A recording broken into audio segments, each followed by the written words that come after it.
Welcome to the Filthy Casual MMA Watch Party number 93 in support of UFC 293. I am Dr. Evil Genius.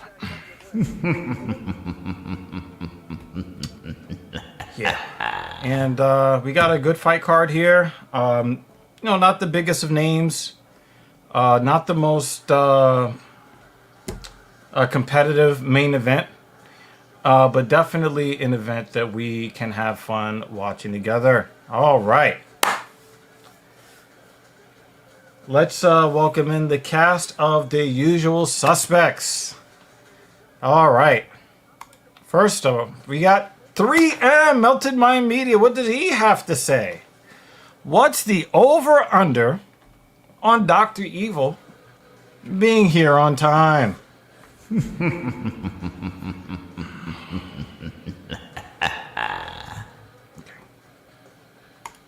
Dan Jensen says the odds are very bad on him being here on time.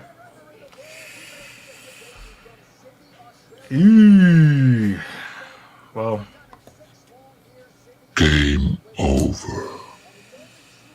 3M then says Dr. Evil ain't about these prelims.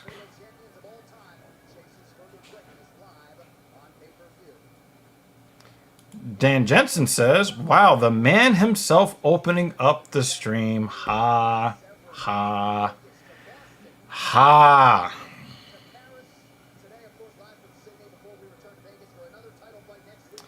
3M then goes on to say, I'm shocked. Where is Mrs. E? Yeah.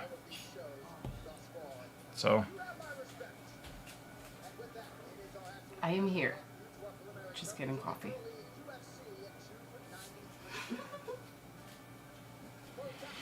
My chair. Okay, well, quite the start to today's stream. Okay, so today we are not just streaming on the Talking Shit Podcast family of channels across 4 different platforms, but we are also on the Dr. Evil Genius channel. I recognize that we're not used to seeing a lot of this content on the DEG channel, and I know that I have neglected many of you who have supported, and so I'm going to be bringing much more content to the Dr. Evil Genius channel. There is some more that I want to get done on that game that I was streaming. What the fuck was that game called? Is it over here? Yes, Horizon Forbidden West. And there's this new game on Xbox, some space shit. I don't remember the name of the game, but I'm probably going to stream to that as well. For those that don't know that I have a personal channel, you can find me at dr_evil_genius. All right, so that's for those who are TSP faithful that don't really know. Just make the search at dr_evil_genius. All right. For those of you on the Dr. Evil Genius side of things, if you want to come over and hang out in the chat with the list of the usual suspects, at TALKINSHIT. Okay? And of course, no matter where you are, please like, share, and subscribe. We need to get on the good side of the YouTube algorithm. So please, please, support the platform or forms in any form that you wish. Very much appreciated. All right. Yes, Starfield. Thank you. Thank you. Okay. All right. Melted Mind Media. Thank you for the super sticker, man. Always supporting. You guys definitely. We need to. Hey, Dan Jensen, if you don't mind, if you could drop 3M's channel in the chat. 3M and I probably only agree on about half of the socio-political subjects that are out there, but he's a good guy that supports the platform, and I want to make sure we do the same here as well. So if you don't mind, Dan, if you can drop 3M's YouTube channel link in the chat. Much appreciated.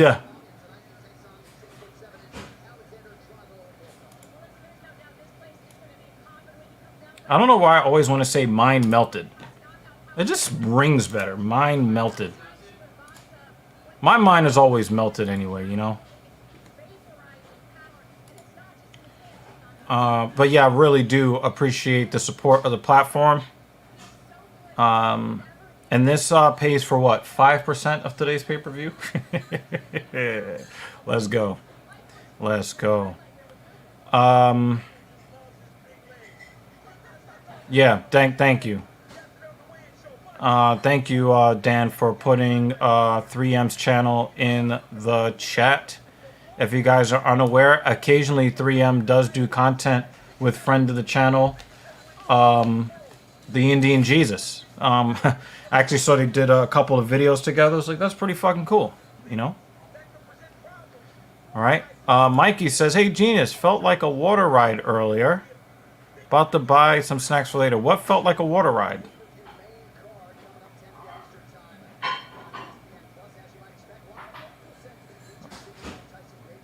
Oh, that's right, Mikey. You're in New York City, aren't you? If I'm not mistaken. Yeah, he is. Right. Oh, okay. I get it. Yeah, I've been inside all day. But man, I almost didn't go to the gym today, y'all. Like, the sky was black. I was like, yo, let me take this nap. Then I went to the gym and I shit the fucking bed. I had a really bad day in the gym today. I wouldn't say really bad, but I just wasn't happy with my output today, but it'll get better. Oh, we have flooding. Oh, come on.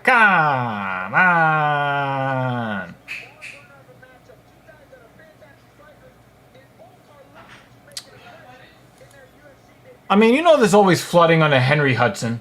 You know, there's certain places in the city you know there's going to be flooding. You know, the fuck road is that? The FDR Drive, you know. We were okay here on the west side. We could hear and feel the thunder. That shit was The lightning and the thunder. That shit shook the couch yesterday. Yeah. She was sick, so I could not shake the couch for her. Okay. Oh, look who just took over. Yo, look who just took over. Thank you, The channel sponsorship. For the first donation. Yeah, 3M started off. And then Jeremy Lewis is like, I'm here, mofos.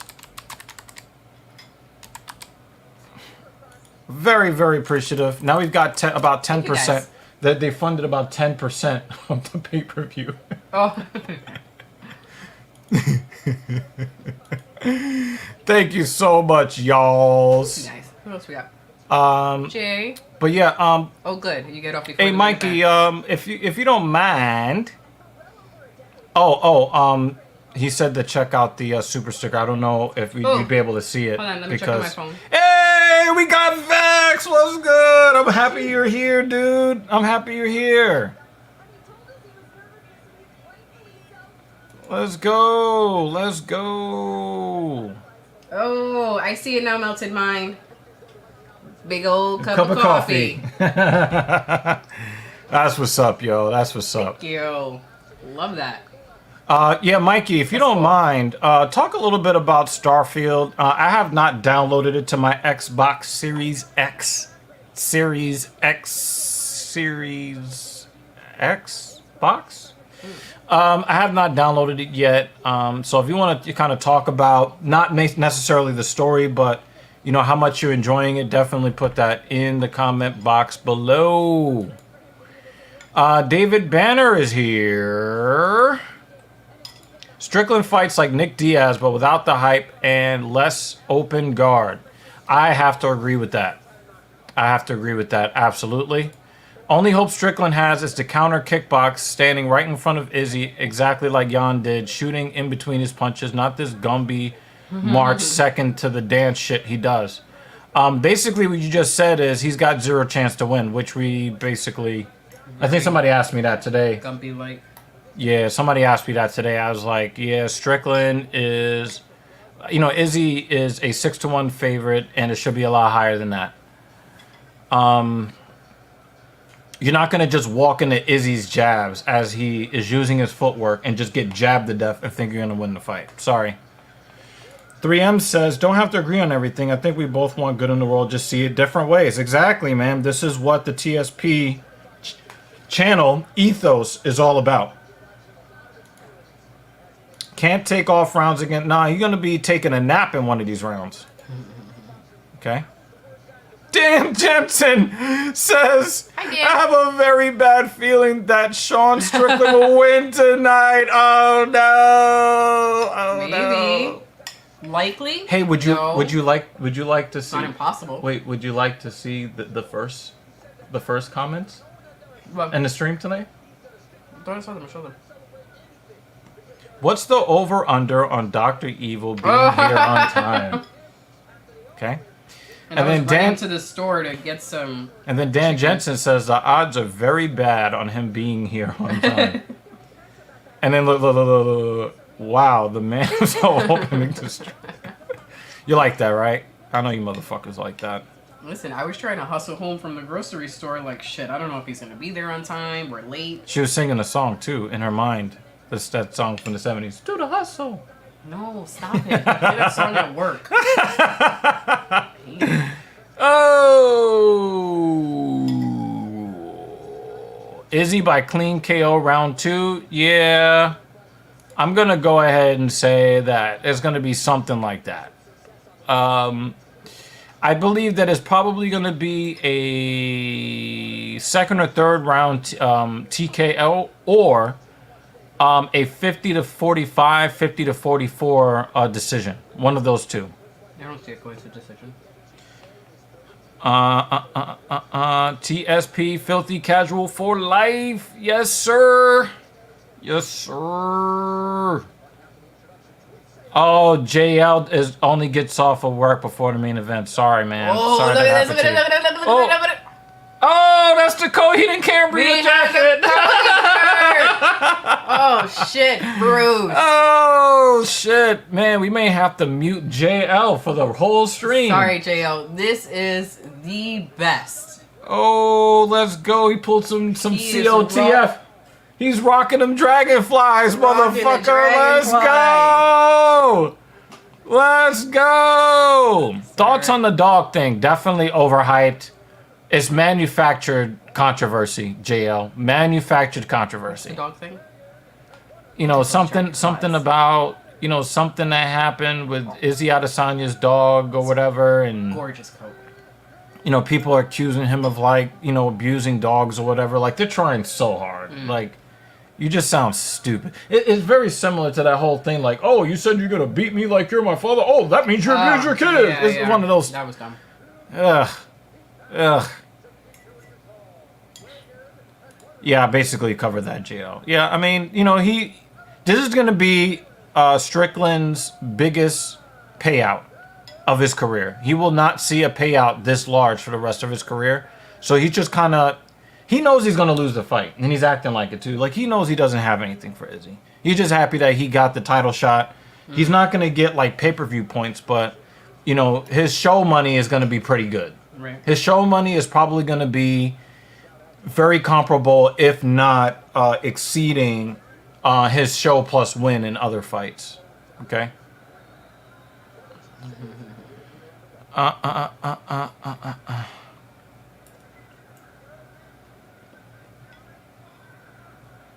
I got a shitty Sleepy Joe ad.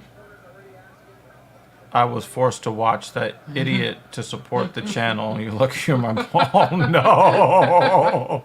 I'm sorry, Vex, man. That'll put you to sleep, man. That'll put you to sleep. And I apologize for that, man. I'm sorry that happened to you.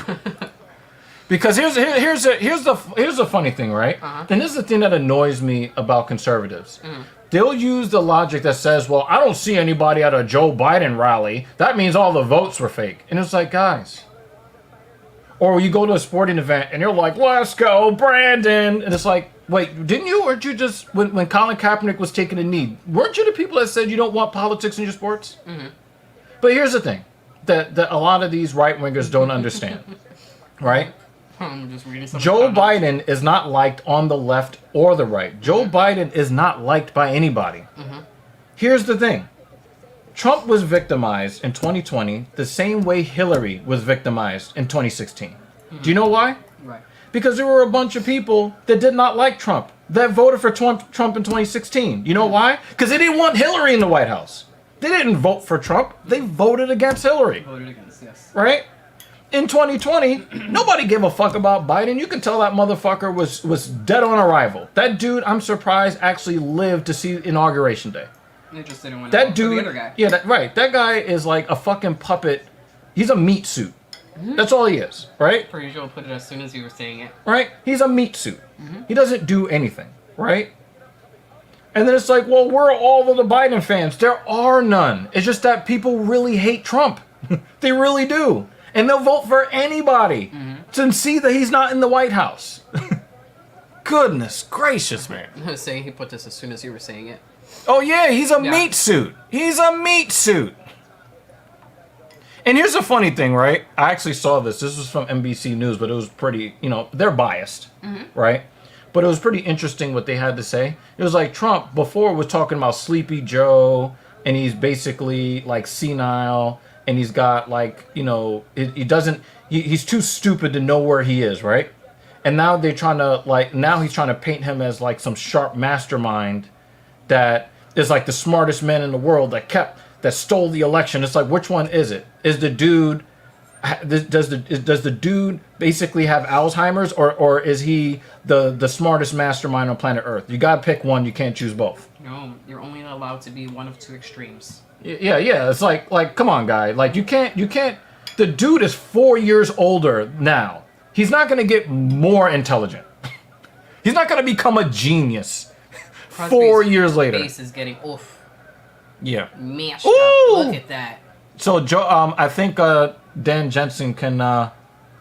You know what? That's why Dan Jensen is not typing, because he's got one hand in his pants. He's like, oh, blood. Oh. He's like, blood. Oh. No, stop it. I'm eating. Blood. Nope. Let's talk about Lutch for a second. Hi, Lutch. And I was gonna ignore this, but then he followed up in a really funny way. He said this, right? And then people said, "What's up?" You're such an asshole, man. But we love you, man. We love you, man. But yeah. I want. If you're a conservative, I want you to understand something. You're not special because you don't like Joe Biden. You're not special. Do you know why? Because nobody likes Joe Biden. Nobody. But everyone is special because they all think they're special. And as long as you think you're special, you're special. Everybody wants to be a goddamn snowflake in their own way. Ugh. I don't know. I don't even know the whole story with the dog, man. I just know that it's being, I don't, the dude had the dog tattooed on his neck, right? So I don't know, what the whole controversy is about, or even if it should be a controversy at all. Oh, is he going to make it the last 15 seconds? So you bleeding and you're going to sleep. Oh. Yep. Goodbye. Goodbye, Crosby. Goodbye. Yeah, is he? I'm gonna make a because this is the home of the cold truth and the hot take. I'm gonna put a hot take out there. Strickland's path to victory is Adesanya being bored with him. Right? Because the thing is, the last fight that Strickland won was against a fighter who was more skilled than him. When Dricus du Plessis beat Whitaker, Whitaker is a more talented fighter than Dricus. Izzy just got caught. You know, his footwork was good, his defense was good. He got caught one time. The power rattled him and then basically shut down his footwork and his coordination. That's Strickland's path to victory. Right? Strickland is acting like he knows that he's playing with house money. He knows that he's not as skilled as Israel Adesanya. He knows that he doesn't have the wrestling entries to square up the hip, blast doubles or grab singles and drag him to the floor. He knows he's not going to be able to do that. So the only thing he's going to be able to do is stand with him at range, and he's probably got a 5 to 7 inch reach disadvantage. He's also a guy that is very easy to reset his timing with a jab, which Izzy is going to just continue to pump out. He's going to gumby with him at range. Yeah. So Izzy might make a mistake, catch a right hook on the ear, be a little bit less sharp, and then, because that's basically how Strickland won his last fight. It was like, I'm not doing so well. I catch you, and now it's an avalanche.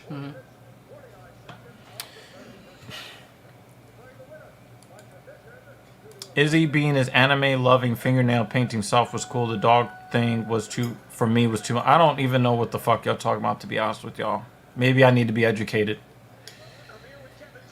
I get what you're saying, JL, but dudes painting their nails is sus. It's just sus. And we live in a world where men are being feminized on purpose and very heavily. You know, the last of the masculine men are just not feeling it, man. That's all it is. I don't think people are worried about it. It's just people are just not enamored with it. I heard the video was bad from Weasel MMA a year ago, but avoided watching it. Then I saw the dog video and I was out on Izzy. All right, so somebody's gonna put a link in the Discord. Maybe my opinion will change, but you know, nobody was talking about that dog shit until this week. So like, you see what I mean? Like, it's manufactured to me. Was he fucking the dog? I mean, come on. Nope, not automatic. It is not automatic. As a matter of fact, and I know it's not automatic because O'Malley did not get pay-per-view points when he beat Sterling. Sterling got pay-per-view points. O'Malley got a flat show win. Yeah, he got a flat show win. So what's the criteria for getting pay-per-view points then? It's got to be negotiated into your contract, and I believe you have to already be a champion. You get pay-per-view points if you're the defending champion. So Sterling did get pay-per-view points, but O'Malley did not. And O'Malley was very clear on that. But going forward, O'Malley will get pay-per-view points in his next fight.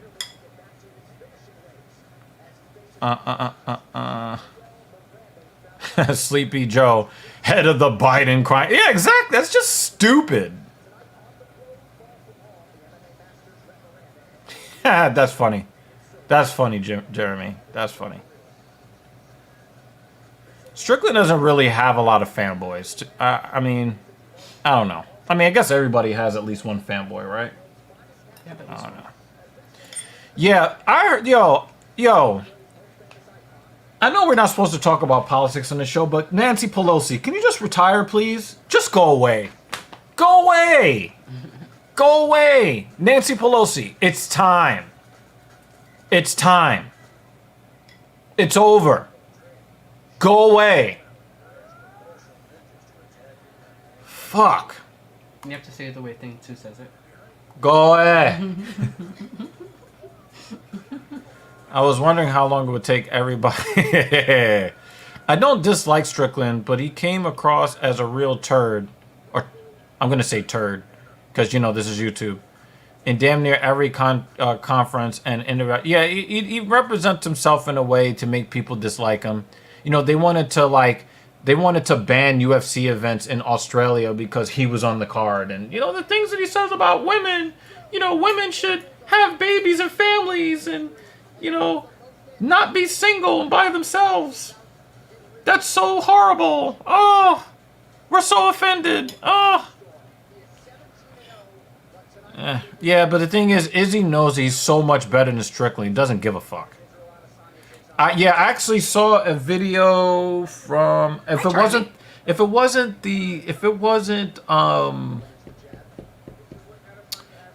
the Weasel, it was from MMA on Point, and it was like left high kick. Is this how Strickland is going down? It's possible. It's possible. Stipe has a better chance against John Jones than Strickland has tonight. You know what, David? I have to agree with him. I kind of have to agree with him. I just don't see it. Sean tries to catch punches and usually gets hit pretty hard trying to do it. Izzy is a counter puncher. I think Izzy KOs him. The only way I see Sean winning is an early round 1 KO. The thing is, he's not going to be able to establish the distance in order to get a round 1 KO. If Strickland does get a KO, it might be round 3 or 4, right? He just doesn't have what it takes to establish the distance quick enough to get Izzy out of there. Not like that.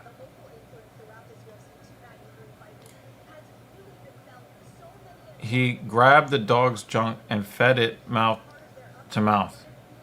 Not a video I'd like to watch. Yeah, so don't put that link. No thanks. Don't put that link. We'll take your word for it. Yeah, that's weird. I mean, I see people kissing dogs in the mouth like every day, and I'm always looking at them like, yo, what's wrong with you?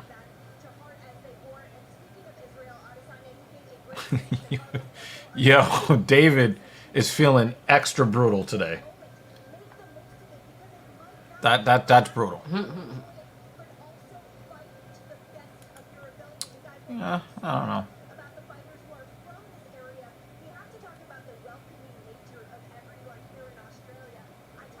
Absolutely not. Absolutely not. Weasel called a high kick in the third. All right.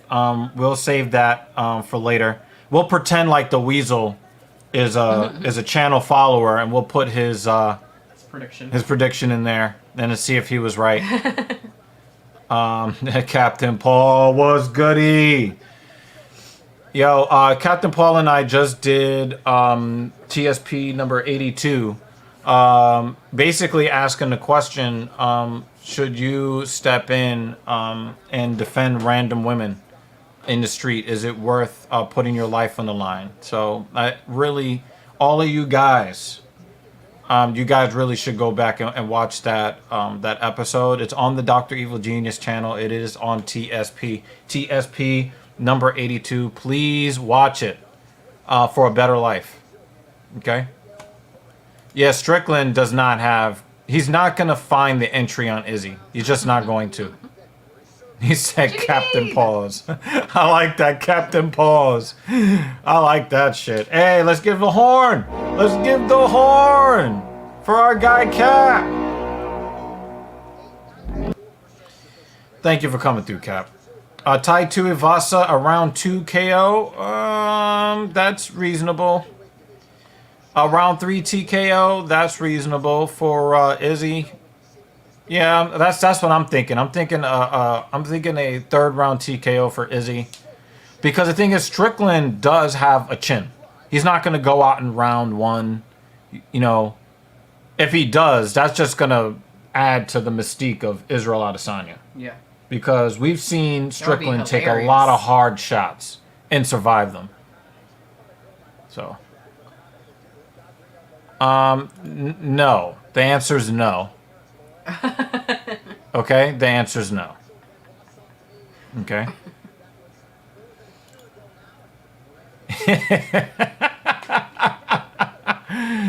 Oh, man. That's good, Vex. That's good. That's an inside joke, y'all. Please disregard. Have y'all tried air-fried sweet taters? I had to say it like that. My first foray, and I gotta say, not bad. God. Why did you do that, Jimmy Dean? Why did you activate that? That's so bad. Taters? Oh, God. Suddenly overalls are just going to Oh, yeah. fly I just on turned into Strickland. you, basically. Oh, my God.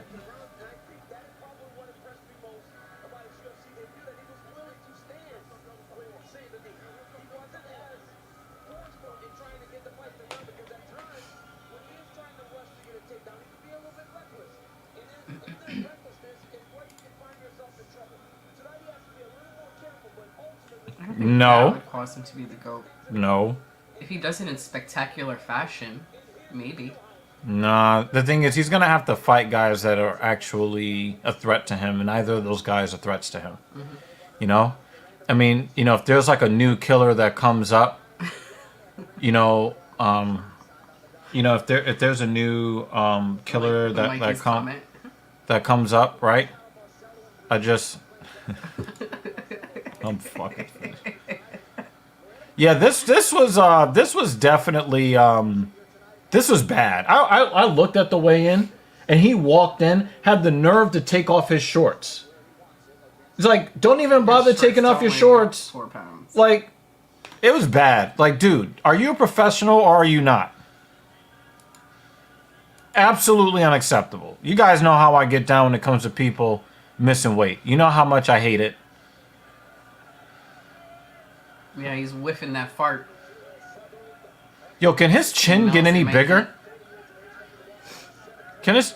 Look, his mouth is all the way up where his nose should be. What the hell is that? That's the 4 pounds. Okay, that's what we're doing tonight, y'all. I'm definitely gonna need...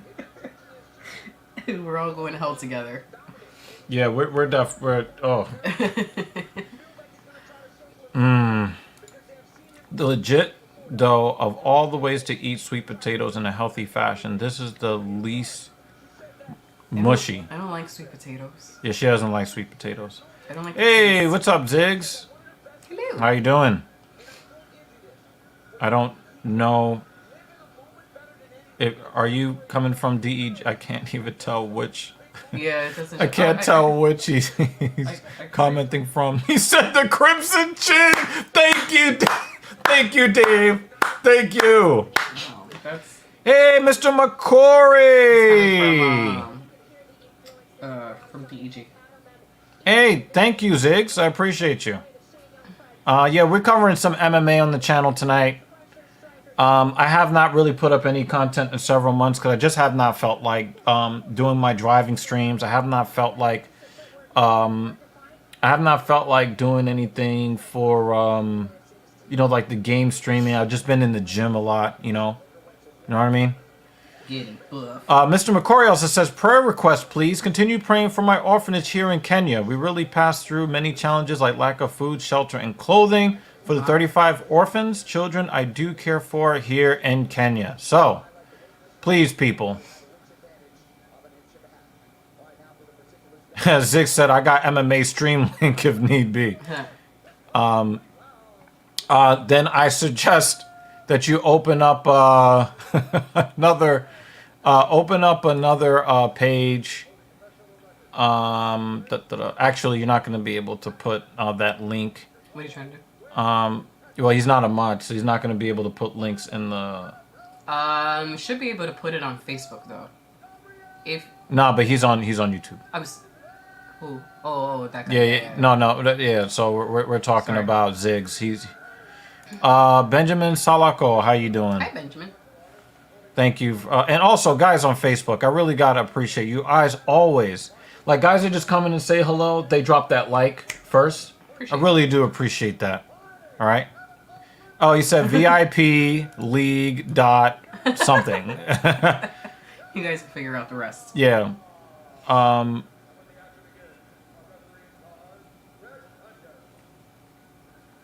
Yeah. VIP league dot IM or something. I don't know.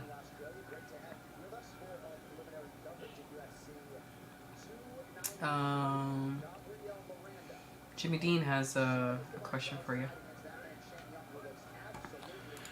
With your feelings on missing weight, should cutting be against the rules? This is a big, big topic, man. A big, big, big topic. Big topic. It. Damn, got kicked right in that chin. It's very. This is a very, very difficult topic. We might come back to it. You know, if there's like an early finish, we'll come back to this. I'm gonna leave this up for a second, guys. Put your opinions in the comments below, please, on weight cutting. What is your opinion of weight cutting? Okay. Ryan Fry is here. How are you? How are you? He is rooting for Strickland.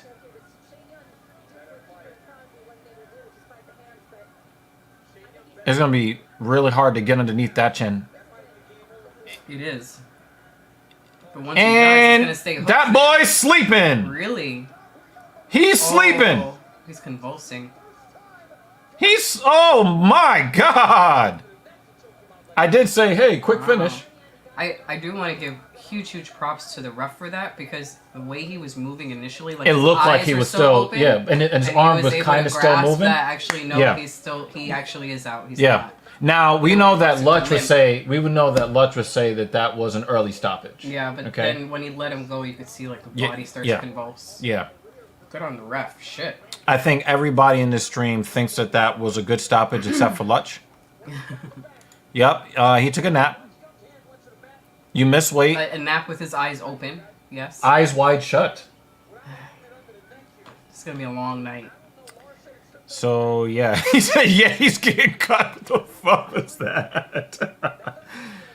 Yeah, ONE FC, you know, it has a, you know, but the thing is that there was a documentary that I watched several months ago concerning ONE FC's policy and how they measure how hydrated you are. Okay. And the thing is, the guys are still cutting massive amounts of weight. They're just basically doing this water loading thing to make it seem like their levels are the way that they're supposed to be, even though they are, you know, cutting massive amounts of weight, right? So the thing is, I just think that it's, very difficult to police this type of thing, because every time they come out with something, somebody already has a shortcut for it, you know? So the thing is, everybody already knows that there is ways around ONE FC's policy. You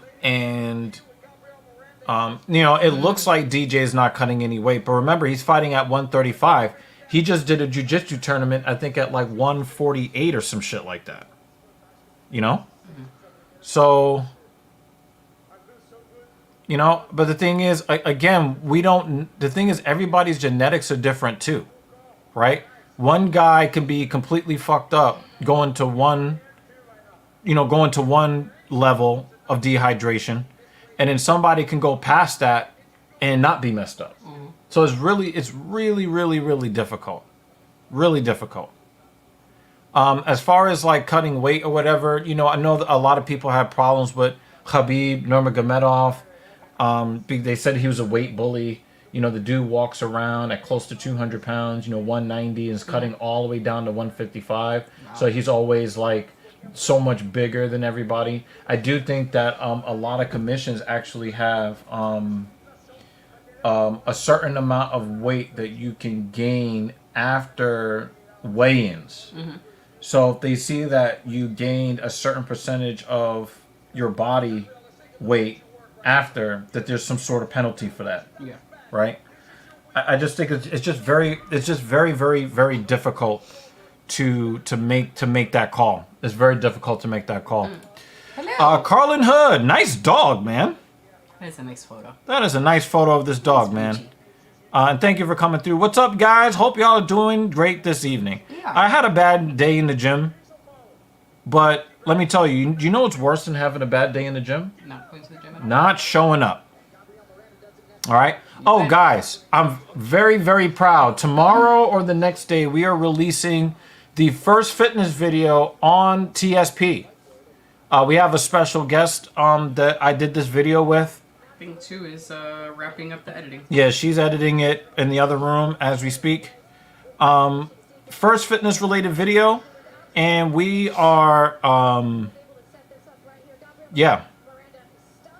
It's gonna be awesome. Yep. So guys, I really hope that you guys will watch that video when we put it out. I'm actually quite proud of it. So, Nah mean? I mean, why are you gonna activate me? If you cut weight getting knocked out and blaming it on that is off the table. But he didn't even cut the fucking weight, Jay. So he's got no. Yeah, like Pereira. Yeah, he drained himself and got knocked out. It's his own damn fault. I completely agree with that. That's also why I believe that Izzy should not go up to 205 and fight him. Izzy will get eviscerated. He's not going to be able to get that close to the end of round 1 at the beginning of round 2, yoink, because he basically yoinked him twice. He did that in the first fight where he almost knocked him out. Yeah. Right? You know what I mean? Uh-huh. And then he did it to him at the end of round 2 that ended the fight, right? So I don't think that you're not going to get that when the guy's brain has water in it. Sure. You know what I mean? You're not gonna yoink him. British Broadcasting Company Jr. says Izzy will destroy this psycho weirdo Sean. Dude's a degenerate weirdo. Surprised people are even rooting for him. I just think that he's such a massive underdog that's why people are rooting for him. But if you don't mind, can you give us your actual prediction? And that means we want to know what round you believe the fight will end and by what means. So please put that in the comment section below. British Broadcasting Company Jr. Okay. This better not be another V-shred or spot reduce. Oh no! I just got fucking roasted on finish. That might be the comment of the stream so far, man. Dr. Evil gonna release a how to get TRT tutorial on finish. I love the way y'all roast me, man. Your guys are good. Good trolls. Your wife looks like she looks great. She lost all that weight for some parties you guys were going to before you got some car. I remember. This dude's got a good. Yeah, that dude's got a good. Excellent. And that was. Thank you, Ryan. That was actually. So it was a wedding. And 2 years ago. Yeah, almost exactly 2 years ago. Yeah. Almost, right? A couple weeks from now. That was right after I got my Mercedes Benz. So we just got the Benz, and we pulled up to the wedding. Yeah. In the brand new, metallic white. Everybody was looking. Yeah, everybody was looking too. Not just because we look like a Benetton ad in a sea of Jewish people. It wasn't just that, but when they saw the big body Benz. It was brand new too. You know. She just needs to be washed though. Yeah, well, actually, I got to take it in for servicing because, again, the yearly servicing. Oh, okay. Remember, it was almost exactly 2 years ago. Yeah. Okay, good. They're gonna wash it. They'll wash it. Okay. So that's why I didn't pay for the wash this time. Looking a little neglected. Yeah. Appreciate it, dude. Thank you, Ryan. Yeah. That's Ryan Fry's memory. Let's go. Paulo Costa can't fight in Florida, California, or Jersey anymore because he gains over 15% body weight back after weigh-ins. But that's at 185. Paulo Costa is going to move up at some point to 205. Okay. But yeah, that's a good catch by you, Jake. David Banner said 2 months he grew 2 shirt sizes. Yo, yes. you guys want to hear something funny though? You want to hear something funny though? So I normally wear a medium shirt because I'm usually pretty lean, and like I said, I've never really.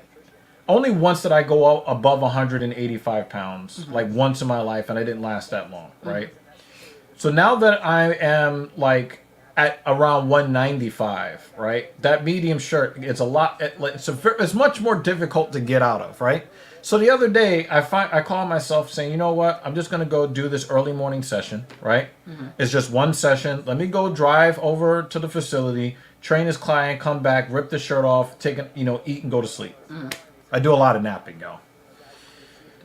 And so I was like, yo, let me wear this extra large shirt. So I wore my my Kool-Aid, Big Bad Wolf Kool-Aid shirt, right? And I'm thinking it's all good, right? I get into the shirt and I'm like, holy shit, my arms are too big for even the sleeve on the extra large shirt. And then I struggled to get out of the extra large shirt. What size is this one? This one's a medium, Which is I think. like really... Yeah, it's a medium. But I'm more comfortable in the medium. Also too, like I have to sell. I have to pimp myself. In order to get people to train. In order to get people to train, you gotta. You thought I was just gonna let you do that in the background like that?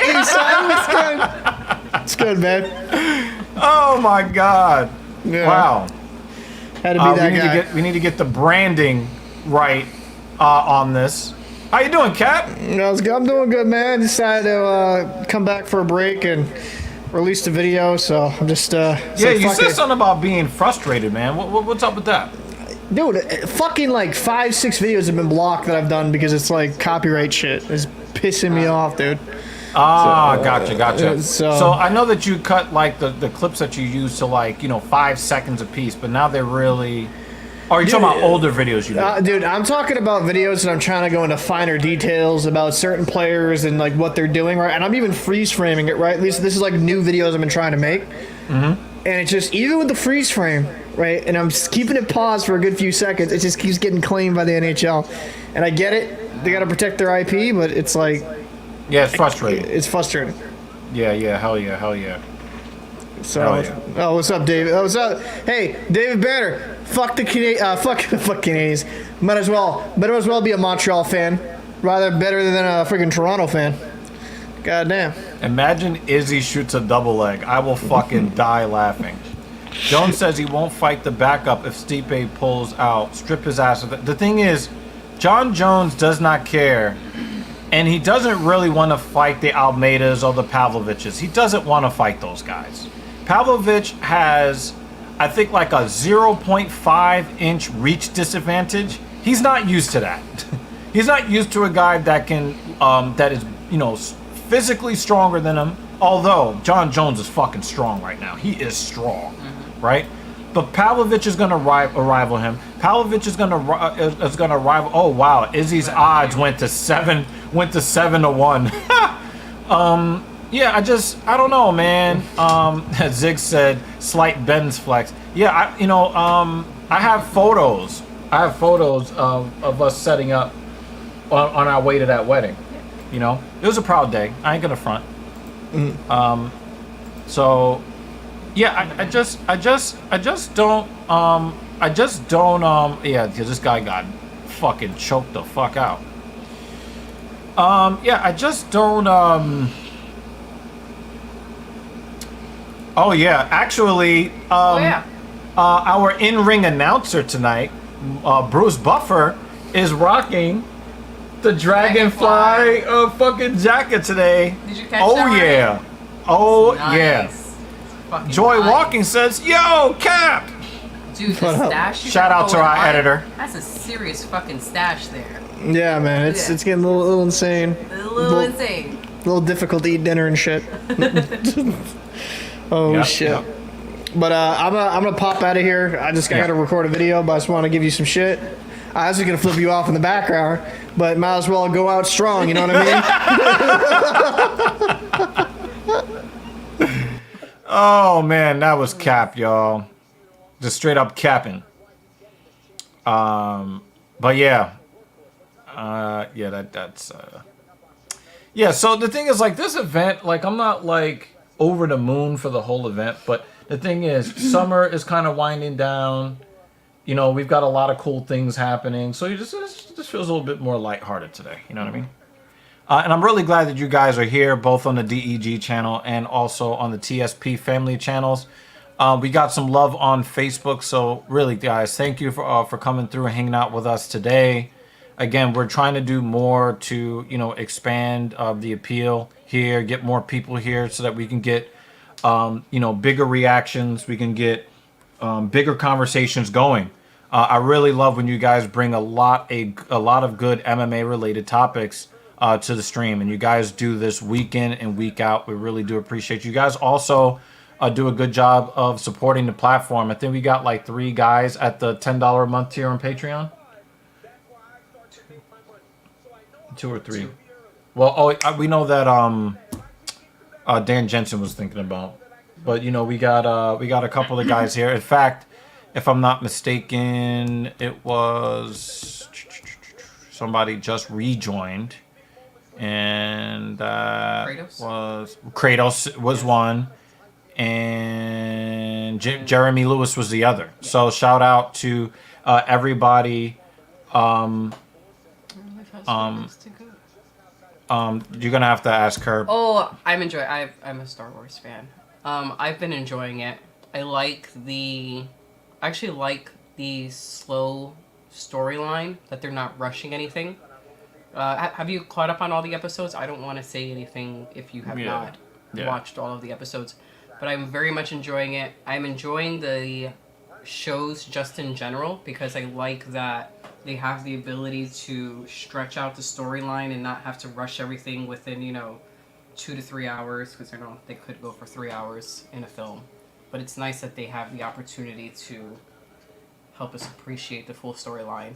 And also let me know which is your favorite show so far of the Star Wars world. Andor right now is my favorite.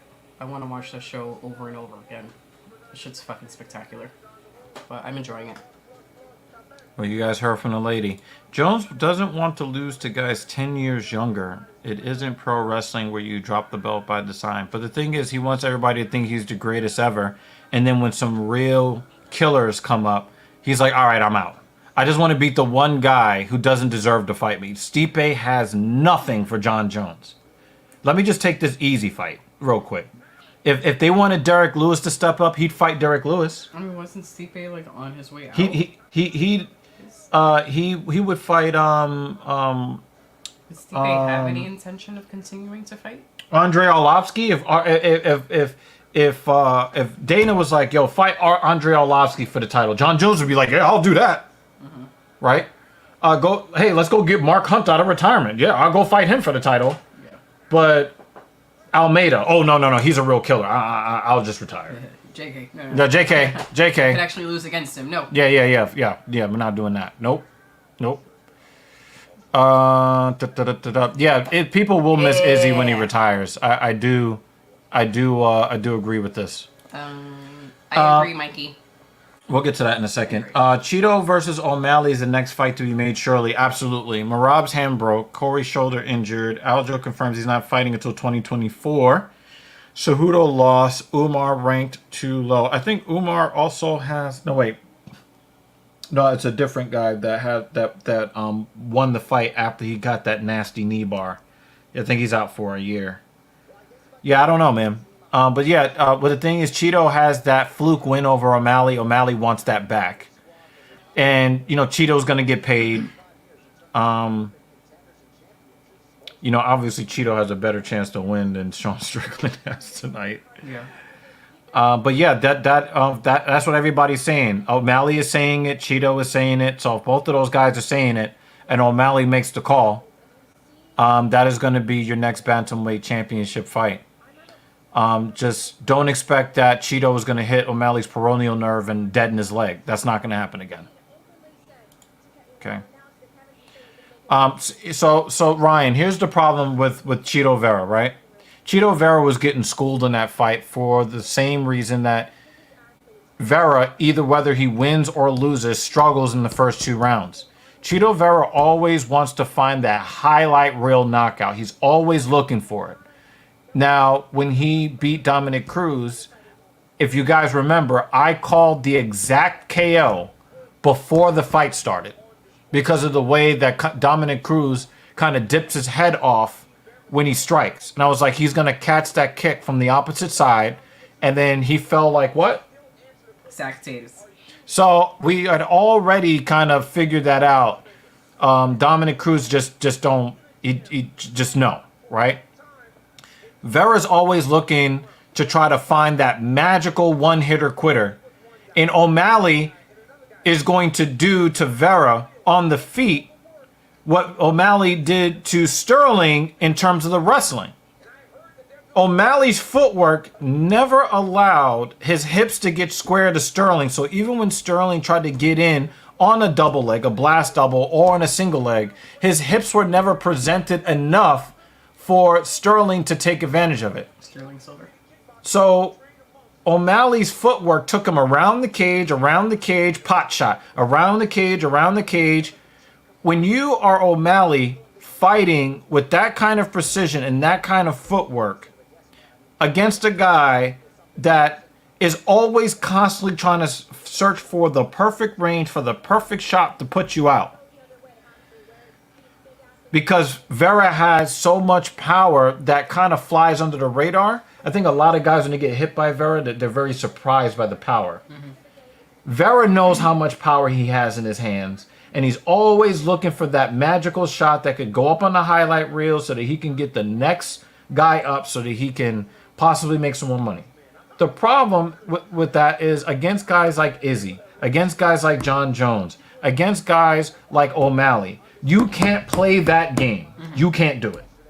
It's not going to work. Mm-hmm. So Cheeto has a very, very low chance of beating O'Malley because of O'Malley's increasingly improved footwork. He's not going to be able to catch him. O'Malley is looking for the calf kick. He's looking for it. Sterling tried to get him with it. Sterling couldn't do shit with the calf kicks against O'Malley. O'Malley's earlier woes with his ankle and calf don't really seem to be there like they used to be. He had like 3 fights where his calf ankle complex was an issue. It hasn't been since.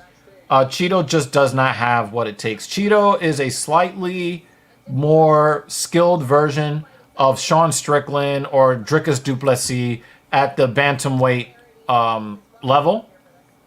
And a guy with the precision striking and the footwork of O'Malley, Cheeto's just not going to catch him. It's just not. Sorry. All right, I'm off my rant now. Can't wait to see what Izzy does after he kills Strickland. People are comparing Strickland being doubted like O'Malley, even though it was a wrestler versus elite striker. Yeah, I don't know what the fuck they were thinking, Jay, on that one. Izzy versus Brunson was Aljo versus O'Malley. Nah, don't do Aljo like that. Aljo is a better fighter than Blonde Brunson.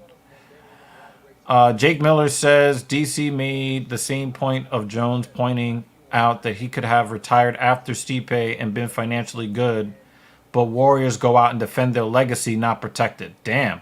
Well, remember DC, I'm not going to say that DC is wrong, but we know DC is biased. He doesn't really like John Jones. Yeah. Okay?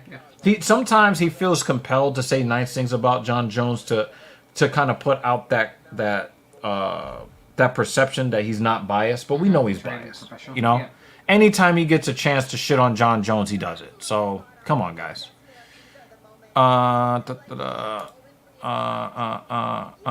Okay, you're talking Star Wars? Okay. Guys, and gal, who is the better wrestler, Izzy or Strickland? I'm tempted to say Strickland, but what's the gap? I don't know. I can't really think of Strickland wrestling. All I see is him being Gumby. Yeah. That's how I know him. He's Gumby. Guys, let me ask you a question, because I find this very interesting, guys. I find this very interesting. Izzy is going out of his way to actually sound like a professional athlete this week. Like, I'm watching, this interview that he's done with the Benavidez widow, because we saw Benavidez die several times. So, this little interview he's doing with Benavidez's widow, Megan O'Leary,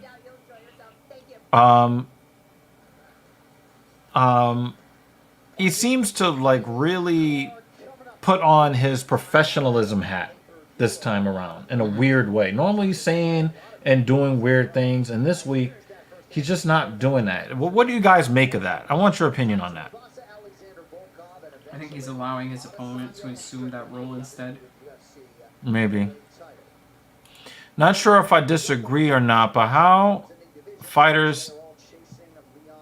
I'm not sure if I disagree or not, but it is how fighters think unless you're GSP, a Khabib.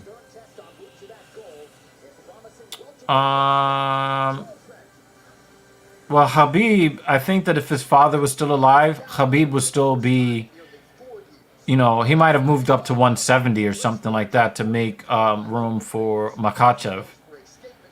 But I think that he would still be fighting if his father was still alive.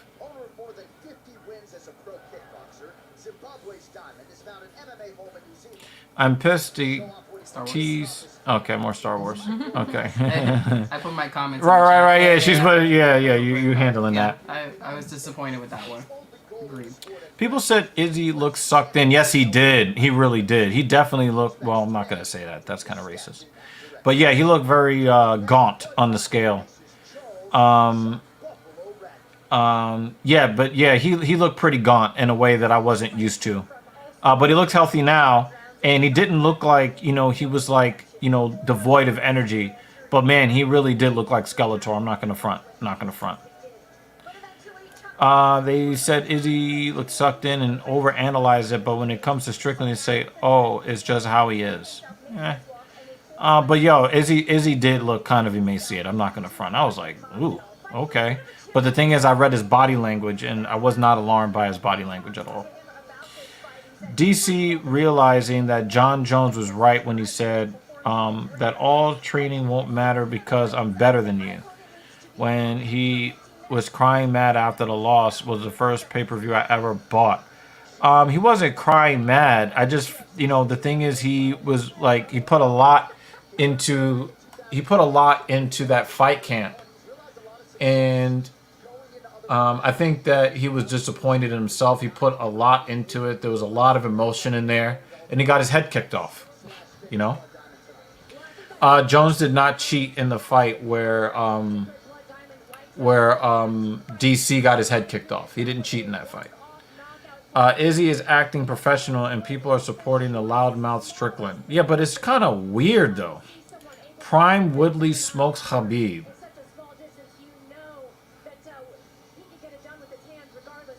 I'm gonna disagree, and here's why. Woodley is a guy that is looking for the opportunity to explode powerfully with a lot of straight lefts and rights up the middle. He just wants to blitz you. Khabib is just not getting hit with any of that. He's just not getting hit with any of that. And I think that that's the difference. That's the difference there. Khabib is not getting hit with any of that. I actually think that that's a fight that would go to decision. Who would win that decision? A prime Woodley versus a prime Khabib? Oh, man. I think Khabib would lose at least 2 rounds.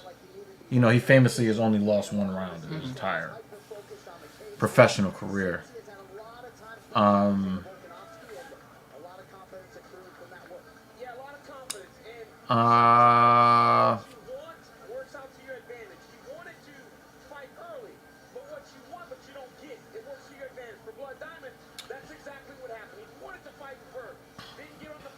I think I would be better able to have an answer for that comparison if I saw what Khabib could do at 170 against anybody.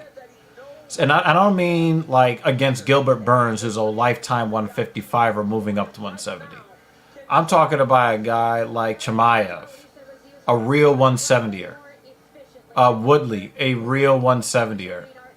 Or somebody that spent their entire career at 170, maybe a Neil Magny or something of that, someone.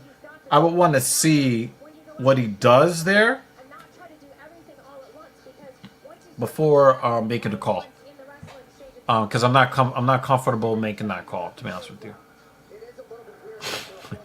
Zig says he looked methed up. Every clip of Blood Diamond was him staring at the floor while throwing a wild kick that did. Yeah. There was some pretty bad. Oh, man, but he's got a cool nickname, though. Izzy kept it chill with Megan, but blocked his own social media followers critical of his behavior with his pet or reposted Manel Cop mocking him. That sounds a little bit thin-skinned for somebody like Izzy. I understand that DC is biased against John Bones Jones because it's so understandable. DC lost pieces of his soul after that TKO, and when Dana came up to him backstage telling him Jones test positive. I think it was the fight before the head kick that he test because the head kick KO was the last time that DC fought John Jones, and that loss actually stuck on his record. There was a different fight before then that actually got John Jones suspended for 2 years. Mm-hmm. I would smoke you guys at that Marvel vs. Capcom. Who we got at this fight, guys? I like that, Ryan. I like that.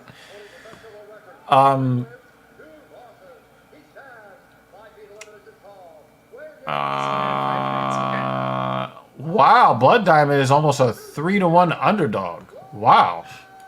But he hasn't really proven it at this level, you know? Yeah, but those fight packs that they showed of him did not give me... Ooh, that was strong. Herb Dean! Did not give me any confidence in his abilities of any sort. I'm not gonna front. I'm actually enjoying today's stream with the chat today even more than usual.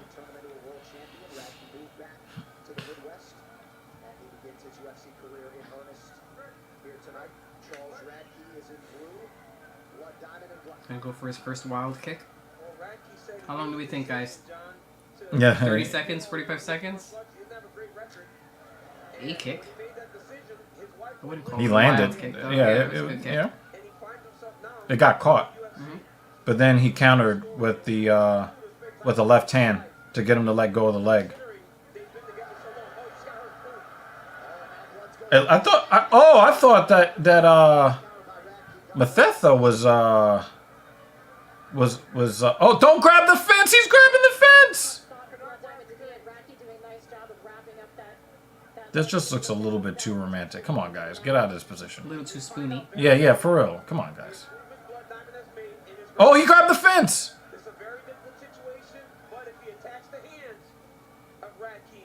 Come on, Herb. We need Herb Din. Yes. We need Herb Din. To lie on the floor with some chips and a beer.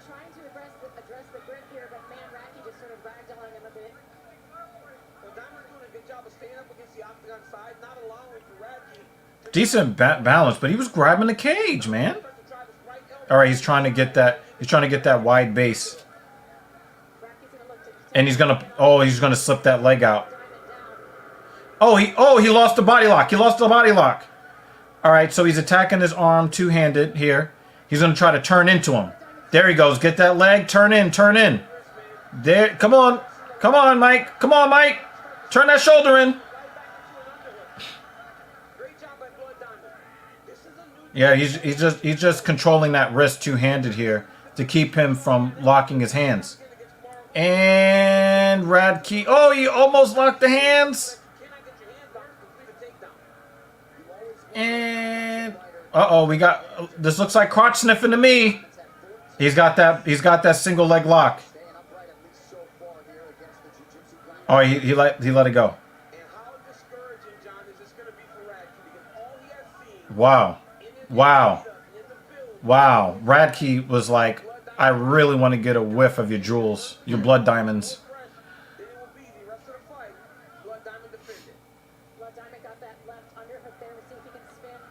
So it looks like Radke was cool with trying to strike with him until something hurt him. I did not see the shot.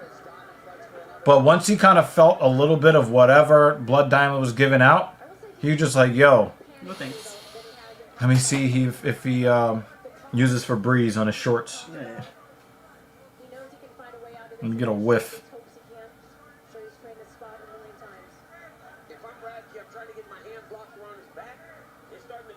This is really boring.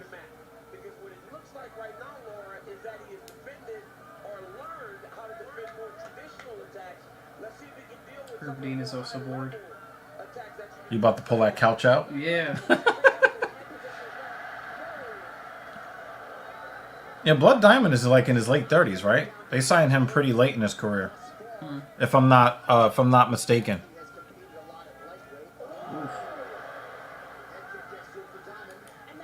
Oh, big combo from Radke. Oh, he's 35. Yeah, and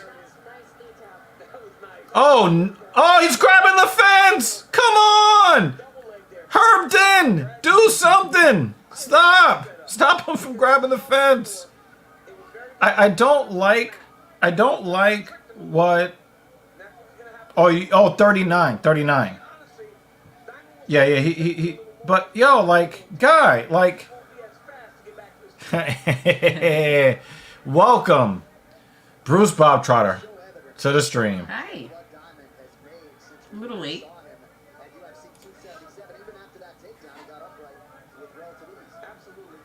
He said Herb smoking at her.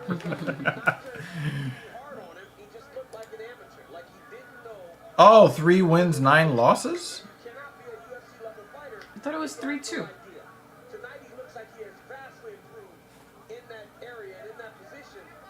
At least that's the stat they showed coming in. Yeah, I don't think that they would let him in the UFC with 3 wins and 9 losses.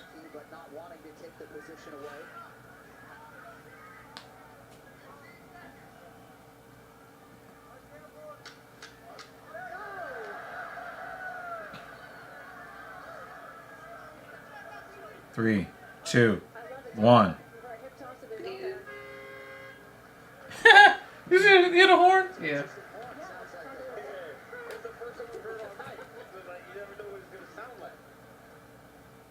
But Diamond looks like he's a little tired though. All that rust is starting to wear on him.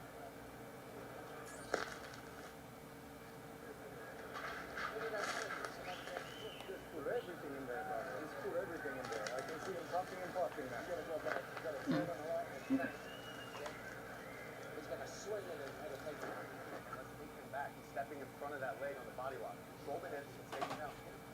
This is me.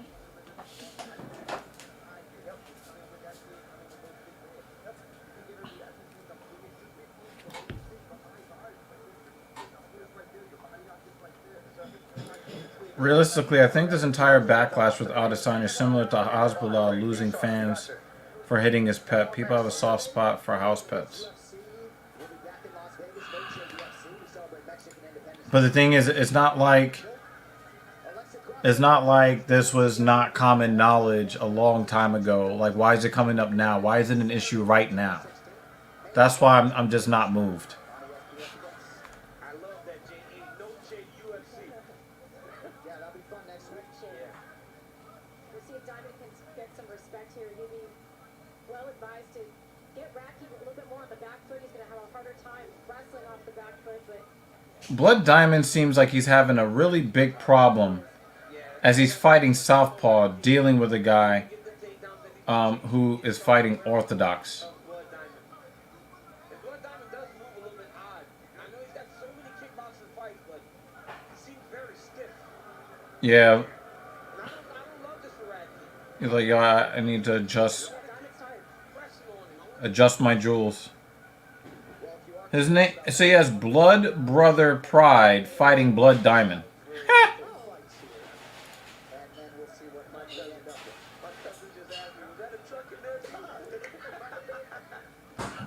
What would we do without Bruce Bob Trotter?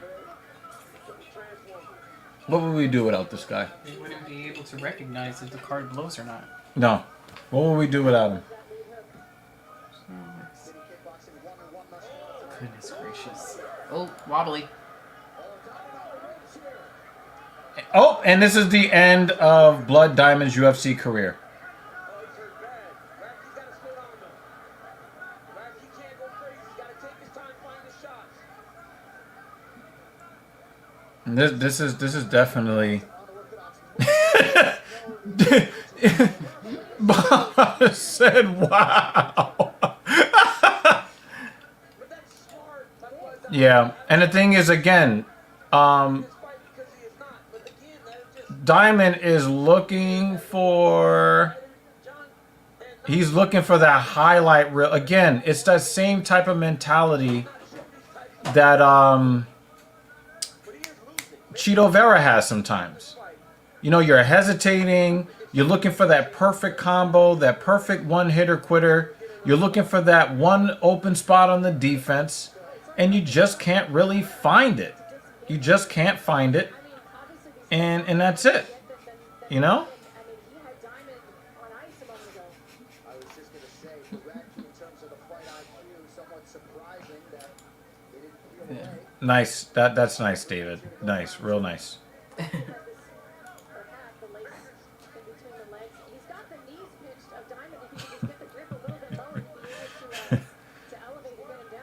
Guardians of Chaos, welcome. I get the feeling that you're on the Dr. Evil Genius channel. Yeah. Thank you for coming through here. We're covering UFC 293 on the Talking Shit podcast, and decided to stream on DEG. And I'm happy that you at least, you know, came by, said what up. Hello. I really do appreciate it, man. I really do. Really do. I think what Herb is seeing, the stall is in him holding the wrist. Yeah. Because he recognizes that not much is going to happen as long as he's got this wrist.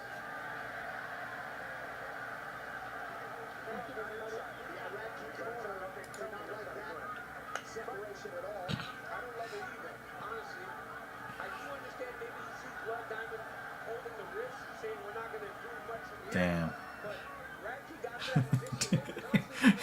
Jensen is not impressed at all.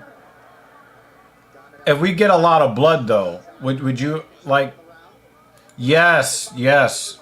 More Buckley than McKinney, but yeah, absolutely. And I find that I want to like both of these fighters, and they make it difficult. It's like, dude, the other dude too. There's another dude, the Canadian black guy with the red hair. He colors his hair red. Oh, yeah. You know, like him, he's another one of those guys. Like, dude, like, use your fucking skill. Like, you could be champion already just off talent if you just used it. You know, that's why they say, you know, that's why you got to fight the fights, right? Mm-hmm. Which is why I try to avoid saying this card blows, you know, or anything like that. I try to avoid this because, you know, you got to fight every fight because you just don't know what the fight's going to be like. It usually doesn't play out like it does on paper. I feel like Radke came out with the game plan and is not able to adapt well in the ring because he had this dude fucking wobbly. Yeah. And is still Dawa wrestling dude. him on the side of the cage. He had him wobbly. He was doing the stanky leg more than once. Yeah. It's like, why is he still here? Yeah.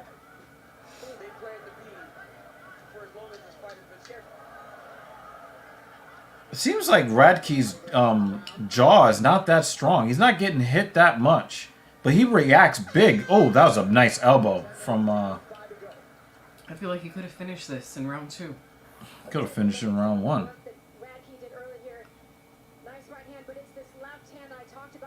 Wobbly, wobbly, wobbly. Go in for the kill. Nah. I'm going to let you catch your breath and grind up on you on the side of the cage. What do we call these things?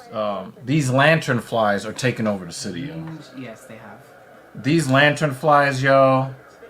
Oh my god. Dude, they chill at the side of the building and they wait for someone to walk by so that they could jump on you and just hang out. I had one jump on the bench when I was going to the baseball game, and it just jumped on the car. It was just kind of just chilling on the car. I think and then SWAT went away with my phone. No, but it was on. Jumping it was kind of out, on the windshield. No, it was kind of on the windshield. Yeah. You know, and it was just like just trying to hitch a ride on my car, but it's like, but I'm going right to the parking lot right there, so it just hopped off. When this fight is over, we'll put up a picture of what a lanternfly is. Yeah, it's an invasive species from Asia that you know, got into like a crate or something on the ship and then hopped off. It kills trees. Maple trees. Yeah. They were saying.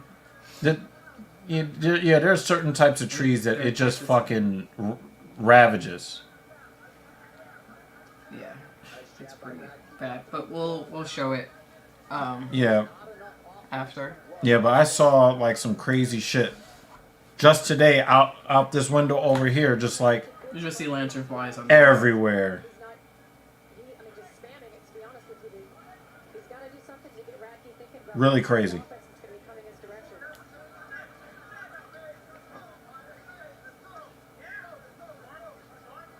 It's always a problem with Facebook.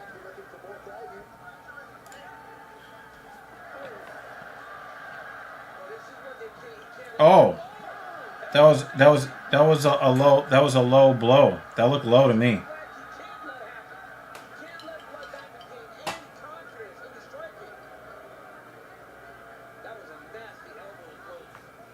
Nah, she goes running. She goes running, Central Park. I go scoping out my next prey at Central Park. Yeah, I like going to Central Park. Oh, his eye! Look at his eye! Yeah, blew up. Look at his eye! This is all Radke knows how to do. Look at my man eye! Is your like what's the game plan after this? You're mushing him against the cage. Yo, that eye looks like it's gonna like burst open, and like millions of tiny aliens are gonna just start crawling out of his eye. This is terrible. Yeah, but I do think that Diamond did hit him with a low blow. Good balance.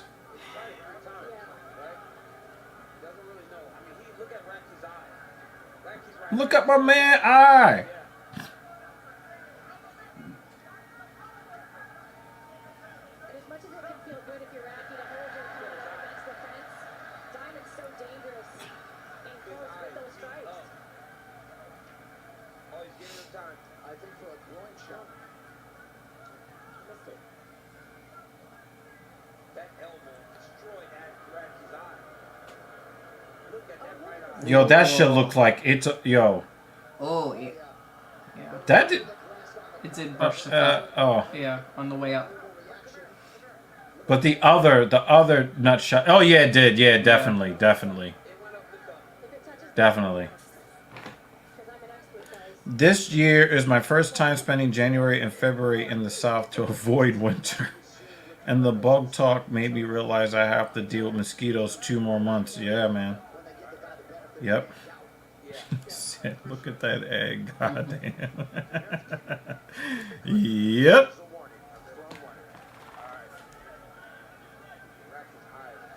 And that's the second time that he got hit. Put you back on the fence. Okay. All right. I've given you a strong warning. Time to fight. He's like, actual fight. Time to fight. It's like, no, I don't want to put you back on the fence because you're trying not to fight. Oh. I thought one of them could have fell. Nice. And see, this is the way you're supposed to be fighting from the beginning, Diamond. People. Diamond gets those So stop fucking cage humping them.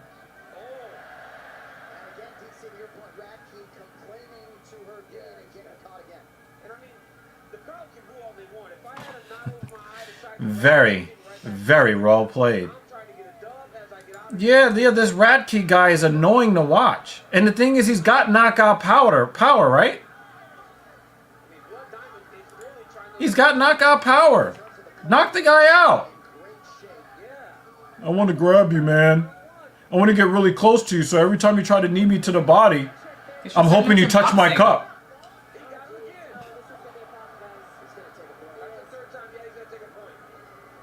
Just send him to boxing. This guy doesn't need to be in the MMA. Just send him to boxing. Just wants to hug. That's not a low blow.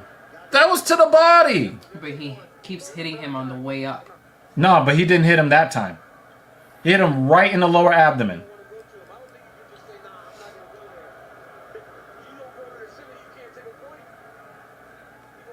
That did not look like it actually went. This match just needs to end. It sucks. I'm ready for the next one.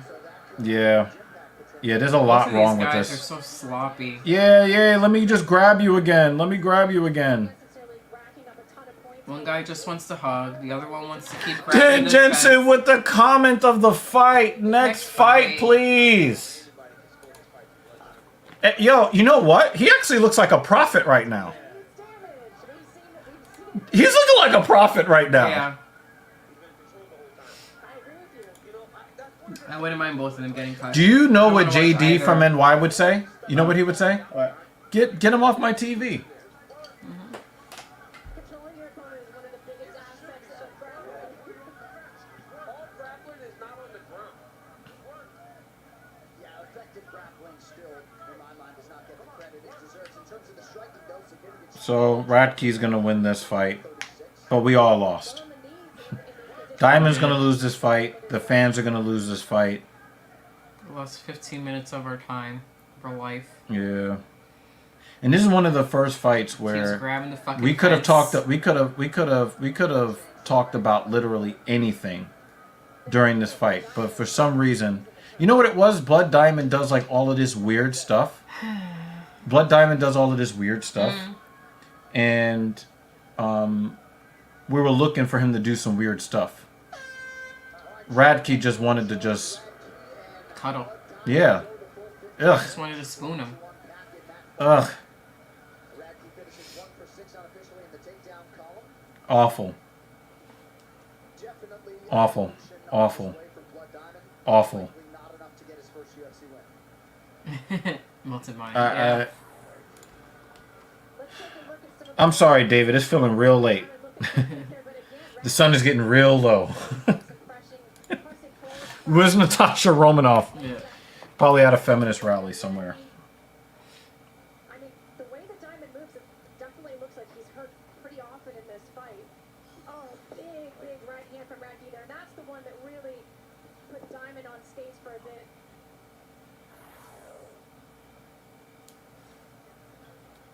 So Blood Diamond making his third UFC appearance here today. One of 6 city kickboxing athletes set to compete at UFC 293. On the other side, Charles Radke came into this UFC debut with 4 consecutive wins. He's trying to expedite a title run. See if he did enough tonight. Bruce Buffer has the decision. Ladies and gentlemen, after 3 rounds, we go to the judges' scorecards for decision. All 3 judges score this contest 29-27 for the winner. Yep. Yeah.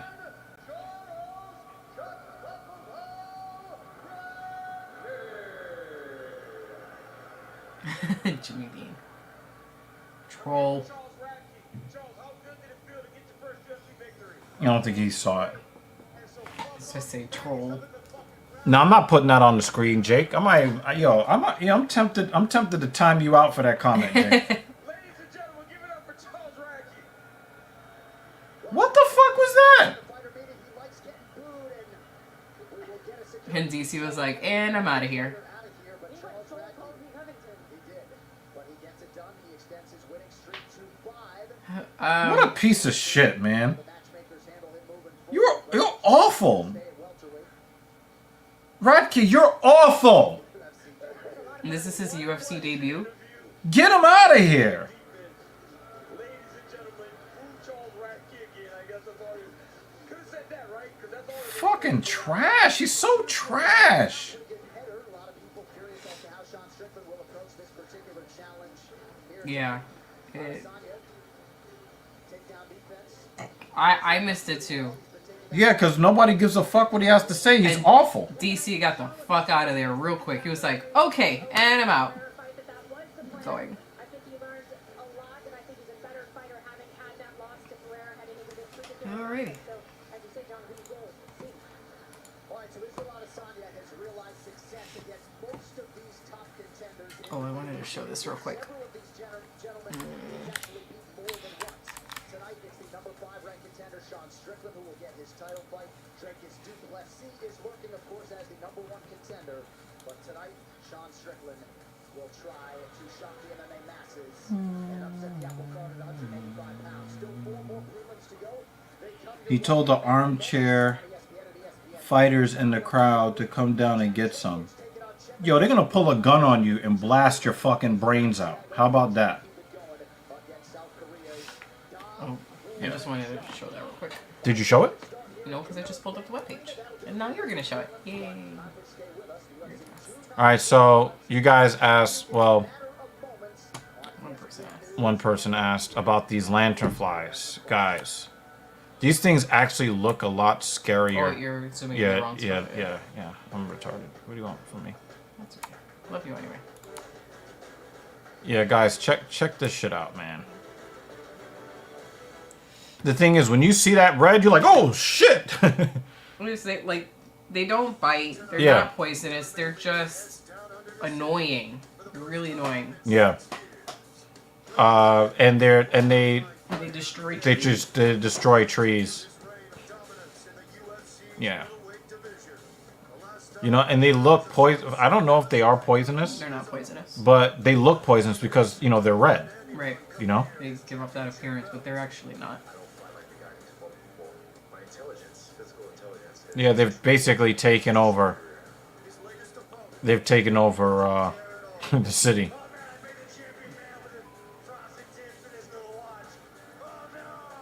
Yeah. They pose a significant threat to New York's agricultural industry, negatively impacts outdoor recreation, and may impact forest health. Adults and nymphs use their sucking mouthparts to feed on the sap of more than 70 plant species.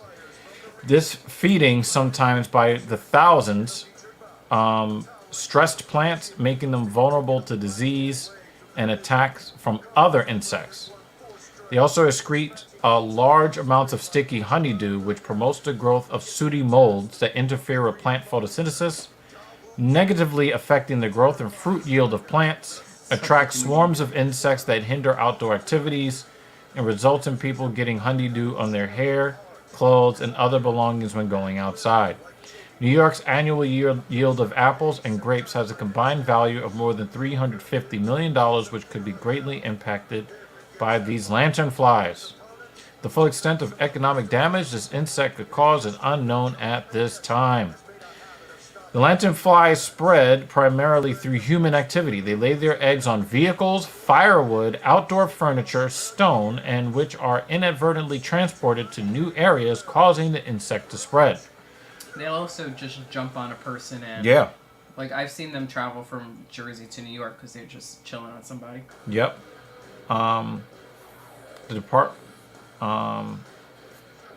DC is working with the Department of Agriculture and Markets and the U.S. Department of Agriculture to address these bugs, since it is less expensive and easier to deal with a pest before it becomes widespread. The goal is to find and treat the infestations early. A plan has been developed that describes how the agencies will detect and prevent further spread of SLF in New York. Extensive trapping surveys are being conducted in high-risk areas throughout the state, as well as inspections of nursery stocks, stone shipments, commercial transports, etc. So, yeah, this quarantine didn't work. Just letting you guys know, it did not work. So if you're not familiar with them already, you probably will be. Yeah. In the next summer or two. Yeah. Because you go from none to holy fuck, they were everywhere. Yeah. And you know, the egg masses actually look a lot like the bark, so it's kind of hard to spot. Fucking see them. Yeah. So yeah, it's pretty shitty. Zoom back into this one. Zoom. One more. There we go. He says sucky mouth parts is a scientific term. No, we actually have a lot of trees, Jimmy. We have a lot of trees, and yeah, it's a problem. Today. I imagine we witnessed the birth of Sean Zot Strickland. He goes out there chain wrestling and mauling. Jeremy Lewis, we'll see you. We'll see you back here. Lanternflies lay their eggs on firewood. That's a bold strategy, Cotton. Let's see how that plays out for them.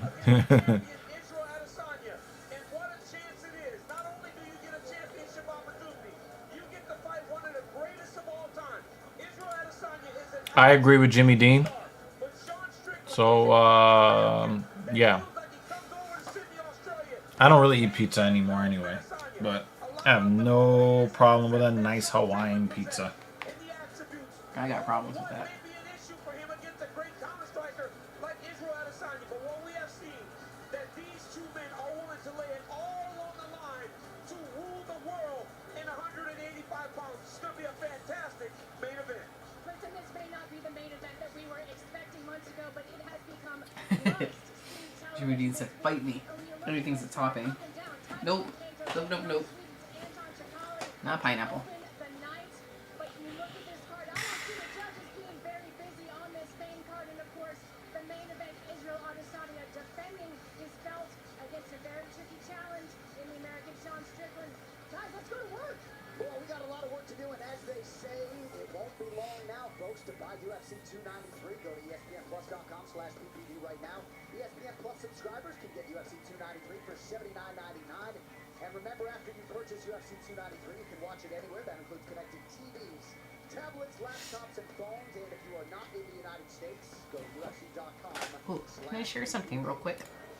Oh, I know overstating the opportunity in front of a lot of these athletes to have their number called for a big card. A couple of lightweights ready to maximize the showcase. Snatcher at Hackpress has waited a year. Yep, I told you. I wanted you to I figured this is a... as good a time as any, right? Nasrat Hack Price. If he loses this fight, he might be out of a job. Alright, so as we wait for these guys come out, I just wanted to share something. If you didn't already see the community post that I put up, which is this one, right? No, cropped it. This one. No audio. So, if anyone here is familiar with an app called Strava, or even if you're not, here goes your introduction to Strava. It's an app that is primarily used by runners to record their runs, basically, or by cyclists to record their cycling activities. But it can be used by anyone for all kinds of fitness activities. So I created a club called the Talkin' Shit Podcast Fitness Club on Strava. It is free to use. It is free to join.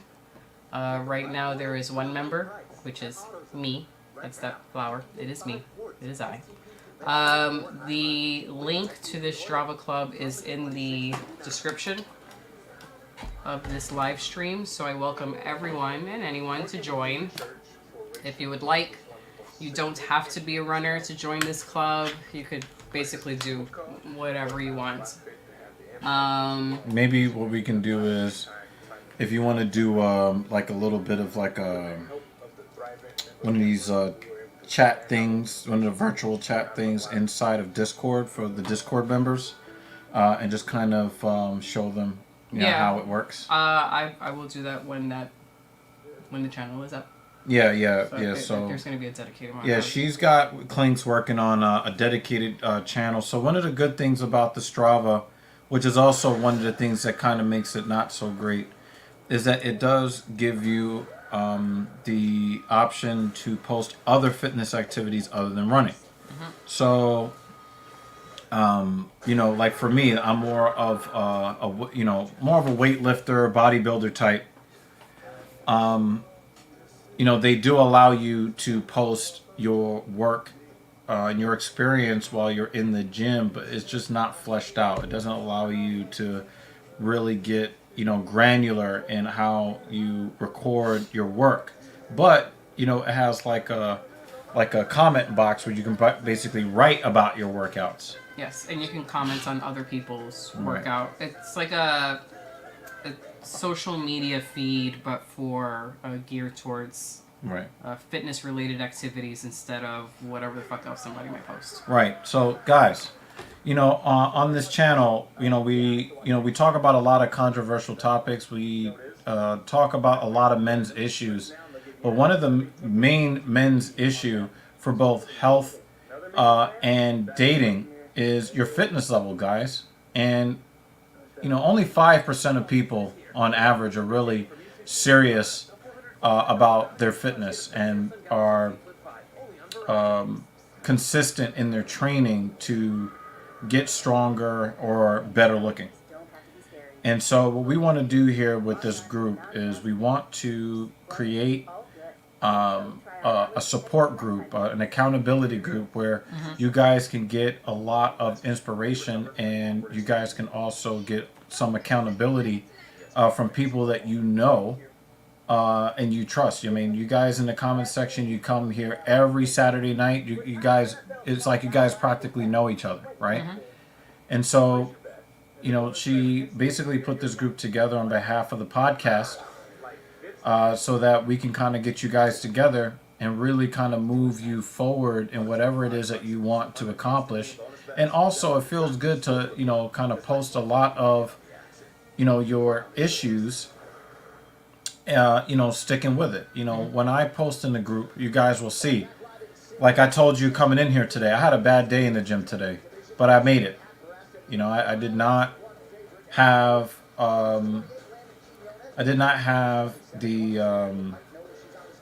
the strength, nor did I have the endurance in my shoulders today. I really wanted to get some good shoulder work in, and I really only got mediocre to fair shoulder work in, but I did get some work in.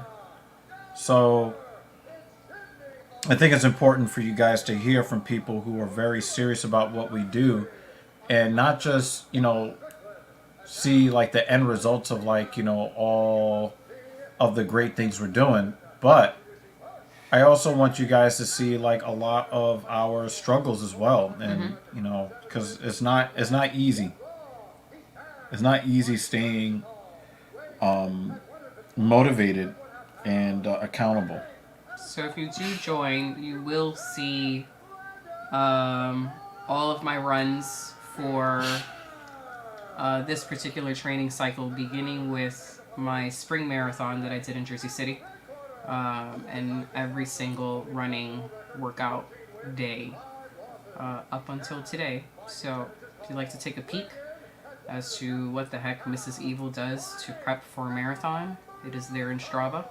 You could ask questions, and I'd love to see your fitness stuff. So come on by. Yeah, so we're putting this together for you guys. And Take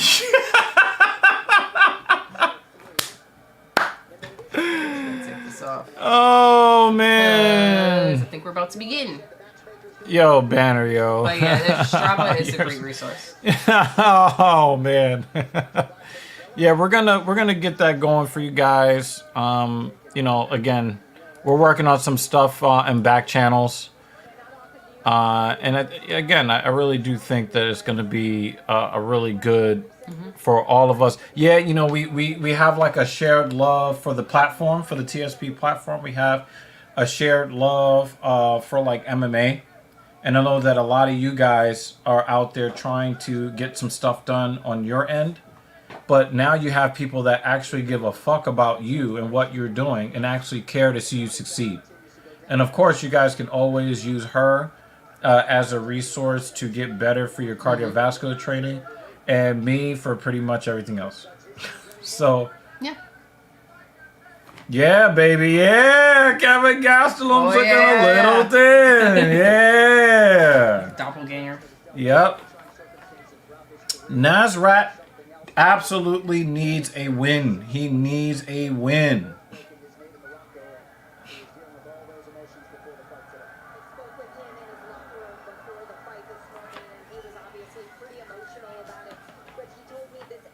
I can't wait till Dan Jensen joins the fitness group and see what his, I want to know what his fitness schedule is like. You know what I'm saying? Drinking the blood of his victims. It's going to be on his nutrition. Yeah, for real. For real. Like, what you have You know, today? you know it, man. You know it. See you, Jimmy Dean. All right, Jimmy Dean. Thank you for coming by, man. We appreciate you. As always.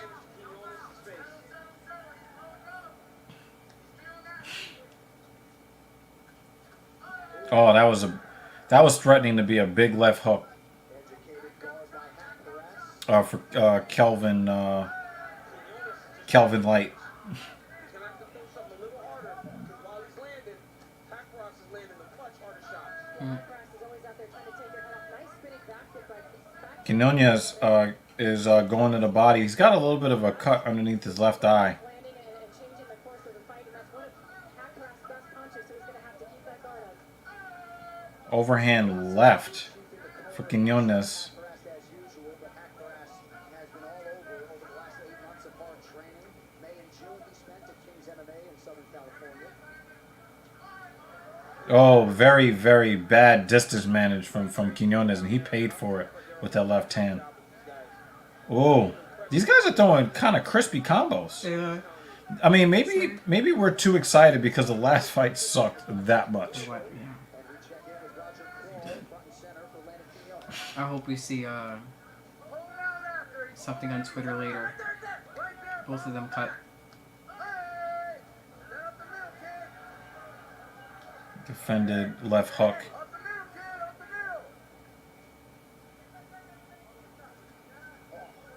And he's trying to rip the body, but Quinones' guard is low, so he's basically hitting the elbow. But that kind of opens up more headshots for Haqparast. Nice check of the leg kick and a counter. Haqparast looks very sharp today. This motherfucker, yo! What is wrong with you? What is wrong with you, man? Oh, man. There's so much wrong with you, Dan. Oh, man. Quinones is really mixing it up, but Haqparast is very, very sharp. Oh, Haqparast is cut on the eye, but his cut is in a worse place than Quinones.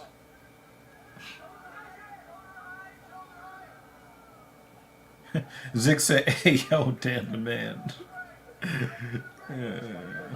Do they get a bonus for most blood?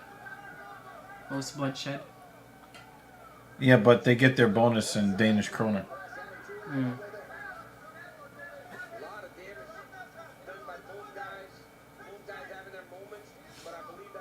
Both are crying blood. Oh, he just missed. Haqparast just missed flush with the left hook. That is, for me, that was a little bit difficult to score. Mm-hmm. I thought both men were very sharp.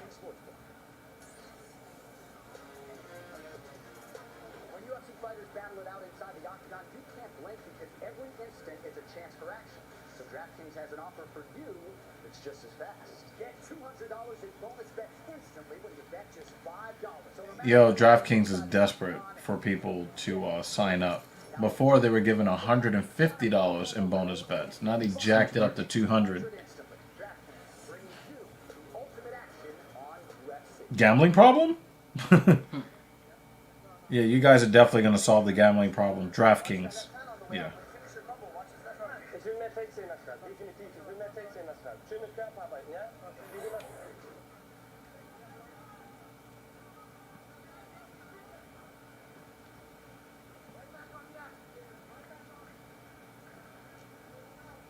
He made him punch himself.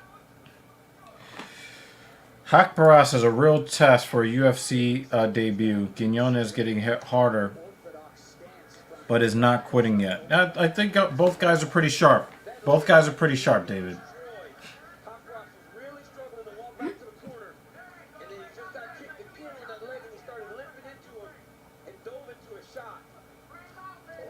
That's a big knee from Quinones.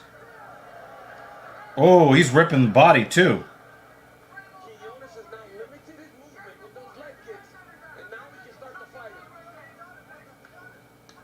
Oh, do you hear that? Yeah. Oh, and he's slamming him hard with that leg kick too. But Haqparast seems unfazed. He's like, okay, this is painful. But now he's instigating more wrestling now that, you know, his mobility has been hampered.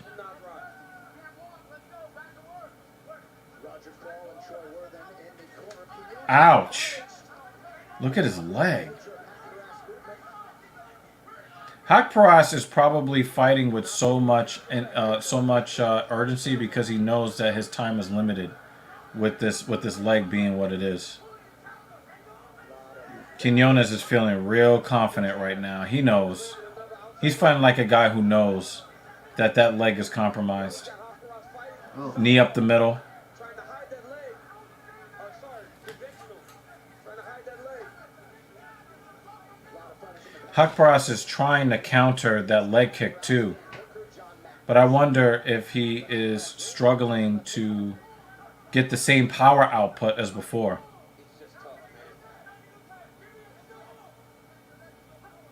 See, every time he throws that leg kick, Hakparas is trying to counter. Quinones talked about being much improved since the Ultimate Fighter.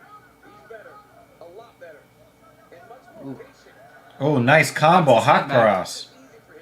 Yeah, he's touching that chin. This is Fight Club. Yeah, this is the Fight Club, man. Definitely tell your friends. No, you're not supposed to talk about Fight Club. No, you talk about this Fight Club. Oh! Ooh, Wobble. wobbledy, wobbledy. Oh, that's that accuracy of Hakparas.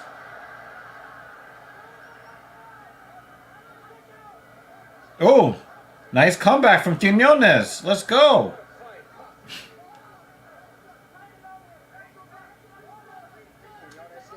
Nice kick to the body from Quinones.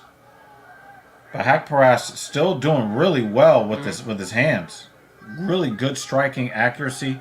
He's still very sharp with his hands, even though his leg is just mincemeat at this point. It's so dark on that bloody side that Yeah. it looks like he's missing an eye. It's great. Oh, nice kick to the body, Quinones, and then he goes for the leg again. That's a lumpy leg. I think he also has like the shelf eyebrow. Yeah, it yeah, he creates, does. A Yeah. shadow. A little bit of that Neanderthal in him. So he really looks like he's missing an eye. Some Cro-Magnon man. I like it. Hakparas doing such a good job of mixing the targets, getting Quinones to move his guard up and down.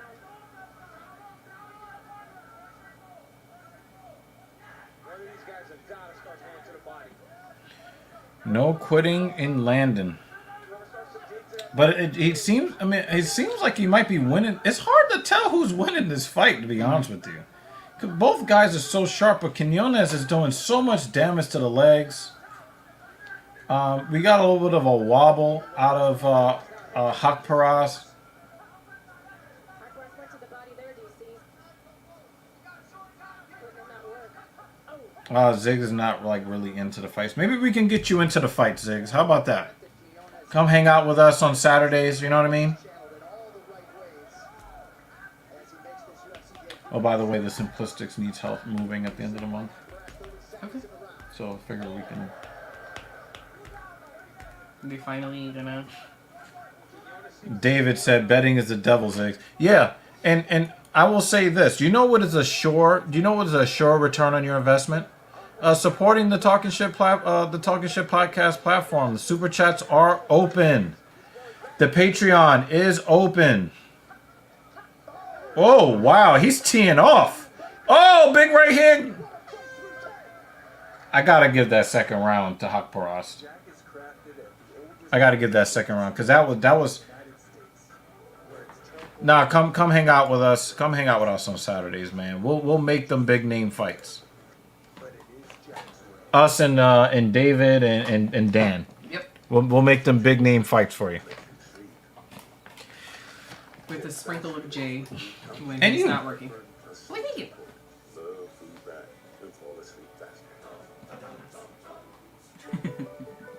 Working within the church for racial unity is one of the most Oh man, they're gonna try to sell Jesus to us during MMA. but it's difficult for a non-profit to have the impact that you want when you're spending I mean, I already said, which is a guarantee way for me to find Jesus. with the help of the thriving in the network. $50 million. Expand our organization's reach beyond my wildest dreams.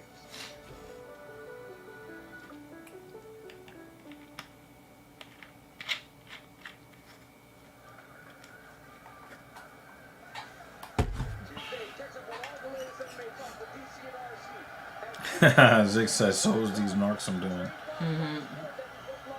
Yeah, don't narc on yourself, Ziggs. This fight is threatening to be fight of the night. Statistically, only Bobby Green has realized more striking success against Nasrat Haqparast than Landon Quiñones has. Quiñones is tearing that leg up. Haqparast is going to the body. I like how Haqparast has kind of stopped the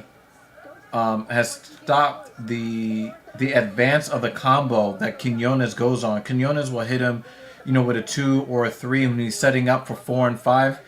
Haqparast just throws his hand out. Oh! Hard left from Haqparast.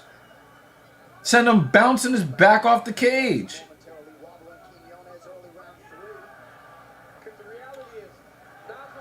Wow, he just threw him.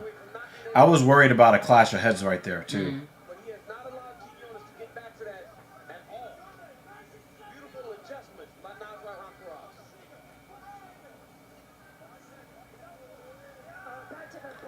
Damn, he's treating him like a heavy bag. Ah, nice. He brings that left through. Another left. In the middle of the guard. He went outside the guard and then went through the middle of the guard. Haqparast is so fucking sharp to nice.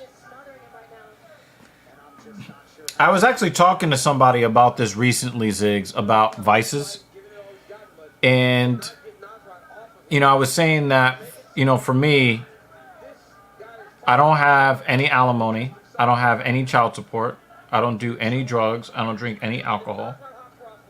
What's my vice? Cars. Cars. Well, I mean, I haven't bought a pair of sneakers in a year and a half. Right? But like, gaming, cars, sneakers,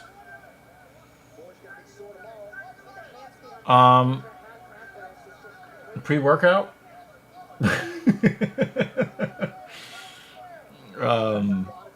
creatine. Hello, Hey, Polly Chaser. Chaser. What's up, man? How you doing? Sir? Are you a woman? Sir? How are you, Polly Chaser? Yo, these guys are leaving everything in the cage, man. I got this for fight of the night, y'all.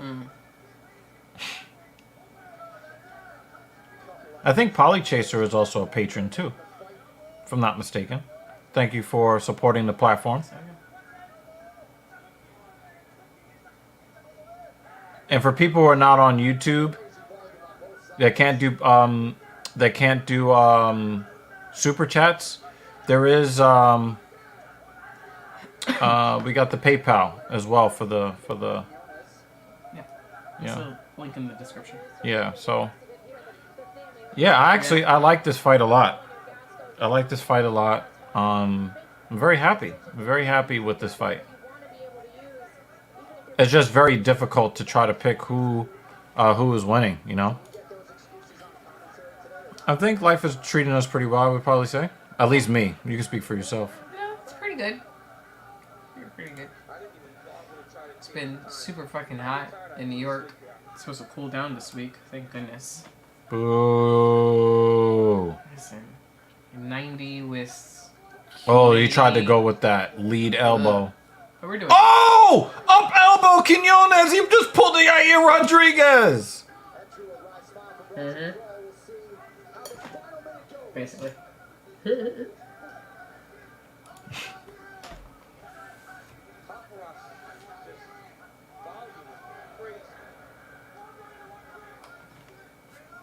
Predictions for what? Volkov next fight? Well, Volkov is not the next fight. That's the co-main.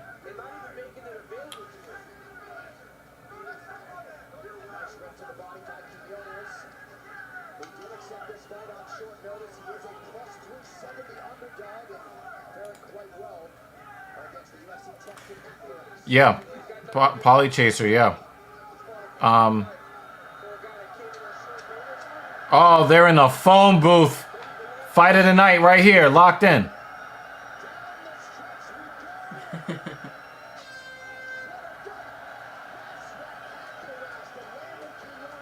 Wow. Yeah, dudes. I don't care. I don't care. That was fight of the night. That's fight of the night, yo. You're Polly Chaser. Glad I could help. We needed your prediction, Polly.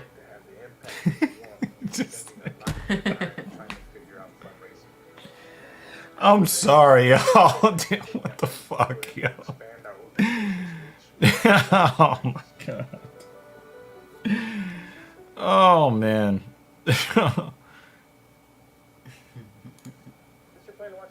No, I'm saying that I'm talking about from what I saw. This is the fight of the night. No, but it was already fight of the night, like kind of midway through the second. So don't tell me how to live my life. Fight of the night. 2 seconds left. Yeah, I just don't really know. I don't really have a prediction for that fight, Ziggs. Volkov, when he fights intelligently, is very difficult to beat because of the length, and he's super tall. But the thing is, you don't know which version of Volkov you're gonna get. Remember, Volkov dominated Lewis for 24 minutes and 35 seconds. Remember that? Mm. And then, remember he was like, I had the boo-boo.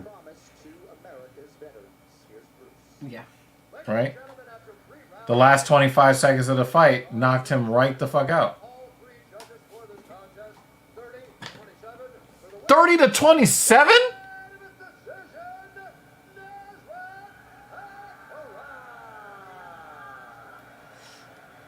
No, I don't. Polly Jesus said rigged. That was not a 30-27. I'm sorry, that was not a 30-27. 6.8 earthquake today in Morocco. 2,000 people died. I know you 2,000? how much was that motivation for you to have this type of performance? Man, Morocco's my new second home. They welcome me as a Moroccan kid, you know. And when I read the news today, it really threw me off. Yeah, the thing is, Tuivasa's on a 2-fight losing streak. He's gotten finished twice in a row. My home country, Afghanistan, we are suffering since 40 years. We are brotherhood, the big brotherhood also. A big thank you to our beloved Majesty, Mohammed VI and Mir al-Mu'mineen. Thank you for your big support. And I better count on you. Thank you for everything. Look at this guy. I know. Is that what you expected tonight, the Octagon? Waiting for we're like, wow, that was. We're gonna talk about this, Ryan. We're gonna talk about this because me and Mrs. Evil are the people to talk to about this. Me and Mrs. Evil are the people to talk about this. I'm glad that you brought this up. So 6.8 magnitude earthquake. They said that you said before. They said it was about 298 to go to 2,000. 2,000, yes, kills more than 2,000. Shortly after 11 p.m. local time, Friday 6 p.m. Eastern. Yeah, Polly, we're gonna get into because this is the real question, right? This is the real question. So the thing is, people ask about my relationship with her. We've been together over 17 years. Now, you may not know about this, but Sean O'Malley on his podcast was talking about the arrangement that he has with his wife, and he's like, well, the way that I see it, I'm the guy that has all of these options. Mm-hmm. You know, I pay for the for her lifestyle or whatever. I'm free to go and do what I want with other women. No, she is not free to do the same thing, but this is what we agree to. So people are saying, oh, he's cheating on his wife. Right. When That's the agreement That they is, have. because the thing is, he's speaking about it publicly. Obviously, he's not cheating if she knows about it, right? But the thing is, and you could probably give your opinion to people, because you and I have gone through, different evolutions in our relationship over the years, right?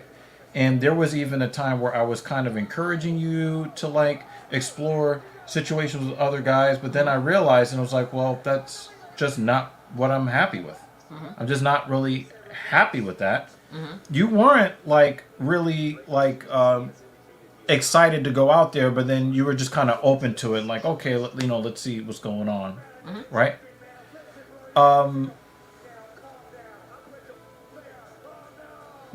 So what O'Malley was saying on his podcast is that, listen, I love my wife. I'm gonna take care of her. I'm gonna do whatever I can for her to give her a good life.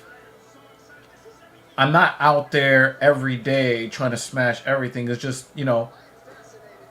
every now and again, I might just feel like, oh, I think I like her. I'm gonna see what's up with that, right? But he's like, I don't have time.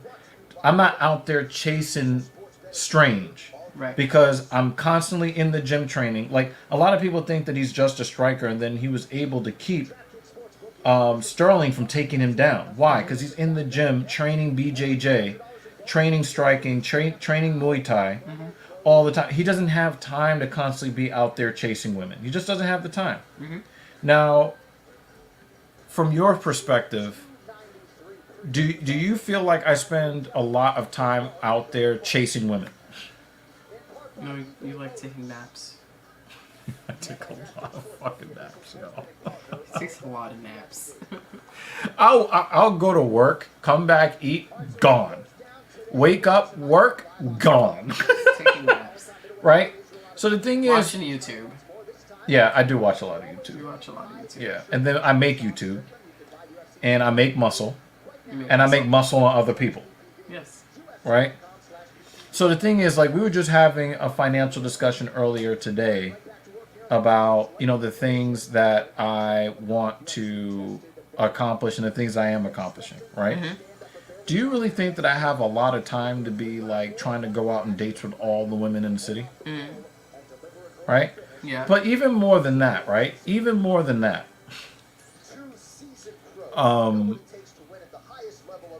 I'm not disrespectful. I don't entertain any women that are disrespectful to you, or joy walking, right? I don't let anybody disrespect you guys. I don't take away attention from you guys to give to other people. It's if this works out and it's fun for myself and I'm safe, right? But people just think that it is cheating simply because it's something outside of the relationship. Right. And I would ask then, what is your definition of cheating? For them and for us, this is an agreed upon arrangement, an agreed upon situation, or whatever. Now, I think some will go, oh, but Dr. Evil is able to go out with some girls and, it's okay if he does it.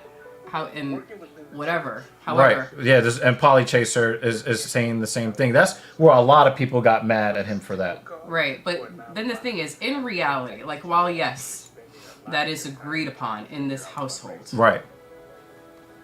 in reality, in the number of years that we have had this type of arrangement, how many chicks have you actually talked to or been with?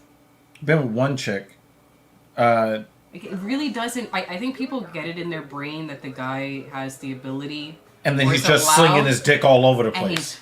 fucking everyone and yeah. fucking new chicks every day. And it's like, actually, no. I feel like once you're given the space to do that, the permission to do that, It just takes the pressure off. it takes the pressure off, and I think you become more, and correct me if I'm wrong, you become even more selective of who you are going to interact with in that way, Right. because you have been given your partner's blessing to do so, Right. and you don't want to fuck up that trust It's not just that, that they have. You know what I mean? Yeah, Like, but that's part of it. that's part of it. Yeah. But there's also another part of it too. Like, I know that this woman is going to ride for me regardless. So I in the back of my mind, I don't have any doubts. And I also don't have that thing where it's like, oh, wow, this could be fun. You know, this could be something that I can get pleasure from. And then I got to worry about, you know, disrespecting and running afoul and stepping on somebody's toes and, violating somebody's trust, right? Because that's really the thing. Like, I don't want to step over your boundaries and disrespect you. So when we take that off the table as a disrespect factor, because one of the things I've had to tell my female friends over the years is that when a man is interested in a woman, unless he's like out there giving his money to her, he probably just wants to smash. He's not going to be like emotionally entwined with her. He's not going to try to give her the world. He's just like, yo, let's just have fun. Let me clap them cheeks, and then I'm going to go home and you're going to go home, right? The thing is, for most women, when they cheat, they're already 1 foot out the door looking to leave and take half of his resources with her on the way out the door. So the thing is that, you know, women are more emotional when they step outside on their man, which is why a lot of people believe it's not really a smart thing to do to open up your relationship on that end. You know, if women looked at these things similarly to the way men do, I think that there would be less of an issue with it. Yeah, and I think also if in your relationship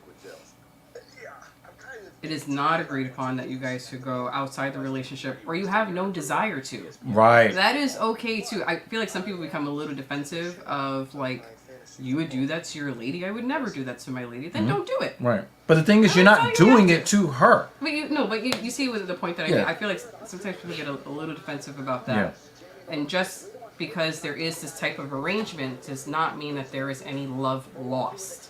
Oh, by the way, guys, look, 5'8" versus 6 feet and 74-inch reach versus 68. If Jamie Malarkey fights intelligently, he's going to use that length to dominate this fight if he fights the way he's supposed to fight. But we already know that's not guaranteed. But yeah, that's also another thing. Like you said, what if you're not like really interested in... The thing is, you have like... Then don't. Like for you, right?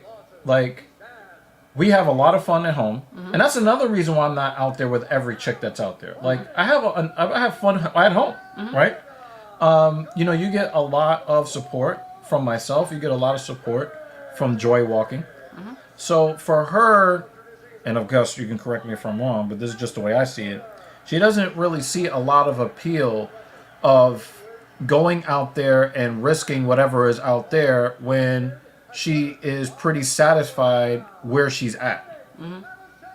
And I feel very much the same way for myself, which is why very rarely do I even get to the point of talking to a woman where I'm hanging out with her.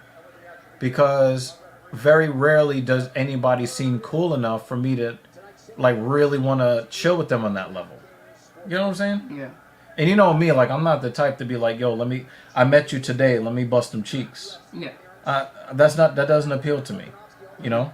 So the thing is, I'm a person that practices a lot of dick discipline.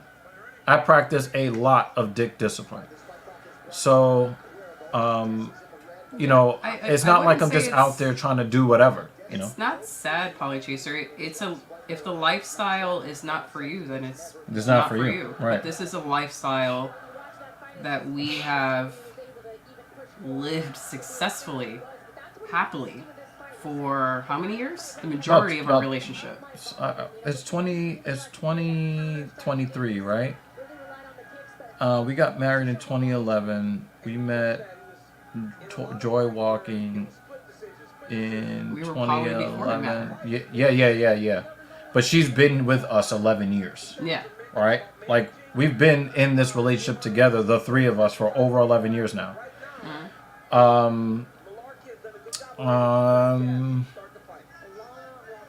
But yeah, we've been less than monogamous or beyond monogamy, maybe 12, 13 years, somewhere in that range. So, I completely agree. And we choose to do this with a third person as well. Yeah, and the thing is, if you want to talk about commitment and trust, I trust her, she trusts me, right? And the thing is, we had a lot of problems early in our relationship when we were monogamous. But we have more trust now than we ever did back then. And again, we've been together 17 years. How many people do you know at or under the age of 40 that have been in 15 plus year relationships? Mm-hmm. Right? Let me tell you about commitment. Right? You want to know how committed she is? She's sitting here in front of the camera talking to you. Because this is not a woman that wants to be on camera. She's even hosted a show by herself, solo dolo. Right? And she does that because of her commitment to what I'm trying to build here on YouTube. You know, she's actually getting a fitness certification I never thought I'd see the day. Mm-hmm. Right? Right? So, you know, that's, yeah. You know what I'm saying? So let's go through the comments because I think that some of these comments are very interesting. And it really shows that people have different perceptions of what things are. Yeah. Okay? All right. Let's go. Okay. Okay. She said, God, this sounds like such crap. Okay. So she is just with him because of what he provides. This relationship won't last in the long run. You know, Polly, you may not be too far off when you're talking about O'Malley, but again, O'Malley is not a guy, like he says, he's not sleeping with a different woman all the time. You know, he might go outside his relationship once a year just for fun. And one of the things that women have to understand about men is that we produce more than 3 million sperm cells a day. A lot of times we're just trying to find pleasure for ourselves. It is not an indictment of the women that we're with. It is not like, oh, you're bad, so I'm going to go smash this other chick. Is it this other chick? She's got a cooter too. Oh no! The stream is fucked up. And it's not on our side. We got the blue screen of death. Then that looks like the blue screen of death too. You better not fucking do this during the pay-per-view. Yeah, I want my money back, and I haven't even paid yet. $300 for that shit. So the thing is, here's the funny thing about this Poly Chaser. Most women are with men, especially in 23, for the things that they provide in a relationship. And that goes for whether they are monogamous or not. And a lot of guys are actually getting tired of that. They're getting tired of women only being with them for what they can get out of them. And now we've got the situation that we just talked about in TSP 82, where random strange women think that they are entitled to the protection of random strange men in the street. And he's supposed to be willing to put his life on the line for some chick that neither knows him or respects him, right? So the thing is, like, you're seeing a lot of these relationships, and again, I think that you might be right, but you know, you also might be wrong, because the two of them seem to be doing just fine. But I can also tell you this: the divorce rate is above 50% in modern society. And the vast majority of those relationships are ended by women, 70 to 80%, depending on whether that woman has a college degree or not. And the vast majority of these relationships are monogamous and they don't last. So obviously, whether you have an open or a poly relationship or not is not really the deciding factor on whether or not your relationship is going to survive. It's usually the people who are involved and how committed they are to keeping each other satisfied, and how much peace they bring to each other in life. I try to bring this woman as much peace as I can. As I bring down the desk, and she works hard to bring peace to my life as well. So, you know, that's you know. Polychase says, I only cheat with some hot chicks I came across, and if she doesn't like that, well, she just loses all the things I buy her. Well, but he's not saying no, him, and he's talking about he's talking about O'Malley. But the thing is, guys of O'Malley's stature are he is a 0.1% man. He's at the top of the food chain. He knows how to fight. And he's a multi-millionaire. So the thing is, men like him are rare, so he has leverage in that relationship. So he could be like many of the professional athletes and commit to no woman ever and just nut in their faces and send them home with, you know, a Birkin bag, or a C-class Mercedes or whatever. but he chooses to have a family with her and then provide for her entire life. A lot of these young men are not doing that at all. They're not doing that at all, right? But the thing is, it might be empty and shallow to you. But the thing is that women have been with men for their resources since the beginning of time. This is nothing new. This is standard fare since the beginning of the human race. Kratos says, I went to pick up 13 items from the grocery store from an Instacart order I made, and I got at least 20 extra items for free because they didn't want to throw it out. Excellent. Hey, I ain't mad at that. That's when you dump it in the car, you race away, get away. So, right, but if she does it, was it then? Well, the thing is, Polly, it depends on whether they agreed to it or not. Now, if you're Adam 22 and you're letting, huge black men dick your wife down 10 days after you've been married, giving her the long schlong, if, Adam 22 is okay with that right now. That's their agreement.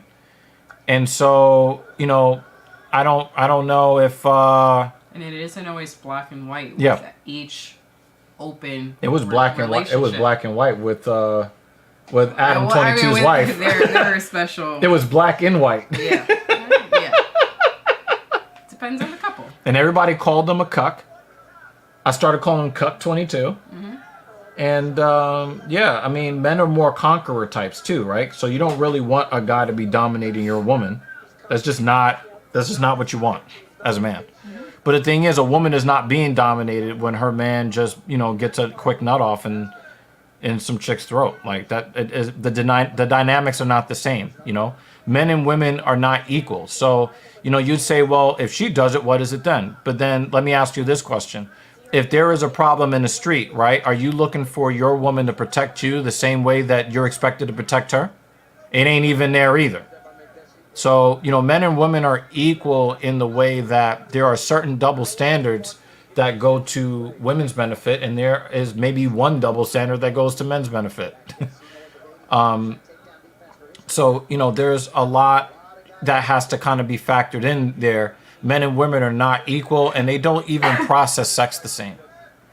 But we also know that if there is a situation where there's some aggression, we know that the burden of performance, and this is something that I talked to you about, like, that if there's something going on in the street and it's life or death, that's my last day on the planet, right? And that's something that's just kind of known between us, right? Like, if there is something where somebody's got to take the bullet, that's going to be me, right? So it doesn't matter if you made more money or I make more money, or, if I go hang out with this chick or that chick, we know that when shit hits the fan, my time has come to an end to ensure that you live. And a lot of guys think that's bullshit too, right? But that's also been the expectation since the beginning of time. It's just what it is, Do you really believe the girl would agree to him screwing around, but she cannot if they really love each other? You kind of agreed to that, did you not? Listen, and also, these are difficult conversations. And they don't happen just once. Because this is a complicated topic. Yeah. Yes, and it happens over time. And there are adjustments that might be made over time. And it is revisited often. So we don't just sit down and be like, so, ready to go fuck some chicks? like how many bitches you got? It's not how it goes. These are... She woke up this morning and said, we don't love them hoes. It takes time. Yeah. And it's not just... and it's also not written in stone. Are you okay with me fucking other chicks? Right. There was more to that conversation than just that question. Right. And the thing is, people always ask me, what if she, meets somebody? Then it's a conversation. It's a conversation. Right? I'm not just going to come out and say you can't and can't. Wake up one morning and be like, but, oh, fuck them chicks. Yeah. You know what I'm saying? I'm going to crack myself up. Be like, yo, I saw my sperm hit her eyeball. Ew. Her eye turned red. That's terrible. Because she saw my kids. Uh-oh. Oh, he cut right underneath the right eye. Wow, his eyebrows are so white. Zig says you need a partnership to get the land and the Benz. Yeah, like, you know, the apartment that we live in, the 2 cars, because I don't just have the Benz, right? We got something else that's nice too, right? We brought this together to create a life that if we would have told each other that we would be in this situation, living the way we're living today, 10 years ago, Nah. like, you'd be like, come on, son. Yeah. Right? So. Ryan Fry said, my fear would be he or she would start digging the other person more, then bam, 10 years plus down the drain. Well, the thing is, in our situation, again, and we kind of discussed this already, you know, when women go outside the relationship, they're going to be more likely to want to just, they don't want to have something that's kind of like on the side. They want to just do out and out replacement, right? For the most part, not in every situation. But for the most part, guys are not usually looking for replacements in their relationships. So the thing is, especially the way that guys do things, it's like, yo, I got to smash and I keep it moving. And think about it like this too, right? When you look at everybody on the dating apps and you see the guys at the top 20% are getting all the dates and getting all the sex, right? How many of these guys are actually committing to these women that they fuck? Very few of them. And these are single guys and they're not committing to them. A lot of us guys that are in relationships like mine, we're not looking to commit to some other chicks. Like, yo, we can have fun, we can hang out, go to a restaurant, go to a sporting event. I'll let you throw axes or go to an arcade or whatever it is, right? But then you're just going to go home. And I'm going to go home to where my women are at. So, we've been very... Look at that blood. Yeah, he's getting... He tried to knock Makdessi out with that right cross. I'm surprised that Makdessi didn't do the stanky leg on that one. Maybe he was affected by it because he's kind of backing up a little bit. Oh, flying knee! Yeah, he's killing Makdessi's leg, his lead leg. Look at his leg. Yeah. So yeah, I mean, yeah, you always run this risk, Ryan. But again, like we've talked about this in the past. There aren't really any women that I've met that really measure up to her anyway. So Polly says, I look at other pretty girls, I'm a man, but I truly love my wife and would not go screwing them. See, that's the standard that you've set for yourself, and that's the barrier you set for yourself, and I salute you on that. I salute you on that, right? But for me, remember, when I allow myself to get some pleasure, it is not something that I'm doing to my wife at home. It's like if I went to go get a hamburger with bacon on it, right? Sometimes I'll go get that bacon, and sometimes I won't bring that sandwich home to my wife. Sometimes I'll just eat it wherever I bought it. I'm not doing that because I don't want her to have the same good taste that I have. Just I was hungry in that moment, and I satisfied that hunger, and it really isn't any deeper than that. You know what I mean? Okay. Kratos says, poly relationships are great as long as you all trust each other. That's how I see it. That's pretty much it. Zig says, financially it can work, but the child is always the deal breaker. I don't see how that is necessarily a deal breaker. I do know that, when me and you talked about it, we pretty much agreed that when it comes to procreation, no woman gets a child from me before you do. But no other woman besides her is getting a child from me, as far as I'm concerned. Now, that could change later, but I'm focused on her. And, in the way that we... And the thing is, our child is going to have a lot of support. Yeah. A lot of support. We covered this comment. I think screwing around is not good, but I get you. You should do whatever makes you happy. Yeah, I don't do a lot of screwing around. Again, like I'm very, very intentional about who I tend to get involved with. And if that person cannot actually enrich our lives in some indirect or a direct way, I'm not interested anyway. So that's just how that is. You can argue that birth control gave the ladies sexual freedom, but maybe nowadays a lot of them seem to take it way too far. I completely agree. And the thing is, it has really upset the apple cart as far as the social contract between the man and the woman. And now you're seeing a lot of men just kind of checking out of the social contract. Again, we just discussed this in TSP 82. Polychaser, please watch episode 82 with me and Captain Paul that we just did yesterday. Please go back and watch that. Now you have men that are looking at women who are in distress in the street, and they're just standing by and watching. They're not intervening to help anymore. And you can attribute that directly to the whole sexual liberation of the 1970s. And when you have a bunch of women out there in the world talking about I'm strong and independent and don't need no man, then the man was like, okay, then protect yourself. Go do that. You know what I'm saying? So I don't, but yeah, women have been, big. Yeah, go back in history, Polychaser. You'll see that all marriages, the marriages were actually not between men and women that chose each other, but families who were looking to consolidate resources and kind of, keep the resources in the highest social stratosphere that they could possibly keep it. So a lot of the marriages were not necessarily because this man loved this woman. The whole concept of marrying for love is about 100 years old. Back in the day, it was like, that guy owns, this business, that guy owns that business. And to kind of join the houses together, your daughter's going to marry my son.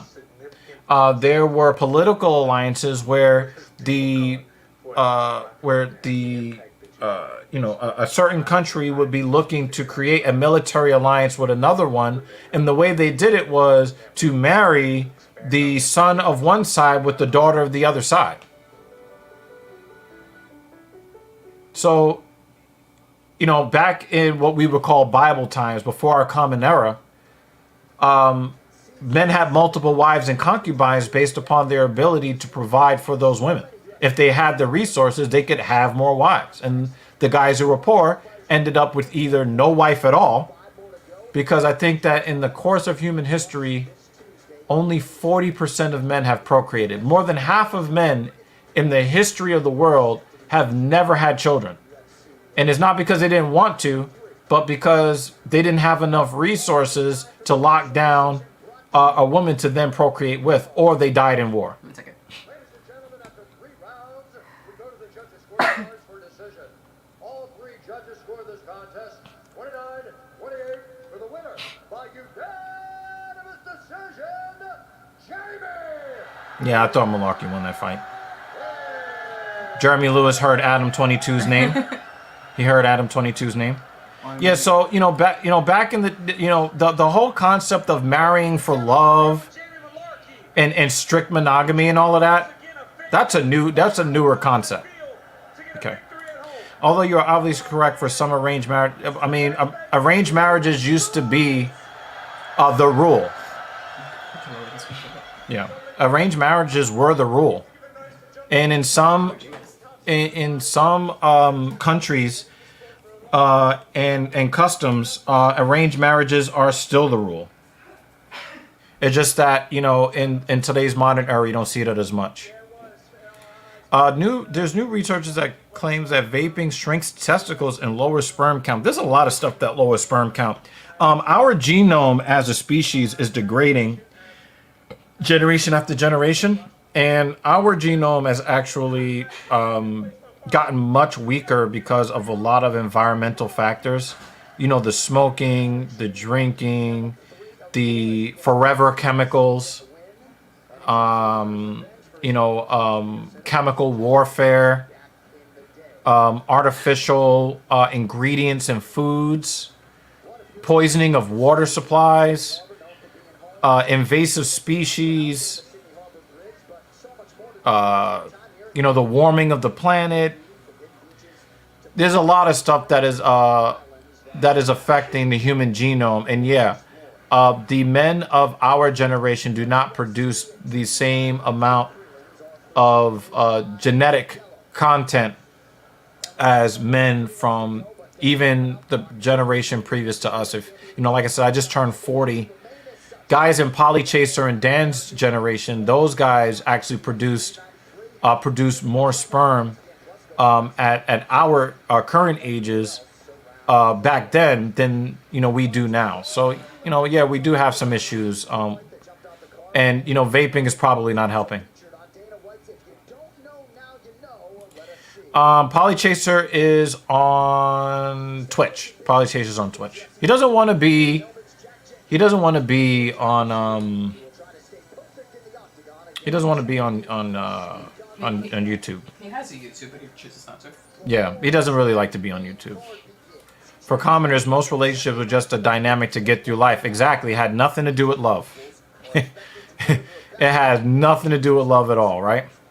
And like I was saying when we were talking about equal, right? You are strong in certain ways that I'm not. I'm strong in certain ways that you're not. And we create equality with that. Right. And she has her own gifts too, Yeah, exactly. Exactly. So we definitely agree on this. One of the prelims was really bad. The one with Blood Diamond, that was awful. That was awful, and Our fight of the night came from the prelims, though. we vote to have both fighters be cut. Nasrat Hakparas and Quinones, they both fought. I really enjoyed that fight.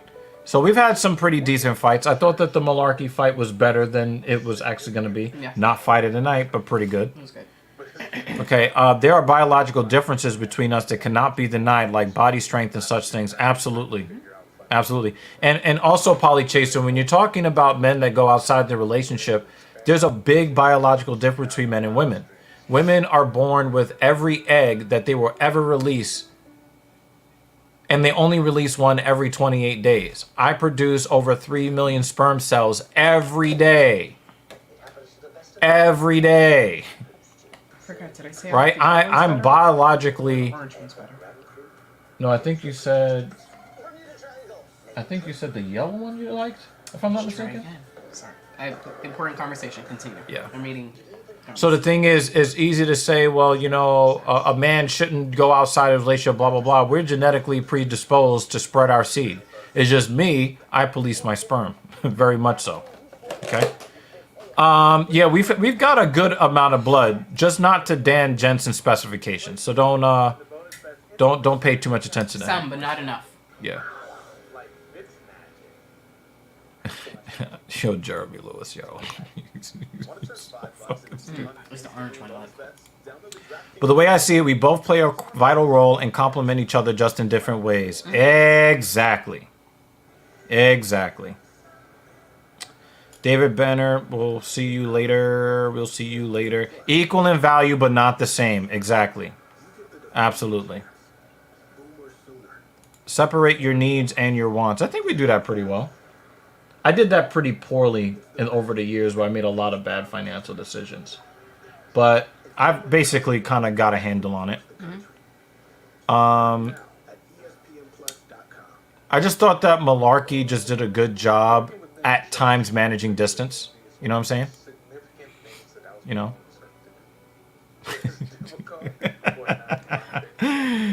Oh my God. Speaking of middleweight fighters, when is Joe Pyfer coming back from injury? Seems like he's a pretty good fighter too. I like him. I don't know what happened to Joe Pyfer. I'd have to look it up. Okay. Good thing I don't vape beyond vaping marijuana extract. But the thing is, you're still inhaling a vapor into your lungs. You're inhaling a low level of fluid, but it is still fluid, and it is still an irritant to the lungs. So you are still impeding your ability to breathe, no matter what you're vaping or smoking. To me, it sounds like you project a lot of our contemporary standards to history. I am much more on Jordan Peterson's side of the perspective. Throughout history, the role males and females played. But I just think that we're very quick to forget that, men went outside the relationships a lot. The modern definition of monogamy was only really instituted by the Roman Catholic Church sometime in the 600s. This is not the way human beings have always lived. The strict, sexually exclusive monogamy that people are expecting in today's society, that is not the way human beings have been doing it. We do pair bond for life, for the most part, but in the way that monogamy was thrust upon the people for selfish reasons by the clergy, it's just. But the thing is that I understand that there is a contemporary standard, but people want to believe that this is the way it's always been, and it has not always been this way. And some people are able to commit to each other and still not live the way that we're told to live by society. Okay. There was a time just 400 years ago women were wifed up based upon the ability to make beer and whiskey that made gross water drinkable. And then at some point we had prohibition too, after women complained about men getting drunk too much.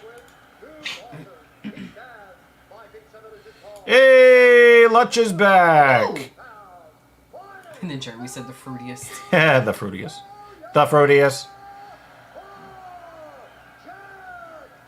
I was watching but had to get my clothes ready for my sister's engagement party tomorrow. Congratulations. Congrats and put to out her. a video. 3 videos. Yeah, you've been going pretty hard. It's just that I'm trying to find videos I want to watch from you. And sometimes I look at the subject matter and I'm like, you know what? I think I'm going to skip that one. Strong, powerful men always made lots of offspring. This is true, but not really my point. Well, they made lots of offspring because they had access to more women. You can only get a woman to make one baby maybe once a year. So strong, powerful men, and this is not any different today. The guys at the top of the dating market are still getting all the women. The percentage of men who report being virgins are way lower than the percentage of women who claim to be virgins. The percentage of men who've said that they have not had access to sex in the last 12 months, not the same percentage as the women. So women are having way more sex than men are having. Well, those women have to be having sex with somebody. It just so happens that they consolidate on the top 20% of men. And to take it back to Sean O'Malley, he's the top 0.1% of men. So yeah, he's going to be able to have that arrangement with his woman because he's got the leverage there. That's just what it is. I thought you just said it on that. You may not think that it is fair, but she's also living a very easy life that she doesn't have to work for. A lot of men don't think that's fair either. There's a warm and fuzzy moment going on in the chat right now. You guys are funny. I mean, I'm not going to say it's not the same without you, but... So,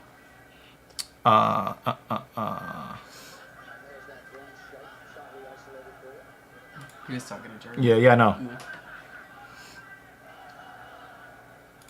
Yeah, so I have this same problem. There are content creators I want to watch, but because I binge some other content creator, now that content creator doesn't show up in my feed anymore, even if I'm subscribed. That's why I do the 2 YouTube channels. Joe Pyfer is coming back November 7th versus Abdul Razak Al Hassan. Okay, cool. Oh, update the thing because it's not malarkey anymore. That's a load of malarkey. There we go. Sorry about that. That's good. Yeah, we don't discuss the professional football league on this channel, so I'm going to skip that. If you put it on Discord, Cap will discuss it with you. Yeah. Would you agree that the ideal circumstance for a kid is to be raised is to have a father and a mother and his... Absolutely. Absolutely. It's just that in our house, our child is going to have a father and 2 mothers. Right? The real problem is the single parent household, not the polygamous household. Those are not the problem. It's the ones that get left out there by themselves, right?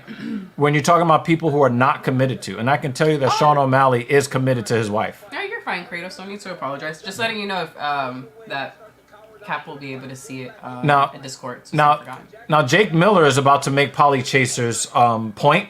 And if Polly Chaser is about to make this point, I'm going to agree with Polly Chaser, right? So it says, it's not even about sex with those strong men. Nick Cannon had his sperm sent to women he saw as ones that could produce attractive offspring for half of his kids. But here's the problem, Jake Miller. Not only does he have a genetic autoimmune disease that he's probably going to pass on to those kids, but Nick Cannon is not actually taking care of those kids, all of those kids. He is not in all of their lives. So even though he is paying for the lifestyles of the women and the children that he is having, he is not actually being a father to those kids. So that is not a situation that I would ever endorse, ever. That's not real Polly. That's just one selfish guy slinging his dick around because he's a multimillionaire and thinks that child support makes him a father. No, we're not. Nah. Women always had to be really aware of who they fucked, as each sex could lead to kids. Absolutely. Absolutely. Yeah, he's just being a different version of a deadbeat dad. And we don't condone that here on TSP. Yeah, imagine being a kid and be like, yeah, my dad just sent his sperm to my mom because he hopes I came out attractive looking. Need therapy after that. Yeah. We all get down on ourselves. Some BS had me spinning out the other day, but we all got each other's back. Let me say something. I don't want to get too emotional. I say this, Lutch. I'm speaking right to you, brother. You're talking about some BS had you spinning out, but we all got each other's back. I cannot have your back if you don't hit me up and let me know that some BS had you spinning out. Seriously, I'm talking to you, brother. Like, in order for somebody to be there for you, they got to know that there's something going on with you, right? So don't be afraid to reach out to people. Don't be afraid, to send a text, an email, something. Come on, man. Call him because he might be napping. I'm really digging on Yeah, but the thing is, like... and he'll see it when he wakes up. But the thing is, if Lutch calls and I see that, I'm going to cut my nap short. Yeah. You know what I mean? And the thing is, me and Lutch, we don't... I hate Lutch's politics. Can I just say that? Like, I always try to sugarcoat it. I cannot stand Lutch's politics. It makes my blood itch. I hate his politics. But he is a fucking brother to me. I'm going to go balls to the wall for him, regardless of the things that we agree on or disagree on. That's what we're building here on TSP. Right? Like, that's just what it is, right? You know? So, you know what I'm saying? Like, in order for people to have your back, you got to reach out. And that's one of the things that I want to tell you guys too, right? A lot of guys are suffering in silence. That needs to end. The suffering in silence has to end. We're not doing that no more, fellas. Like, if you need to come, to the TSP Discord, if you need, to text, look at that overhand right from Mariscal. That was a very, very dangerous. He's still throwing that overhand right too, and he's got that Kratos fucking thing in his hair too. Jeremy says, you don't like a lot of our politics, but you all know how to hold decent public discourse. Exactly. Polly Chaser said, I think being a man requires a huge amount of responsibility, and now that these men know they can do what they want, as there are no consequences with casual sex, sex no longer has the meaning that it used to have. I agree with you. And to me, this is bad, as being responsible is a huge thing in my life. I completely agree with you, Polly Chaser. But I will add on to this, right? When I was simping over that chick that I was into for 20 years, right? Were you not the one to say, yo, I would not trust your judgment if you went chasing after this chick after all this? Why would you give your attention and your body to some chick when she don't even listen to you when you talk to her? Yeah. It's one of the many conversations we've had on this topic. Yeah. And this is one of those things about me being responsible, emotionally responsible, psychologically responsible, physically responsible. Just because I have the option to fuck other women doesn't mean I have to. That's responsibility. And I will be critical of his choice. If it's a bad choice. And if it's a bad choice, oh, I'm going to let him know. It's a really bad choice. Yep. DEG texted me about an issue, and I knew we weren't going to see each other, so I was just like, yo, not. And he's like, bet. Yeah. I was just like, yeah, you didn't do all your research on this particular subject, and you need to kind of go back to the drawing board on this one. And he's like, you know what? Nah, not going there. Okay, cool.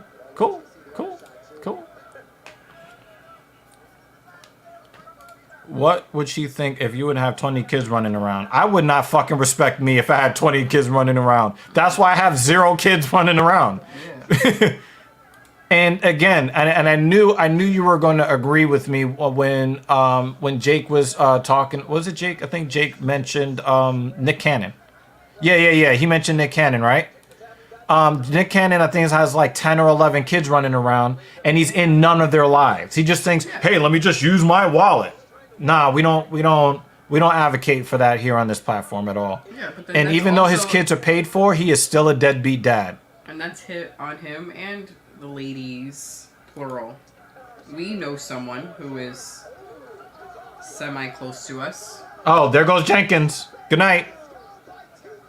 Who has multiple children. Jenkins looks like me when I take a nap. Yo, I was gonna say, am I lying though? You're not lying. We know some. Look! That's how I take a nap.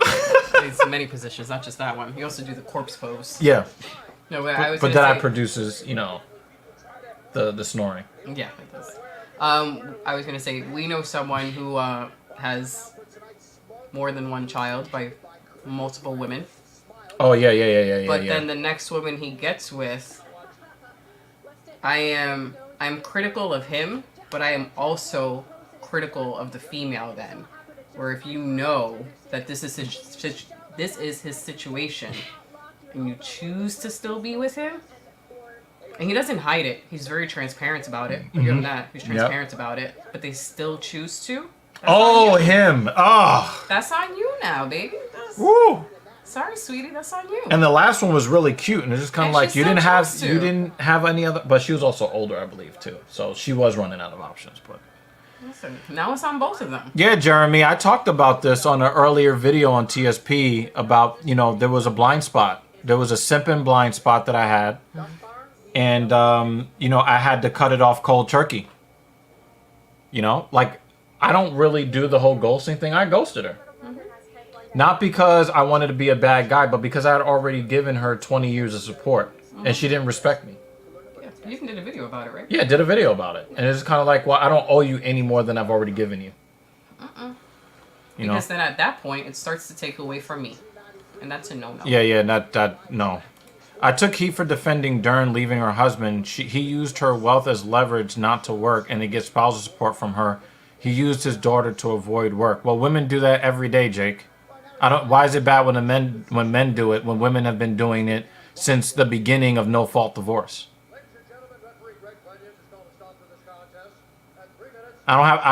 Until women have a problem with women doing it, I don't have a problem when men do it. And we can have that discussion, Jake.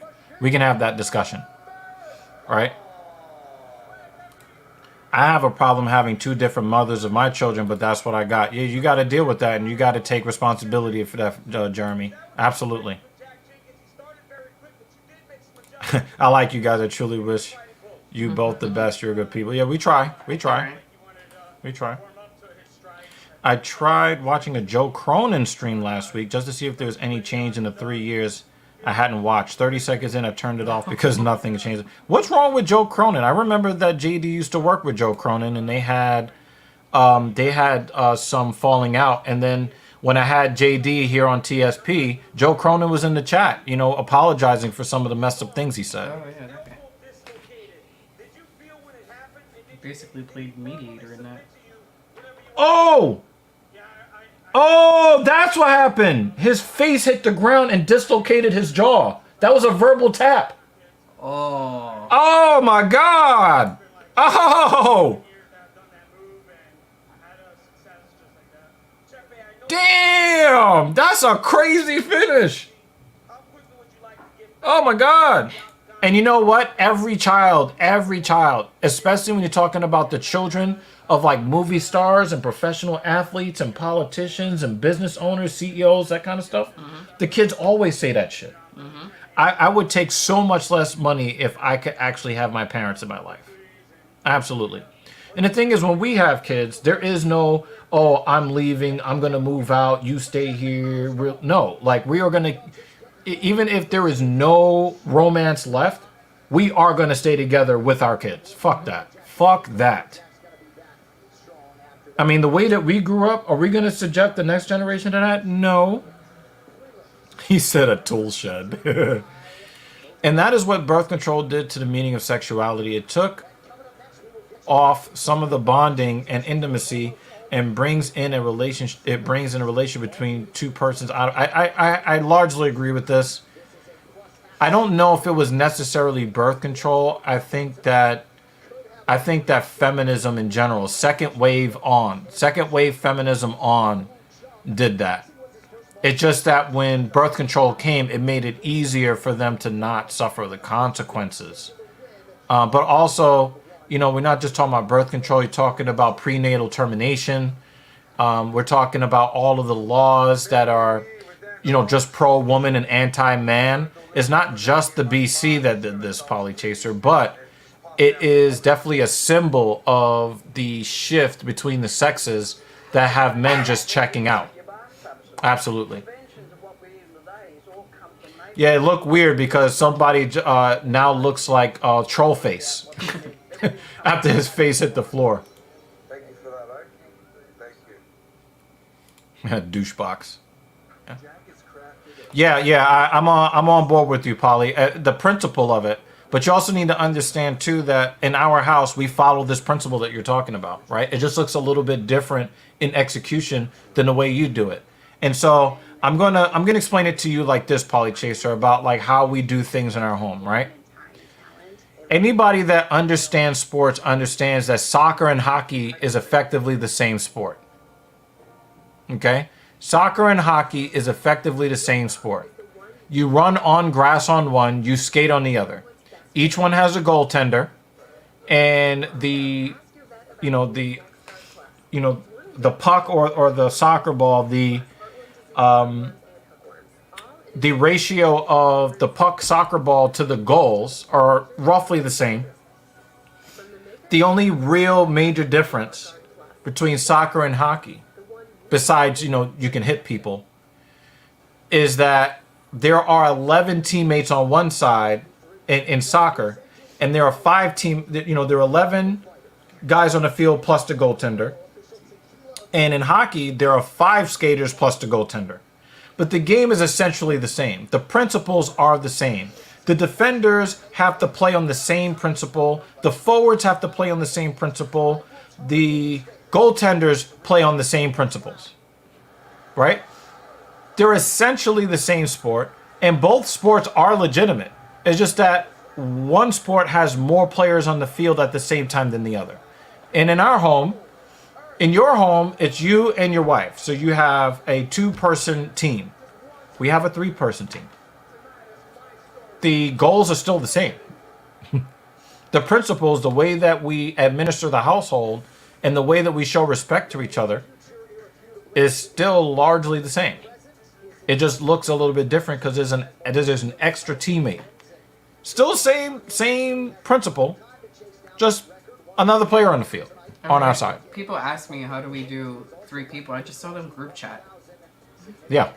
It's the same thing you do. Yeah. In your 2-person relationship, except it's in a group chat, and the majority of the time, everything is not communicated with everyone because we tell it to one person, forget to tell it to the other person. Right. And we thought we tell to the other person because we told one of the other person. That's our relationship. Yeah. Besides that, it's the same as a monogamous relationship. Yeah. Just with a group chat. Yep, exactly. Yep. Yeah, and the thing is, you know, it was funny because back in the day, it was like, oh, Polly. You know what I mean? Remember back in the day? Yeah. And that was when we were in Brooklyn. You know? Yeah. Yeah, we never forget Polly Chaser, yo. Never. It's always good to see you pop by the chat, Polly Chaser. Yeah, absolutely. Yeah. I just realized that now that I've entered this... Kratos didn't know that Joe Cronin was in my chat. Yeah, when JD was here. Oh, yeah. When that weirdo was talking shit about her and me, and didn't even know me, and then got his YouTube channel deleted. Yeah. Joe Cronin, came in and was, basically saying, yeah, I said a lot of messed up things. He apologized in the stream. Yeah. And that stream is still up, y'all, and you'll see it. I put the chat. I put the message right there up on the screen. Yeah. I just realized. Shit takes on a lot of things wrestling and is overly critical of others hypocritically. Okay. I'm just realizing now I start earlier instead of at 8:40. I start at 8:25. Oh, so you're gonna go to work a little bit earlier? So I mean, it might be 30 minutes late. Give myself time to change my clothes. Yeah. Yay, aging. Bad all around, but many people were saying Dern's husband representing for what we all want to do. But don't listen to people. Don't listen to people. The thing is that, everybody is happy when a woman takes the man to the cleaners and says, oh yeah, girl, go girl, you get everything, take everything, leave him with nothing, blah, blah, blah. And then when a woman has to pay alimony or child support, oh, he can work. Well, you guys fought for equality. You can work. No, we're not doing that. We're not doing that over here. You made more money. You chose him. You ended the relationship. Pay up. Cronin lost me when he made soundbite donation. Soundbite donation about COVID? I don't even know what you're talking about. Were you running a scam or something? If you guys are ever in Austin, Texas, you got a place to stay. Just ignore the skunky smell of that dank. Respect to you, man. Respect to you, man.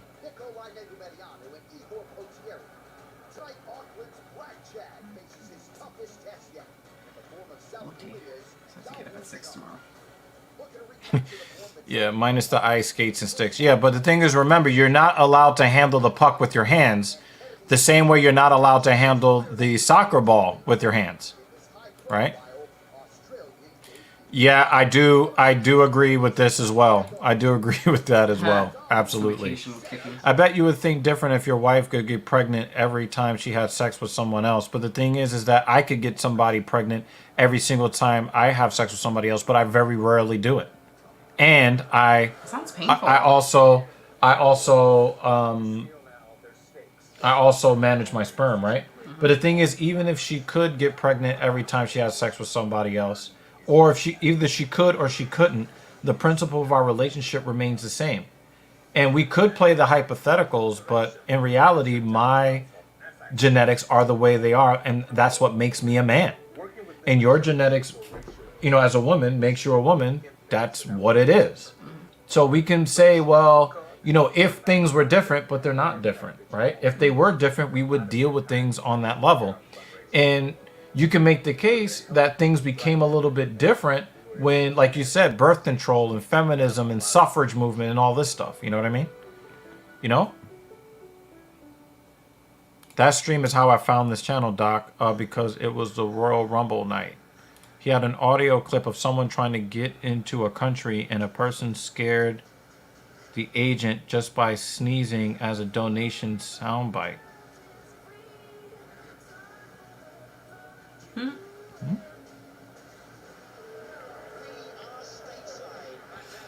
Okay, that's still very strange. I remember that stream was headed down to Oklahoma and listened near half the way. Caught the next stream with Cronin's apology on the stream. Yeah. I feel like I'm the youngest person in this chat. This discussion. Yeah, I mean, we have, again, this is what TSP is about. On the day, grown people. Yeah, grown people chat. We're all adults. But, we will talk about coffee and make bad jokes and all that stuff. Oh, hell yeah. This is balance. Yeah. I mean, again, this is a men's platform a men's platform that we hope more women join, because we want to bring a more balanced viewpoint of both men and women. I think that Polly Chaser would agree with me that especially in the manosphere genre, there's too much down talking on women in general instead of just critiquing the things that need to be critiqued, right? I know YouTube can't see it. Right. Hit the next one. This one? Yeah. Joe Cronin is a wrestling podcaster who's popular on YouTube, and he is a competitor to JD from NY, who is a good friend of mine and a personal training client of mine. The two of them used to do content together, but then had a falling out. And then, the guy had some bad jokes about JD's cat, and his pets or whatever, and it was, really offensive or what have you. And then, there was a huge falling out or whatever. So that's what they're talking about. I think Kratos actually came to TSP from, that stream, because we weren't really talking about Joe Cronin in that stream. We were talking about the nasty, disgusting things that this guy was saying and making fun of JD. And I'm not talking about Joe Cronin, some other loser that I can't remember the name of because he's worthless. Yeah. He's not even on YouTube anymore. The only thing that I remember about him is that he celebrates domestic violence, and he's not even worth remembering his name just from that alone. But JD was trying to make a change in his life. Holly Chaser joined YouTube. Basically, saying like, messed up things, saying messed up things about, my wife, and saying messed up things about, it was just fucking stupid. Somebody says something about Carlos Ulberg and his appearance. So any ladies want to, where is that comment? Who making an appearance? Hold on. Oh. So, you want to speak on this? Wait, which one is Ulberg? Ulberg is the guy he's fighting. Don't sleep on Da Jung. He might win this fight. He's a very tall Korean. That's him. He's attractive. Well, there you have it. He's attractive. He's a good looking dude. Yeah, I'm not attracted to him. I will agree with you, Ryan. He is a good looking dude. Okay. Well, there you have it. There you have it. Yeah, why did you put his name in the chat, man? I'm about to fucking time your ass out. I don't need to fucking remember that. Herbden. I'm sorry, I want to play that video again. And TIJ is back. This semester in my college, I got to take a writing intensive course, and the only course available was women and gender studies. You poor thing. Oh my god. Are you in CUNY, Mikey?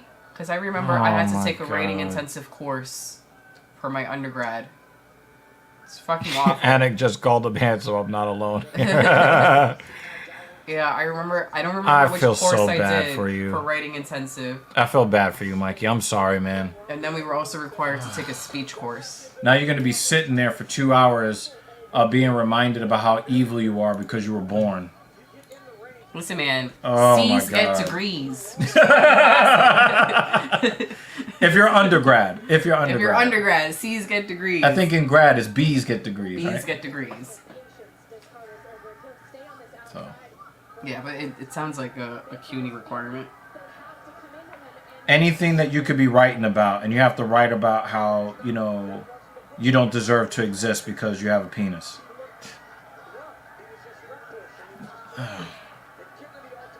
Yeah, when you start hitting them with facts, they get really upset. The only classes I really spoke in were the technical courses, the ones that were based on my major, which was computer systems technology or computer information systems. And I would really only speak up. But the thing is, it rewrites. So here's the problem, Polly Chaser.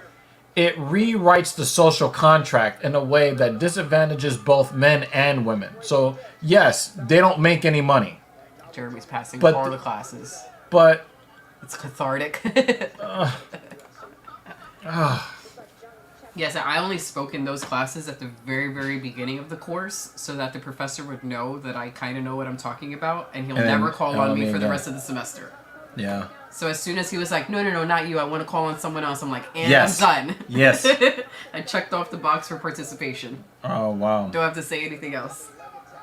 It works. I feel like that in the gym, right? Because now that I've prospected so many people, I don't feel like I have to talk to anybody anymore. It's like, and done. Yeah, I was like, let me talk now before he gets to the questions where I really don't know the answers. And then I don't want to sound like an idiot. That's what John needs to do. He's got to mix his targets, show some level changes. He's got to present Ulberg with a bunch of options. Yeah, just, don't sleep on Da Un Jung. He's a tough guy, and he's got power. And he's got a pretty nice submission game, too.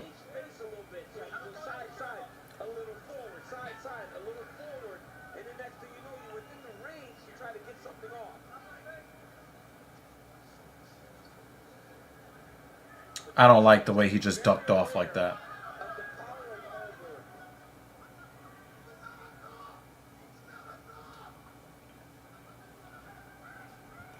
Yeah, I agree with you, man. But the thing is, most rational people are not going along with all of that. It makes work difficult.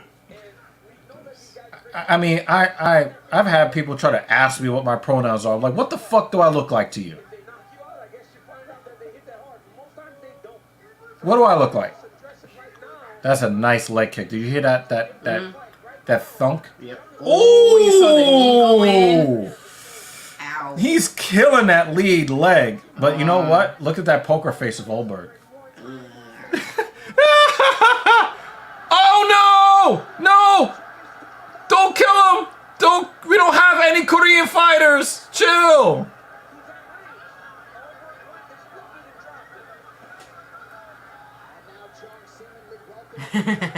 Kratos.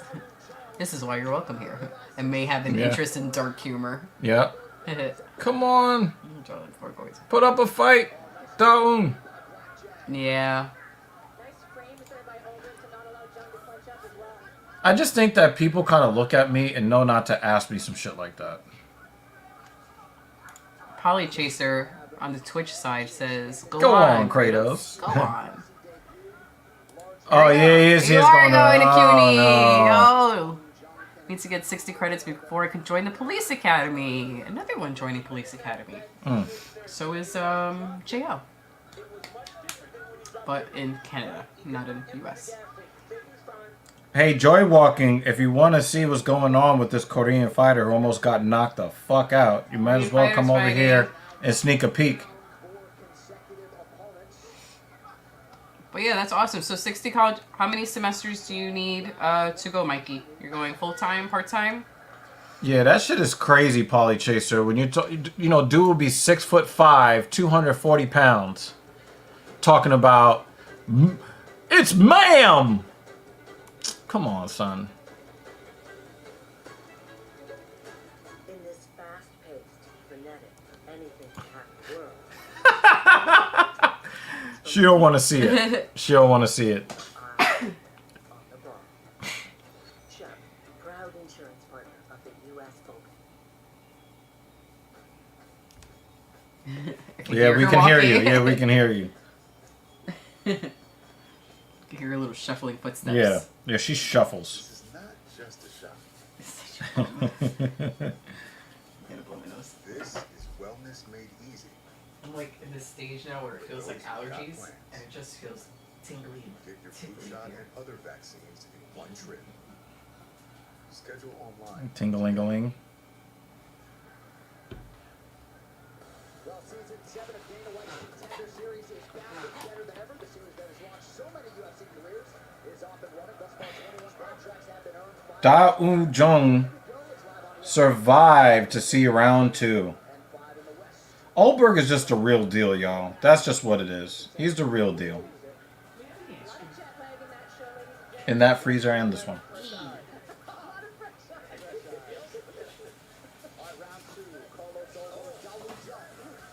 I think there's a power disparity. Even though Dao Jung does have, you know, good power, I think Olberg might be on a different level. I've been deceived. No mess. Oh, that's fucked up. Got an empty box. That means somebody went in there and took... I went in looking for ice cream sandwiches. But there's a different ice cream in there, though. Oh, I wanted like an ice cream sandwich or a Coke. Yeah. I mean, Mrs. Evil eats an ice cream sandwich. I just wanted something handheld.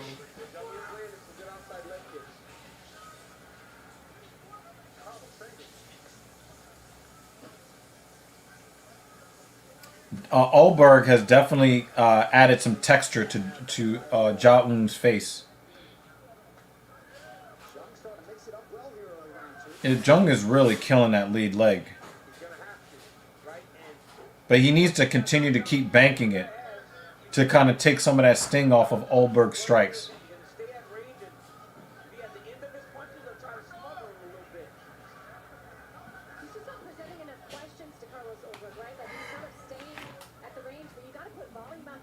Yeah, totally agreed.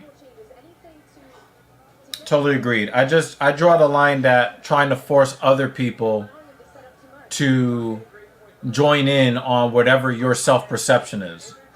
Even if your self-perception is 100% accurate, I'm still not required to agree with you on anything. The only thing that I'm required to do is not interfere with your life. Yeah, that's where the line is drawn. Absolutely, Polly Chaser. And you know, absolutely. We're just gonna agree. You know, do what you want, wear what you want, call yourself what you want. But to try to, you know, police other people's speech, no. I see what I see, and my perception of the world is not going to be dictated by you.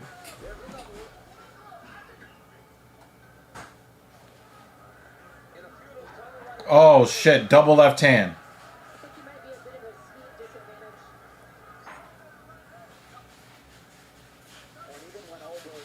Oh, we got blood.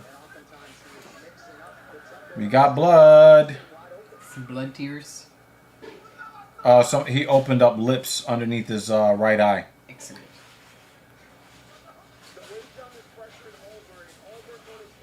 Oh, now he's beating up the other eye.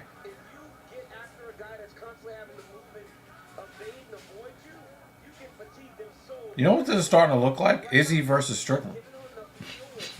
That's what this is starting to look like. Do I have a point? I don't know. I don't see it.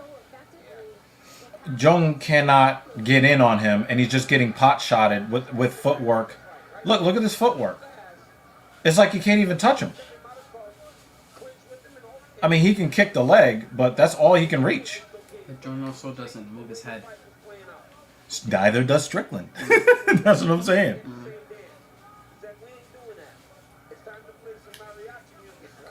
Yeah, Polly Chaser, we're definitely going to agree on that too. I can't really put that on the screen because of YouTube guidelines, but I completely agree with you.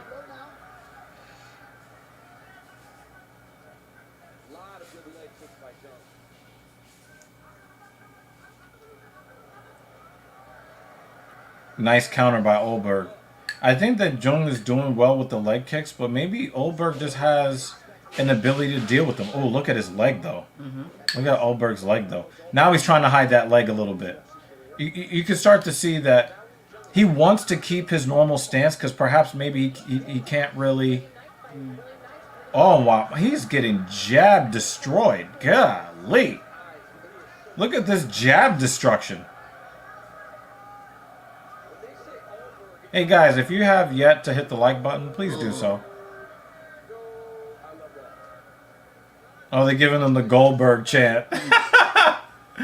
They're giving Olberg the Goldberg chant. Olberg!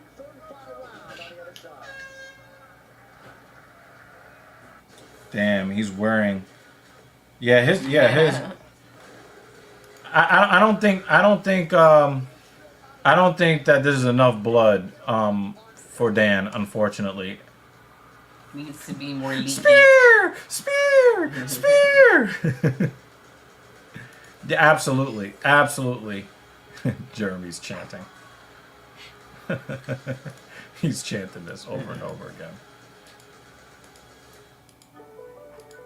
Working within the church for racial unity is one of the most significant things that I was put on this earth.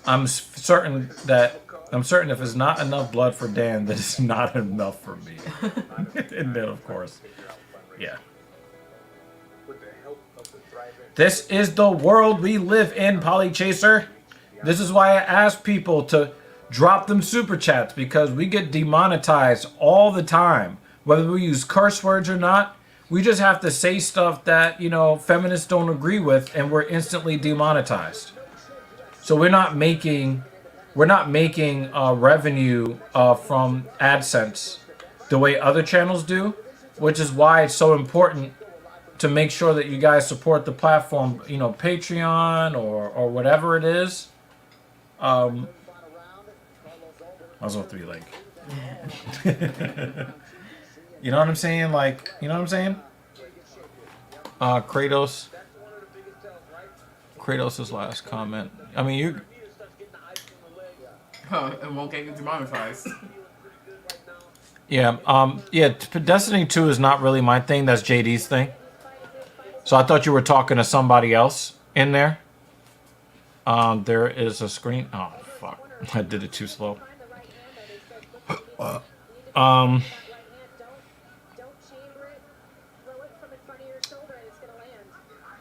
Wow, that's pretty cool. That is pretty cool.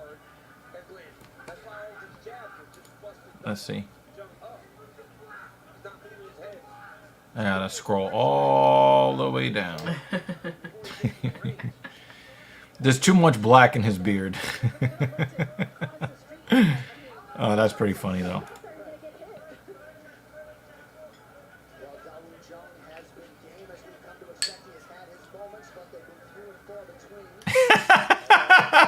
He's like, I'm giving you some time in the sun here. 3M was the first sponsor. Jeremy Lewis was the second. Yeah, that was pretty funny. If your ideas can only be upheld through censorship, your ideas are seriously bad. This is where we are now, unfortunately. 100% agreed. And the thing is, there are a lot of things that she, as a modern woman, disagrees with modern feminism. And she's like, well, I can't talk about this, I'll lose my job. I can't talk about this, I'll lose my friends. I can't talk about it, can't talk about it, can't talk about it. Just what it is. The place that I work at. Oh, overhand right for Dao Jung.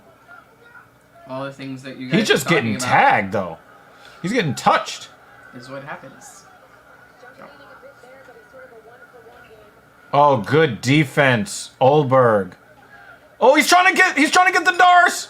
He couldn't do it. Oh, he was trying it.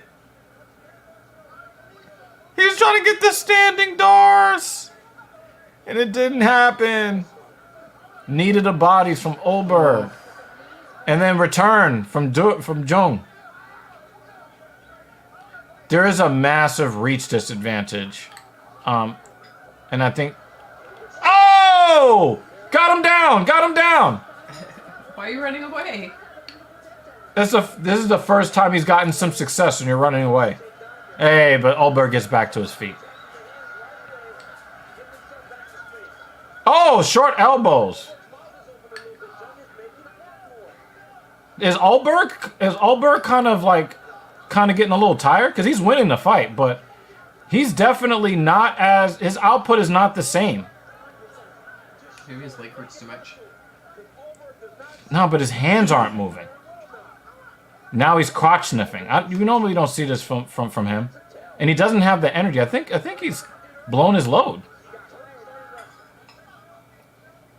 Can Jung come with the comeback on the road? He's got the same tan I do.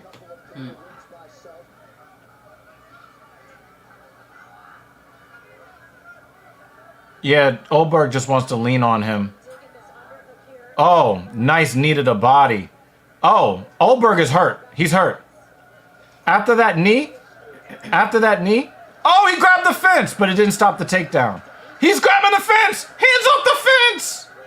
Cheating bitch. Oh, he's got his back. Oh, wow. And he's in full mount.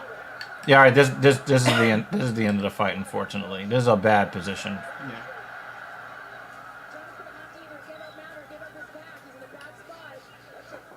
Yeah, damn, man.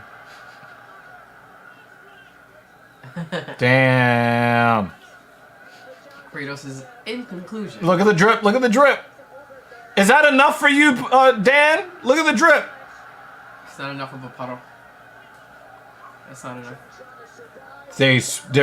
They're spilling Korean blood in the cage. Gotta get up, Jung. Gotta get up. All right, he's coming. Oh, and there it is. Good night. Flattened out under the chin. Good night.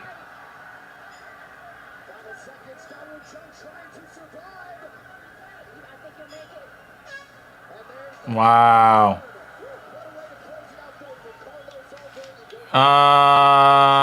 At least I know some of these wrestlers are trying to bleed. Some of those pillow-handed fighters can barely force anyone. Oh my God. You're right, Gina. So far, it's just articles, videos, and discussions about how men are bad and the patriarchy is some sort of shadow government that oppresses women. You know what's really funny, man? And I think I mentioned this to you when me and Cap were about to do the live stream yesterday. Mm-hmm. They say that patriarchy is bad and oppresses women, but women have all of these expectations of having all of these advantages over men.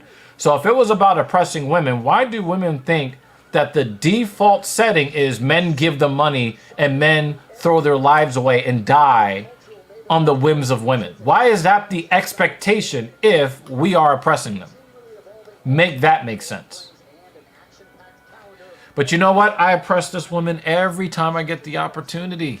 I mean, the knee massaging that he does. I do so much massaging of knees. It's excellent. I need it post runs. Again, Mikey, C's get degrees, just pass the class. Feminism has become nothing but demands and selective special privileges. The ladies who originally fought for the ladies have mostly abandoned it, like Christine Sommers. Yeah, because it is not what it was meant to be. And here's another thing, Polly Chaser. Go check out the history on this too. A lot of the things that women cared about were already being addressed by the feminist movement before the corporations came in and added extra things. That whole thing about women in the workplace and all of that. That whole thing about, you're an asshole, 3M. You're an asshole. I just saw that. You're such an asshole. You're such an asshole.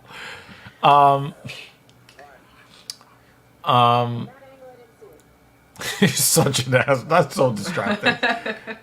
I'm just gonna cover this because it's distracting. Okay. The whole thing about women in the workplace and all that stuff, that was not an actual women's issue. That was something that was kind of given. Oh, he did tap. He did tap. So that was a tap. I'm being told it came with 11 seconds left in the fight. Yeah, he did tap. Now Herdy did not see it. He's limping. All right. So, So this is going to go into the books as a win by submission. I'm not sure if Carlos Albert realizes that. yeah. So, By submission. Women did not really care to be in the workplace. So the thing is, the corporations knew that they could drive down wages if they could effectively double the workforce. So the thing is, when you have like a bunch of men in the workforce doing all the work, then you have to pay them a certain amount in order to keep the economy going, right? But when you double the workforce and you keep women single, then you have a wider tax base. You have more people using more resources that cost more money. You have more consumers. You also can drive the cost of wages down for everybody across the board.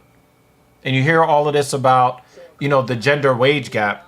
If it was so much cheaper to pay women to do the same jobs, then corporations would never hire men, ever. Because their whole thing is about making a profit. And if I could pay a woman 77 cents on a man's dollar, then why would I ever hire men? Ladies and gentlemen, after review, referee Herb Dean has called a stop to this contest at 4 minutes, 49 seconds of round number 3. Declaring the winner by submission due to a rear naked choke, Carlos Strickland. Ryan, I was eating ice cream, coconut chocolate.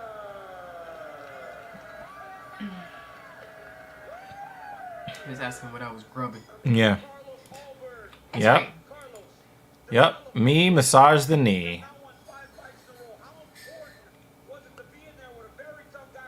Yeah, Joy is upset because her countrymen got choked out.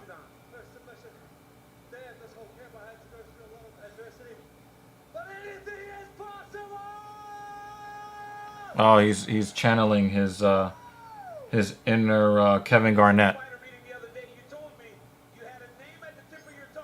I appreciate this, Jeremy. I do. I really do appreciate this. Now they basically demand to do away with the meritocracy. It will destroy everything that made society what it is today. Well, it'll keep a lot of the bad stuff, Polly Chaser, because here's the thing, right? These women will talk about all this equality crap, but then when it comes time for pulling out your credit card and the date, they want to be a traditional woman. Whenever you feel like you've done your thing and you want to get back, let's make it happen. And let's do what the I think Peterson made a great point on the patriarchy. These ladies take a very small percentage of successful men, ignoring the suffering of the rest of the men, and then say all men are bad. This goes for dating too, man.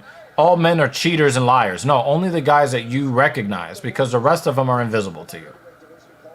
What are your thoughts on chick refusing to give her number through dating app, but says she wants to meet up by messaging through the app? I think that is an indication of disinterest. I think that's caution. I think it's more caution. Yeah. Instead of handing out your phone number through the app.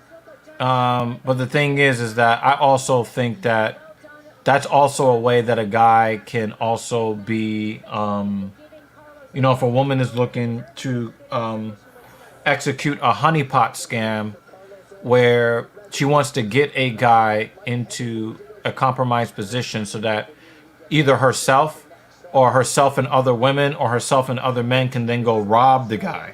Because that happens a lot on dating apps too, where the women will pretend to be who they are. They don't want to give out a phone number because that leaves a paper trail. But then, the guy goes to the meeting spot and then 4 or 5 guys jump out and rob him. Right? Or, she intends to drug and rob him and don't want there to be, any paper trail. Right? One woman that I went to go meet on an app, I thought that she might have been scamming. I made sure that I took a screenshot of her bio before, because I was like, if it's going to be a scam and some weird shit is about to go down, I want to make sure that the person can't just, unmatch and then I can't find their profile. No, I got this. Yeah. Right? But the thing is, I like to make sure that we do video conferencing first before meeting in most cases. If I don't have your number, I'm not going to try to meet up and date with you. Yeah. And a lot of them, unfortunately, Rick, a lot of them want to just get a free meal off of you. You know what I'm saying? True equality demands serious talk about the duty that comes with the rights. Exactly. Absolutely. Absolutely. My dad believes that the push for women in the workplace was to make it so men would not get married and ask for more reasonable hours, eventually driving women back out. No, actually, they just wanted to double the workforce because they wanted to keep wages low. And the thing is that if you only have a certain amount of people to work, because this, is really crazy. And they've shown this in multiple times in history. When the Black Death swept through Europe and killed a large percentage of people, the people that were left, actually their wages went up and their quality of life went up because there weren't as many people in the workforce, so their pay went up. after World War II, Oh, shit, sorry. the silent generation got more compensation mainly because a lot of men went to the war and died. And that's around the world. Right? So it was in the best interest of the corporations, if you want to keep wages low, to double the workforce, because now it is an employer's market. Instead of me, like if I went for a job in an office somewhere, right? If I went for a job in an office somewhere and the market says that I deserve, let's say the market says I deserve $50,000, right? And in this world, I'm only competing with 3 other men, right? I have a 25% chance of getting this job. Or you could say that because they don't have a large pool to draw from, if I'm a talented guy and there's not many people competing with me for this job, then they might have to meet my salary demands. Maybe the going rate is $50,000, but I ask for $55,000, right? But imagine if instead of that, right? Imagine that instead of that, it's me competing with 3 guys and 4 women. Now there's a 1 in 8 shot. Now, if anybody is, the woman is going to be less likely to try to negotiate terms of her contract. If a company says that we are offering a $50,000 a year salary for this position, men are going to try to negotiate the 60 or 65, and a woman is much more likely to just take the 50. Right? So if you double the workforce and then you have a segment of the population that is going to be more agreeable, they're going to accept terms quicker than men are going to accept terms, then it is in the country, it's in the company's best interest to hire the woman over the man. So if a guy is asking for $65,000 and the woman just takes the 50 that is being offered, they save 15 grand. And she might do, 5 to 10% less work, but at least the work will kind of get done, the work will get done to some degree, and you get to save $15,000. And that's how you keep wages low. It's just low ball, low ball, low ball. The low baller will take it. The person with that, doesn't want confrontation is gonna just take it. And this is why, Polly Chaser was talking earlier about the strength of our relationship. When you want to talk about commitment, how many times have I coached you to get more money than what they were trying to give you? Mm-hmm. Right? Like they try that with her. Nah. I got a female client that I talk to. Her boyfriend and myself are always coaching her to never just take whatever that they're offering.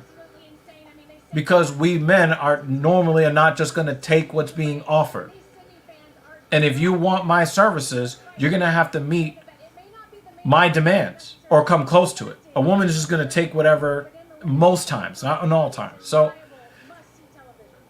we work really hard to talk all of this, equality nonsense, but we don't factor in that women don't want to say, no, I want more, and then risk not getting the job at all.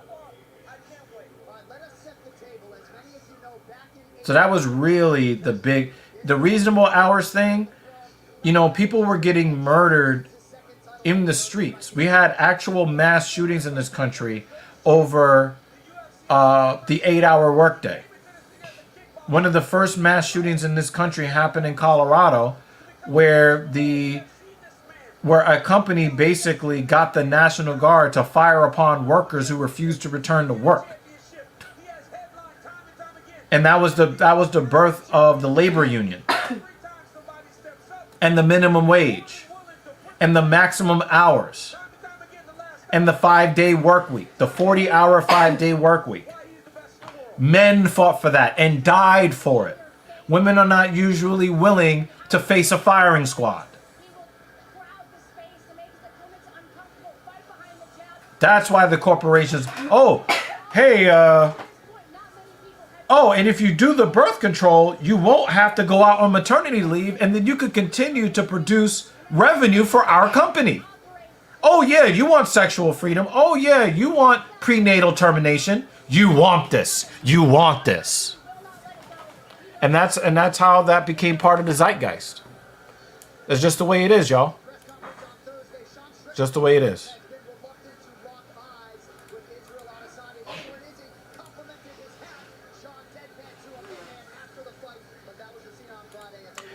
This is pretty much it, right? When you look at people who are not in the country legally, they need to survive.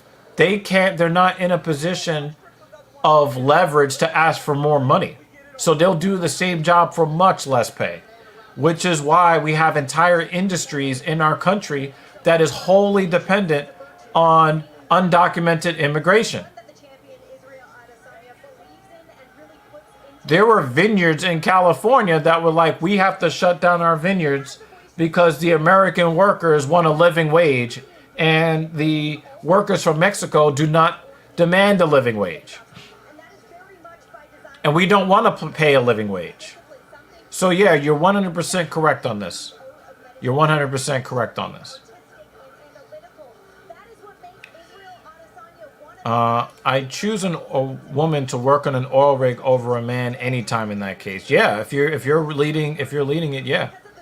Yes, and remember, women spend 83 cents of every consumer dollar in this country. And that's another reason why you get Bud Light doing what they did. That's another reason why you got the Gillette commercial that failed. They know that women basically are the backbone of the consumer market, because even though women don't really produce the way men do, they definitely spend. And 70% of our economy is consumer, and a lot of that is purchased with debt, which is why we're one of the most indebted countries in the world. Okay?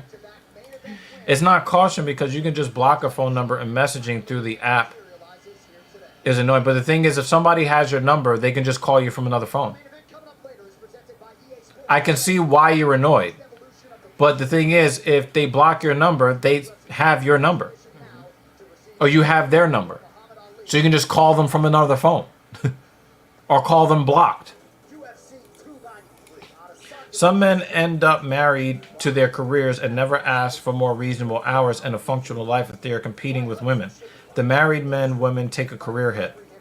The married men that have women that, you know, basically take care of things at home, those guys are not held back in their career. The women take a big career hit, though. Because when they get pregnant, well, they got pregnant. When the woman gets pregnant, the man can still go to work. In fact, people have had to fight for paternity leave. You know, we had fucked up situations in Major League Baseball where players were actually being denigrated by their fellow players because they went to be present for the birth of their child instead of playing on the team. Yeah, that's something they put. That's one of the bullet points now in job postings, is that they'll say instead of just maternity leave, they'll either list parental leave. Now they just put parental leave. Right. Including not just for biological children, but also if you are looking to adopt. Mm-hmm. So. I will say, if I got a Facebook Messenger to holler at when I was still in the game, that was a green flag, if not the number to use. Yeah, access to social media. It's kind of a beta way to like ask for a date. Like, instead of just asking for her phone number, hey, can I get your MySpace? That's why I'm glad I'm engaged, because of dating apps having way too many people pretending to be someone they're not. Absolutely. Absolutely. And the thing is, all of the like, I saw a woman working with a garbage truck, and I was like, oh shit. Yeah, there aren't a lot of them, but they do exist. Yeah, they do exist, but the thing is, you point them out because they're a novelty. The firehouse, one of the firehouses in the neighborhood job has a female firefighter. She's tall. This woman's over 6 feet tall. Big. I mean, she's not like huge, but she's. She always been a woman? Yeah. She's a lady. I don't doubt No, okay.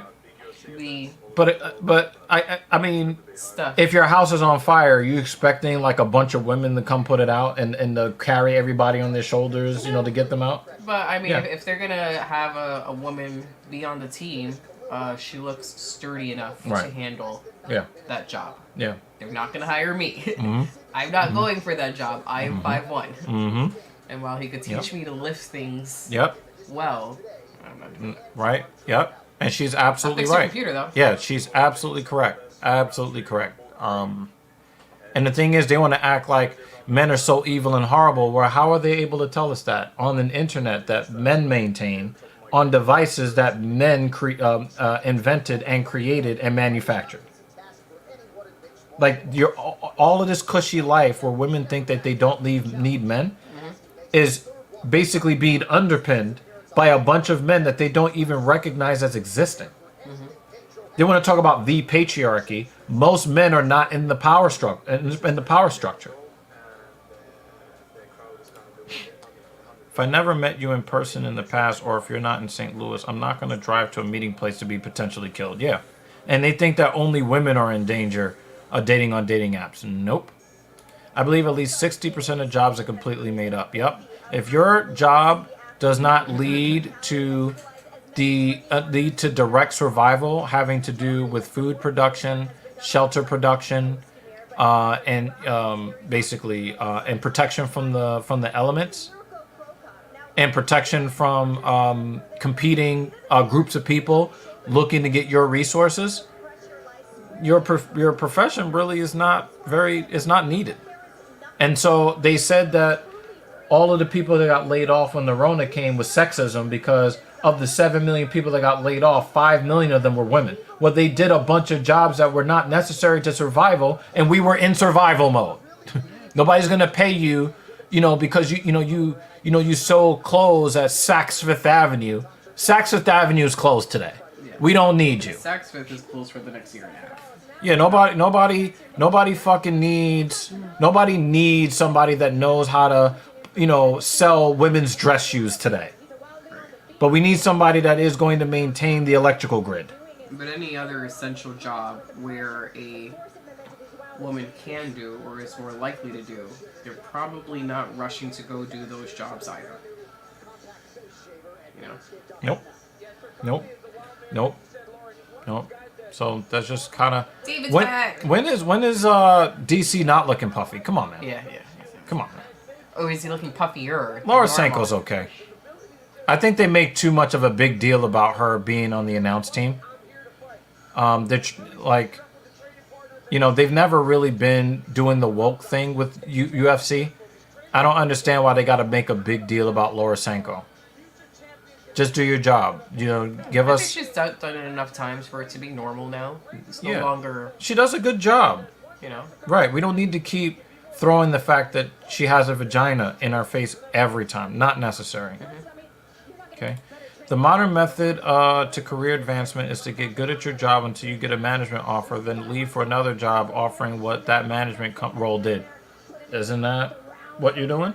Pretty much. Yep. Jeremy Lewis likes Izzy better. Izzy is going to win going away. David paid for it. Don DeLillo or Joseph McElroy? Nah, I don't know who those people are. And most of the time, people just mind their business. We don't look at other people. We just keep walking. Yeah. People will talk of this card in many years to come. Where were you when Strickland won over Izzy? We're going to save that as well. Okay. Dan wants some drama. I have not. I do know who God Sad is from the Joe Rogan Experience. But no, I haven't read any. I don't read a lot of books these days. I got too much going on to be sitting there just... Unless it's like going to help me make more money. I don't really read for pleasure like I used to.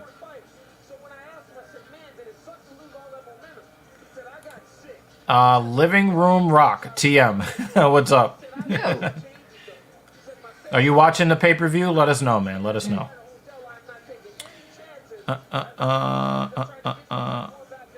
We're doing a lot of both. We're doing a lot of both here, man. We're doing a lot of both. We always talk about random shit. Yeah, we talk about random shit here. This is the Talking Shit podcast. You know what I mean? Somebody just kind of, Polly Chaser talked about some things, and some people mentioned some things. So, when people are mentioning something in the comments, we just let the conversation flow. And then when somebody gets knocked the fuck out, we're like, oh shit, But yeah, it's too late, man. Too late for that. Too late. You will be judged.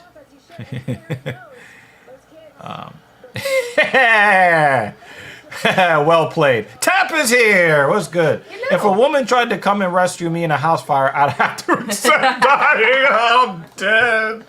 Yo, leave it to Tap. He always comes with some cool shit, man. We like you here, man. We like you here, man.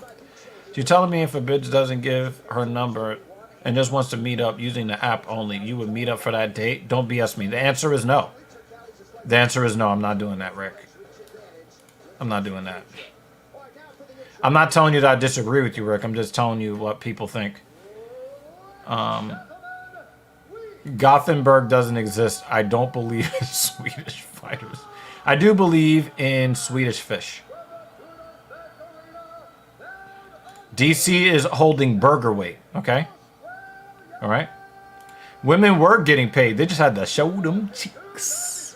And occasionally let them get clapped. All right? Applauding them buns. Okay? Yep, they can have all the dick, in my opinion. Have at it. Ask for Skanko. Suck all your... Wow. That is savage. God damn. Tell us how you really feel. Oh no, Jake. Power went out. Oh, Zig, sorry. Damn. Oh no, Ziggs. Alright. COVID did a lot of bad, Serve but your battery. did finally eliminate random receptionist jobs that were not needed. Yeah, absolutely. Yes, there are great novelists, and my favorite novels are of the dystopian science fiction. It's just, I just, if it's not making money, I'm just not into it. You know what I'm saying? It's like the line. I'll have a good laugh at Strickland. I won't be able to talk. No. I won't be able to breathe if Strickland wins. Tyson Pedro is back, y'all. Tyson Pedro is back, y'all. He kind of looks a lot like Carlos Ulberg.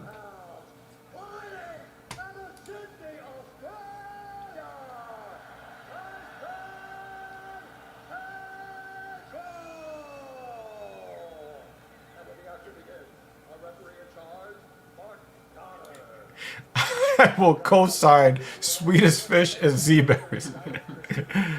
Oh, man. Yo, can we talk about this for a second? Why? Whose name is that? I wasn't paying attention to him Yeah, yet. this guy, Anton Turkosh, his nickname is the Pleasure Man. She's freaked out. Sure.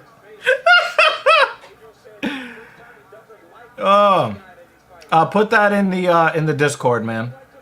Put that in the Discord. Not alleging anything or whatever. Tyson Pedro is doing to keep getting more slim past post 30 is working. His gut is gone. He didn't really have much of a gut before. Yeah. But also remember, he got hurt. So he had to he had to condition himself to come back.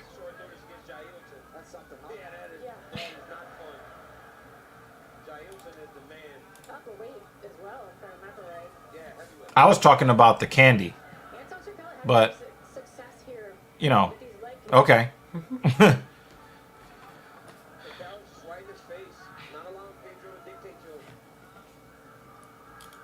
Yo, load shedding is what I do when the throat is just right. That is dog water content. $10 a month content. Maybe 20. $50 a month.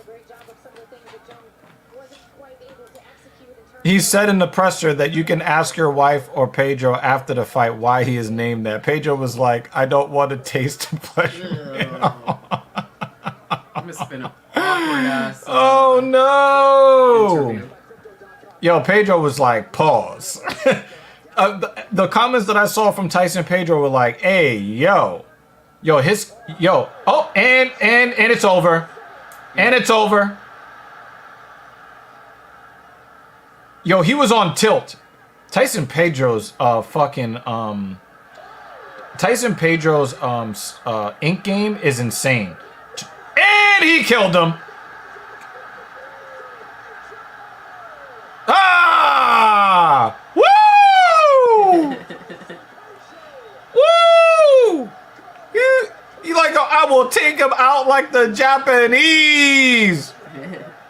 He gave him the fucking 47 Ronin action, son. Oh shit.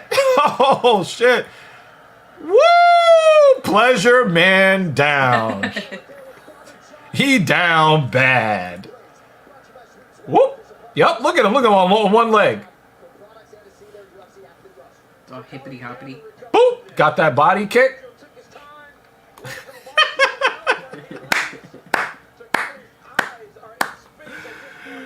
Yep. Remember, guys, if you know your history, Australia got its start. Its modern start. As an English penal colony. It is, we're talking about, they put, our pay committers, murderers. Like, that's who they sent there. They sent the roughest of the roughest people to Australia. Okay?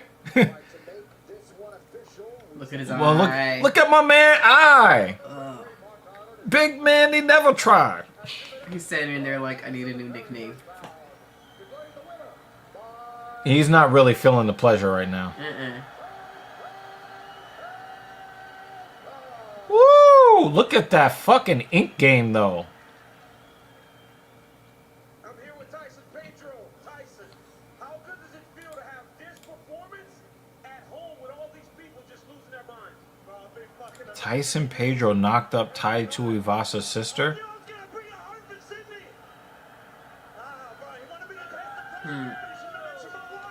Nah, I'm good. They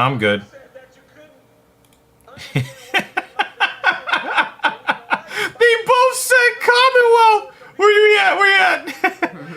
Oh shit. Yeah, I agree with you, Rick. I agree with you. Yeah, I didn't think that this was going to be competitive.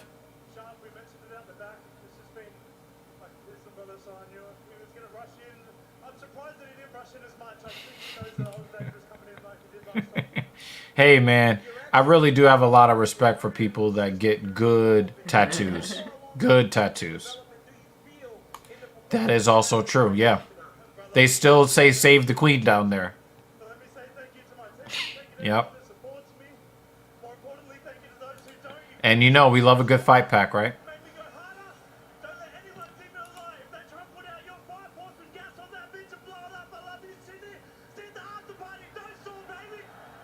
You're not going to say anything about the pleasure, man?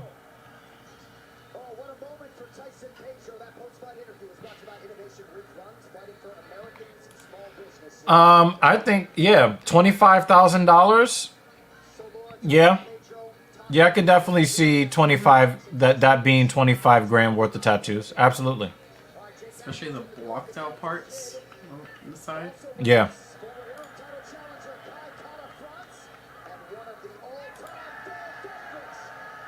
Dan Hooker. Dan Hooker has CTE, y'all. That dude has brain damage. Brain damage.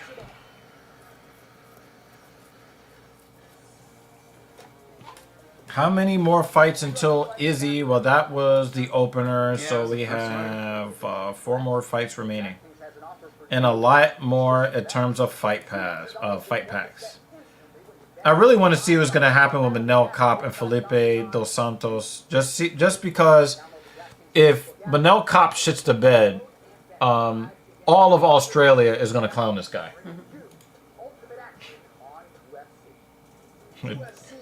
Pretty much.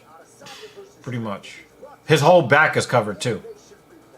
So it's definitely more than half his body. Because his back and his torso, his whole torso is covered and like half of his legs. Yeah. Yeah, shorts.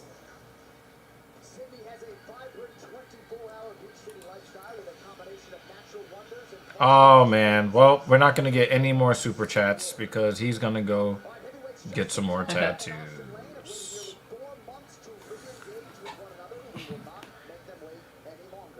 I always felt like muscle would just be my tattoos.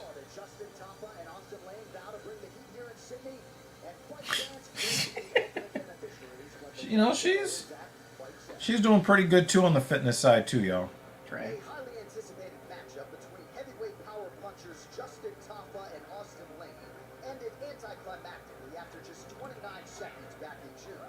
Tonight, the two prospects running back. This time, each man vows there will be a definitive result, ideally before the final ball. Hey, what happened? Yeah, I think there was a no contest. Oh, didn't he like jab him in the eye? Yeah.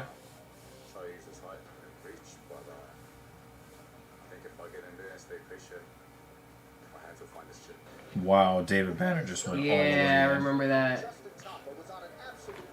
Yeah, he went digging in his brain.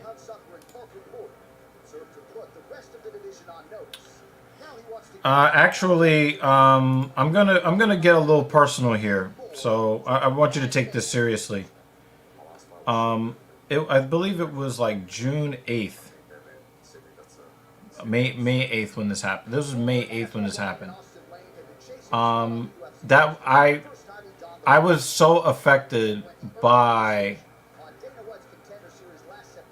Bourdain self-terminated that I planned to self-terminate the same day. That was the last time I had a problem with suicidal ideation.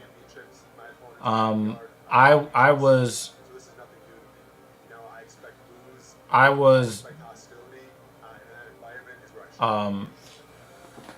what's the word I'm looking for? I was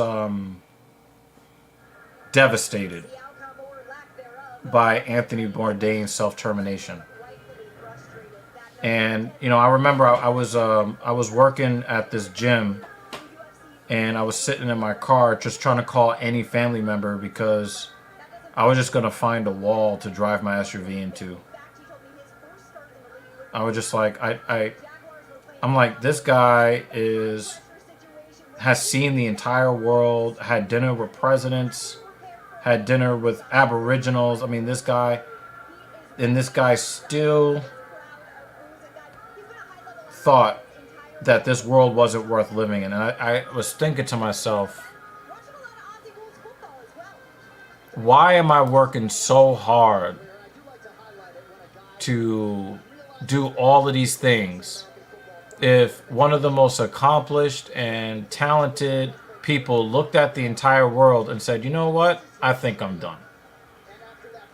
And my aunt had to talk me off the ledge.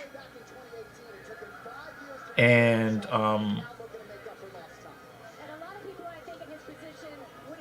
that was a hard lesson. That was a hard lesson for me. I haven't had a problem with that since, but that was a devastating thing for, you know. The thing is, like, I used to be suicidal, believing that I did not deserve to live. But that was the first time that I thought that the world wasn't worth living in. And I was just like, why am I running myself into the ground? You know, getting up at 4:45 in the morning to go to the gym and prospect clients at 5:30, and you know, dealing with all of this garbage and bullshit. Why? But then, you know, I had somebody that was there for me that actually could pick up the phone. That, you know, I don't have that person anymore. That person's gone in my life, but I'm always grateful and indebted to that person that I was able to call. And I was just destroyed. And I had a lot of dark thoughts. But then, as time went along, I understand that even the most talented people in the world, even the people that have what we believe are the widest perspective that you could have, that they lost the ability to find reasons to live. But it doesn't mean that I can't find reasons to live. There might not have been any more value left in this life for him, but that didn't necessarily mean that there was no value left for me. So I had to, that was a hard lesson to learn.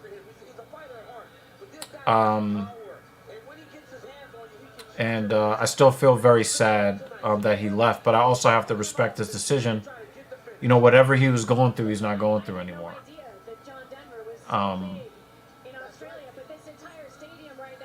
But can I actually tell you exactly why he left this world? Some people say, well, he had a drug problem. Some people said that, somebody was trying to defame his character and, do an expose or whatever. But I think the most important thing is that when there are people that we care about and they're thinking about leaving this world, or they've actually left this life, I think that it's important for us to find reasons to continue living where they couldn't. I've had one aunt and 3 uncles and 1 aunt self-terminate since 2012.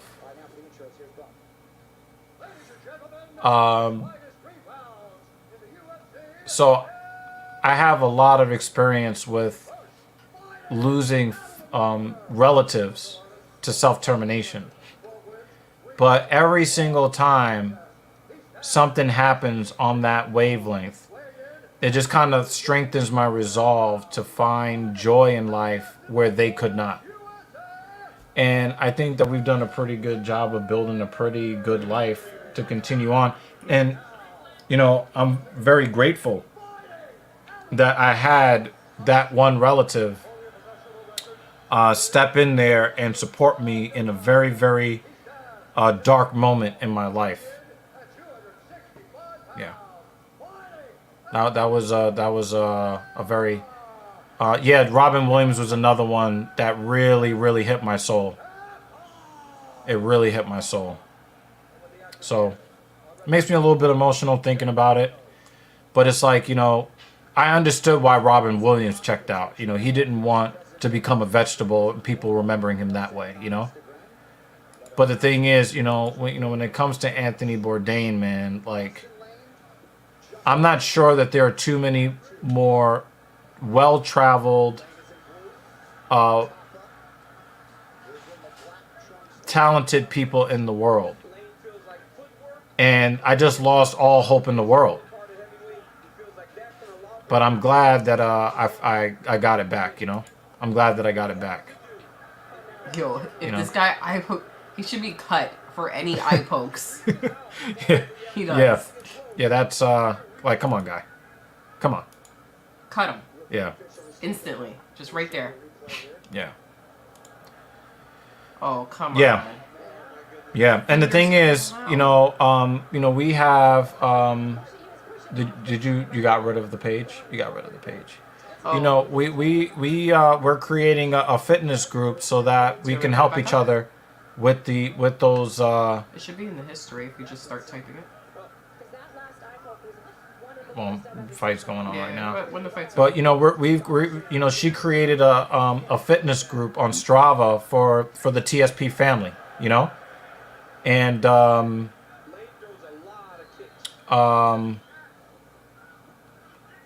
I have my moments of weakness, even as a personal trainer. There are times where I just I'm not, like today I had a bad day in the gym, but I want you guys to know about it, I'm not infallible, not even close. None of us are. But we're all in this journey of life together. Again, another pillar upon which the Talking Shit podcast is built on. All right, y'all? You know? So. Bouncing basketball. Good night. Oh, the dude is trying to get up and he can't. Wow. He got steamrolled. Oh my God. Yeah. Thank you, Dan. Yeah. Yeah. So, Bourdain also had a heroin addiction that he was, you know what I'm saying? And, this is another thing, Ziggs, I'm glad that you mentioned this because this is another thing that this is one of the things that always kind of kept, this is one of the only reason why I kind of want to live forever. Mm-hmm.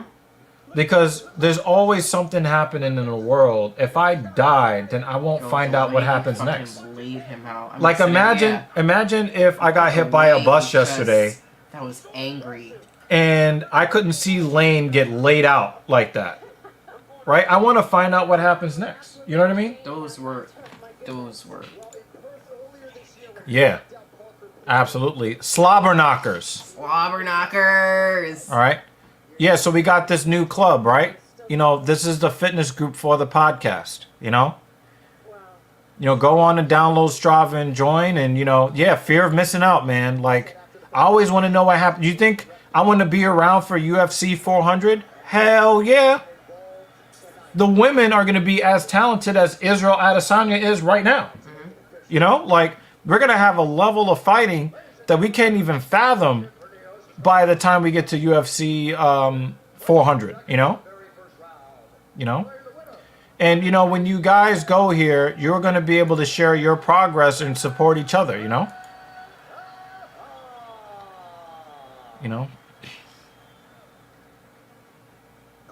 So, yeah, Robin Williams had a degenerative brain issue, and he just decided it wasn't worth it,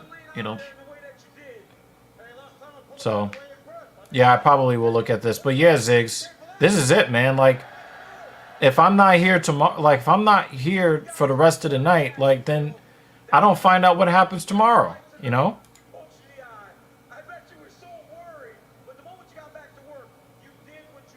He said, not again. Yeah.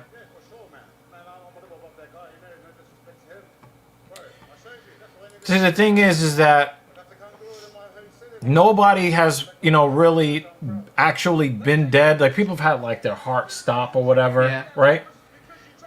But we haven't had somebody, go away, come back 10 years from now and be like, come back.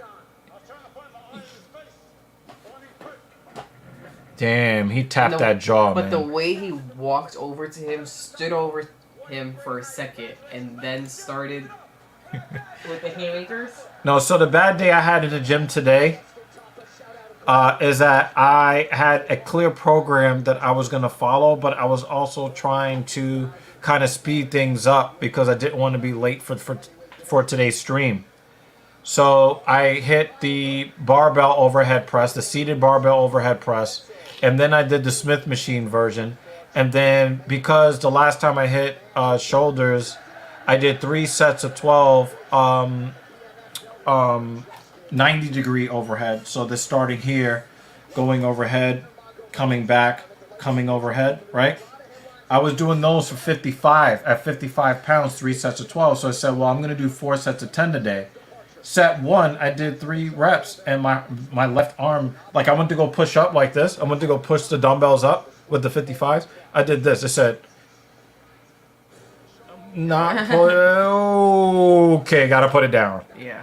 And I was really, really upset with myself, but I was like, well... Usually my left arm. It's always, not usually, it is always my left arm. Yeah. I mean, we're right-handed, you know? So I wasn't happy with my overall output. I mean, I started out okay. I got a decent pump in the shoulders. I just didn't get the work in that I wanted to get in. But I'm not really like too broken up about it because 3 days from now I'm gonna be back there hitting the shoulders again. So I'll just do it better next time, you know. I'm not gonna get too crazy over it, you know. Yep. There's nothing after, bro. Just darkness. You have to be hyper religious to believe there is something more after. And the thing is, again, I'm not saying that the religious people are wrong. I'm saying that I haven't had anybody come back 10 years after being dead and be like, oh yeah, this. Remember those people that by the way, there's Heaven's a buffet Gate here. Heaven's Gate drank the Kool-Aid. They're like, yo, we're getting on the back of Hale Bob's Comet. Hale Bob's Comet came and went. I ain't seen no people trailing after it. But they drank the Kool-Aid. They wore them purple Nikes. Jerry's fucking douche. I've always been curious about what happens after life. My dad was on his deathbed thinking he was hallucinating, but saying he was seeing his dead mother and grandmother, saying it's okay to let go. Wow. Wow, John, I'm not putting that on the screen. That's I said, douche. Wow, that's pretty interesting here too, yeah. Yeah. Yeah, the thing is your brain will hallucinate in different ways to kind of like give you peace and calm as your body is shutting down. Mm-hmm. It's kind of like when people freeze to death, their body responds by telling them that they're warm. Mm-hmm. Right? Like you've seen like they've seen people like try to climb Mount Everest and they're about to freeze to death and they take off their fucking clothes. Mm-hmm. Right? Your body will do things to make sure that when you die, you're not going out in just the worst, most painful way possible. Now, when you're, you know, immolated, your body can't do anything with that. You don't feel cold while you're on fire, but you know, your body does try to make it where you don't have any undue suffering. You know. LOL. I'm spiritual, but I believe there is a design to it all. And if you see the math drawn out in nature, you can see it's by intelligent design. Me and Jeremy Lewis are 100% in agreement.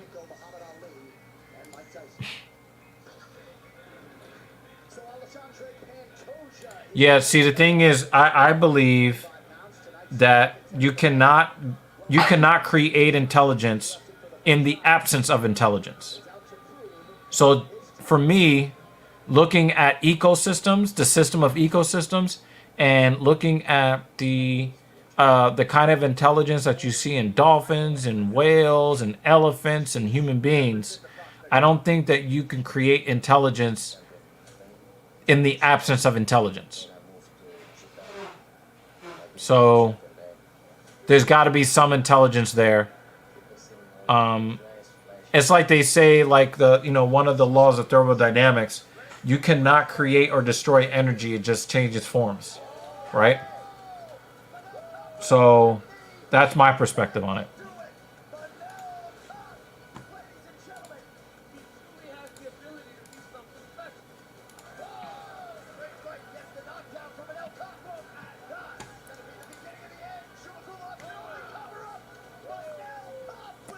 Jim Varney asks, when's the main event? We are up to Manel Kape versus Felipe Dos Santos, and then the co-main, and then the main event. So we're looking at maybe an hour. Maybe an hour. Somewhere around midnight Eastern. They're going to run these fight packs to about 11. They're going to run this fight sometime after 11:30. They're going to run the co-main. And then sometime after 12 p.m. Eastern, or 12 a.m. Eastern, they're going to run the actual main event. All right?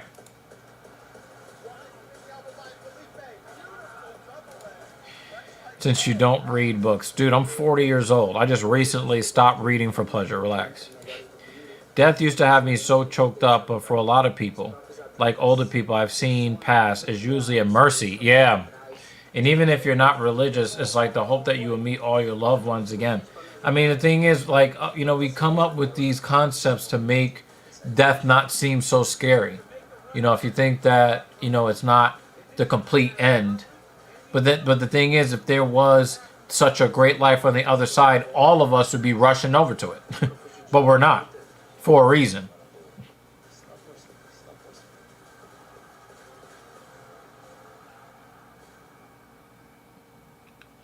And it's like, do you think animals have an afterlife? You know, I don't know about all that. I do want to welcome, you know, guys like Ziggs. We had Tap was here.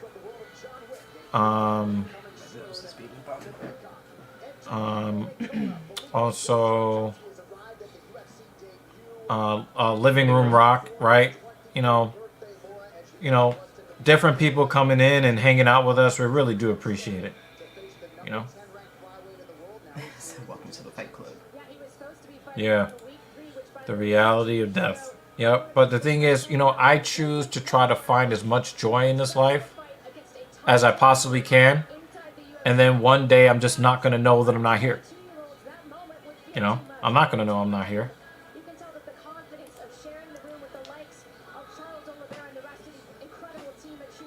I think we're still pretty carnivorous and predatory. Notice vegans don't really get all that much respect, all right? Ooh, I like this video. Most optimal hand position for bent rows. Let's go.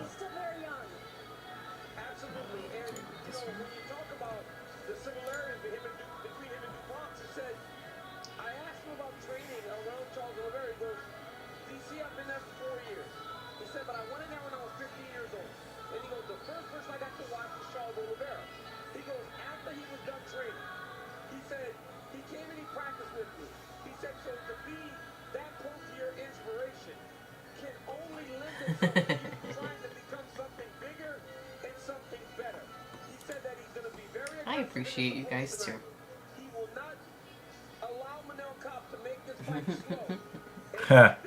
Yeah. Appreciate you guys too.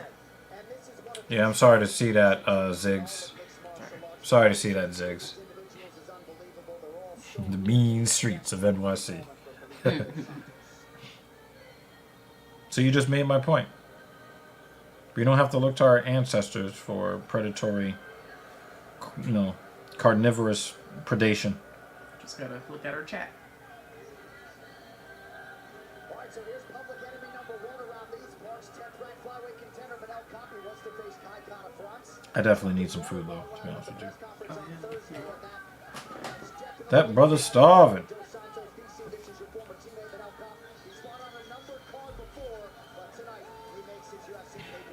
Neither of my parents are in good health, so.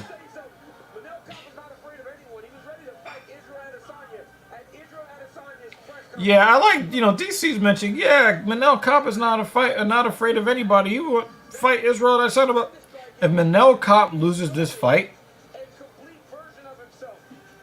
they should cut his ass. He better not lose this fight. Jeremy Lewis is living the life of Riley.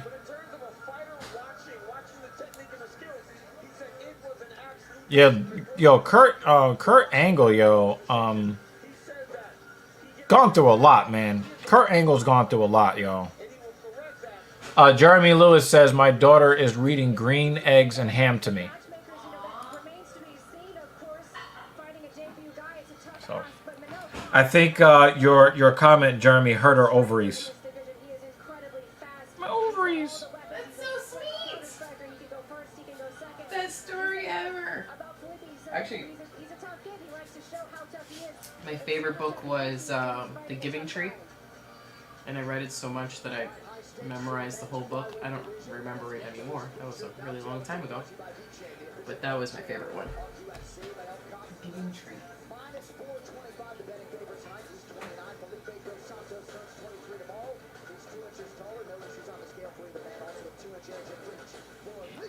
Yeah, it was dumb.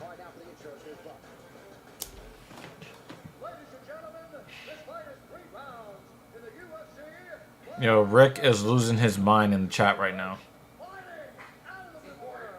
Yeah, I think he's bored. Yeah, he better fucking win, man. Yeah, but he at least talks tough. Oh, this guy's undefeated.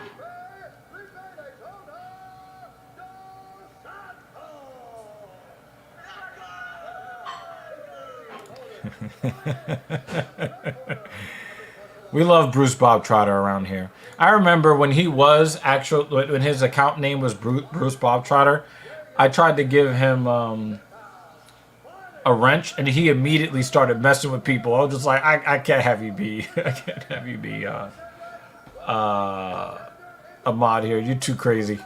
But we love you, Bruce Bob Trotter Allen. I mean, he's been around for a good amount of time. Damn, Zix. How did this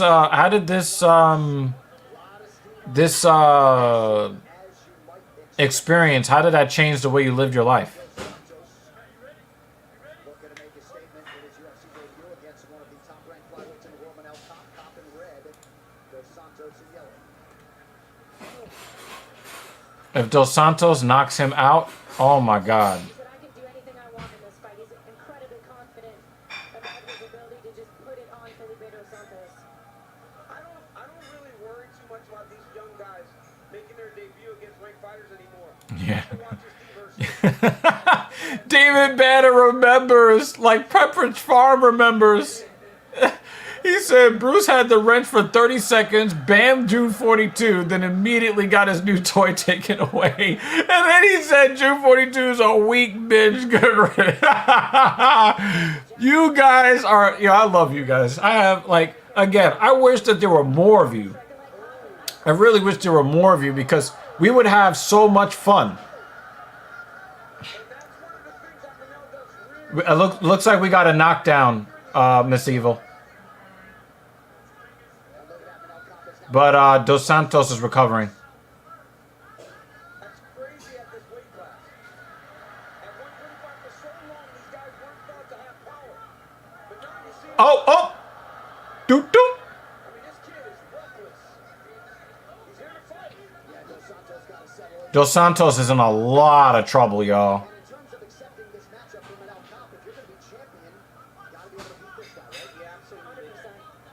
And John, Dos Santos has to relax because while he's just throwing, Cop is setting things up. Well, the next evolution of the Yo, Cop is very, very sharp. Thank you. His defense is really sharp. And his striking is very, very crisp. Much like Nasrat Hakparas, I still don't think he won 30-27. Or if it was a 30-27, that is the closest 30-27 I've ever seen in my life. It's just like water coming out of my face right now. Yeah, I know. Uh-oh. Is he gonna get submitted after talking all that shit? Oh, he's using that left hand. Getting on top of Felipe Dos Santos just sort of overpowered him in that situation. Yeah, Dos Santos definitely has good BJJ. But he's trying to trade hands. Dos Santos is landing a good right hand there. Woo! Did he feel the breeze from that missed head kick? Nice jab from Dos Santos. Oh! He hit him with a knee! He hit Cop with a knee! Yo, Cop is hurt. Trying to keep up. There's three of us. We still can't keep up with some pretty significant Oh, leg kick. There's that right hand. Oh, what a kick. What an oblique kick. Santos start to open up. Ouch. Looks like Manel Cop has to take Dos Santos seriously now. Santos switching up the footwork. He appears to have settled in. Yeah, he's doing much better as the round is going on. Now, Cop is not throwing his hands the way he was before, and I wonder if there's some sort of hand injury now. I love the hand fighting from Dos Santos. He's constantly pawing with the left elbow, frustrating Cobb in moments. Oh, he tried to take his head off with that elbow. Manel Cop, you better not lose this fight. Dos Santos is so young, right? Oh, spinning back elbow. Damn. He was setting it up too. Dos Santos is mad because he tried to return it. Are they saying knock him up? I thought you were saying knock him out. I thought they were saying fuck him up. They might be saying that too. Oh, nice kick to the body. He's grabbing the fence! Stop fucking grabbing the fence! He just pushed him. He was trying to get a head kick and got pushed. 30 seconds to go, round one. Oh, this is a much tougher fight for Manel Kape than he thought it was going to be. Hard kicks from Dos Santos. Far more volume from Dos Santos here over the Yeah, Manel Kape definitely has slowed down tremendously. To show on the face of Kape. Could also be that knee to the forehead. Oh, Yeah. nice kick to the body, Kape. And then the check. Oh, spinning back. Oh, oh, yo, they're in a phone booth. Oh, oh. Santos is like, yo, I'm here too. It ain't just you. I'm here too.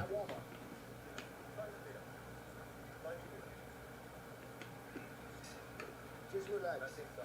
Sober for 18 days. The fight's Strickland.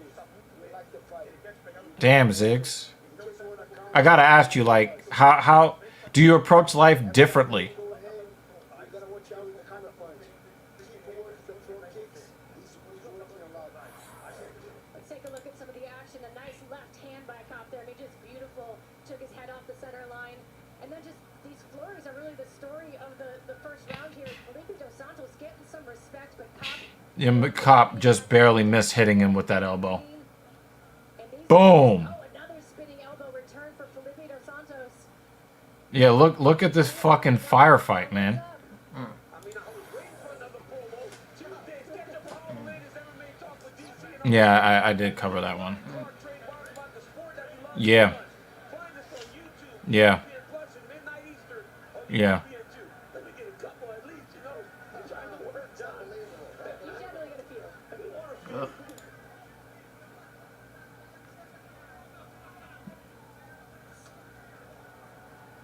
Damn. I mean, the activity of Dos Santos is crazy. Yeah, and the kicks of Dos Santos, especially when they're here in this open stance. He does such a good job of using those open stance power tools when Manel is southpaw. It feels like Dos Santos doesn't like nothing happening. So if nothing's happening, he's kicking. He just wants to make sure that something's being done at all times. And if you're a counter striker, it'd be nice for there to be nothing happening so that you can plan. Oh, he tried to take his head off with that right hook. Forcing Manel Kape to have to think in there. Yeah. And Kape did acknowledge Dos Santos as being good, but he said twice in our fighter meeting he's nothing special. Oh, straight right. Kape is hurt. He's hurt. And Santos is trying to cut off the cage, but Kape was able to. Kape was able to kind of get out from around the side of the cage. You know, a lot of fighters can win so many more fights if they stay off the cage, and Kape just kind of did that. He was kind of go. Oh, what a calf kick! Good timing And making weight from Kape. times, in such short succession, really handled it like a pro as well. Kape, you better not lose. On the left leg of Dos Santos. Look at Dos Santos' leg. That's from him actually You throwing can see the swelling on, On his the front. left leg. Yeah. Yeah, the elbows of Manel Kape. he's got a pump. But I believe that when he goes southpaw, it's one of his Oh, big right hand from Manel Kape. That right hand of Kape is money. Oh, its swelling looks gross. Flyweights loading up tonight. They're fighting like with heavier hands than your normal flyweight. It's those right there when Manel blocks him with his elbow, starting to swell up the leg of Dos Santos.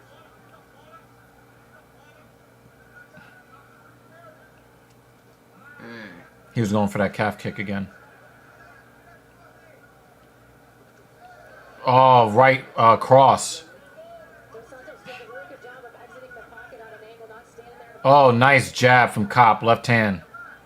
There's a massive difference in the power though. When Manel lands, it takes an effect on Dos Santos, whereas Dos Santos doesn't seem to hurt it. When we talked about the similarities between this kid and Charles Oliveira on the wall. I mean, this is a young Charles Switch kick to the body. just fight.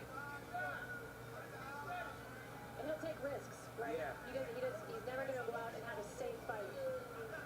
Dos Santos is still throwing that back elbow. He's still mad with that shit he got caught. He's still throwing it. Way out of this tough reality as a kid. Not a lot of ease. Under 2 minutes here, round 2. A lot of hand fighting here halfway through the second round.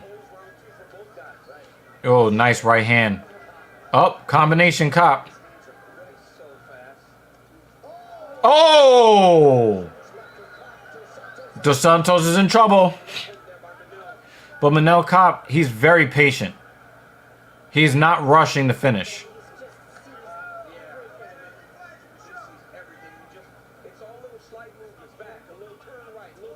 Nice calf kick from Cop there. Oh, check left hook. Touched Dos Santos' chin. As he's risen to contention. Former rising world champ will shoes when he competed for that title. Well, John, he made mention of that in the fighter meeting that It was a little low. That was a little low. the octagon, he was so good. Oh, he just pot shotted him. Quick right. Away from his power, he really wasn't used to having to grip the canvas with his toes. I mean, look at the octagon. Oh! He's getting his face jumped on. Dos Santos is like, I'm going out on my shield. I ain't going out like a bitch.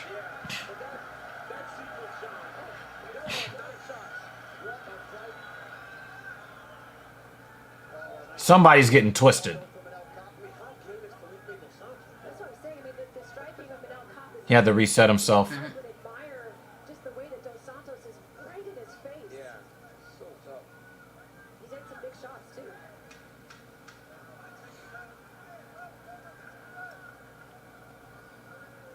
Waning seconds of an explosive round 2. This score came brought to you by Prime Hydration, the fastest growing beverage in history with only 25 calories. Yeah, Cop knows he's in a real fight. Double A's and electrolytes. I got Cop winning round 2. We got 5 minutes to work here. I just need to stay straight. I think he saved himself in the second half because the first half he wasn't doing bad, but he wasn't doing as much as his opponent. And straight punches win this fight. You understand me? The top kick is free, but listen, when he touches with that Yeah, I'm reading your comments, Jake. that fucking head up. It's our fight. Stay classy. Stay sharp. Win this fucking fight. Let's go, baby. Right here, you see Manel Cop. Look at the head movement, body shot, pivot off, 1, 2. Yeah, I definitely agree with this. Randy Couture from in close to the uppercut. I completely agree with this as well.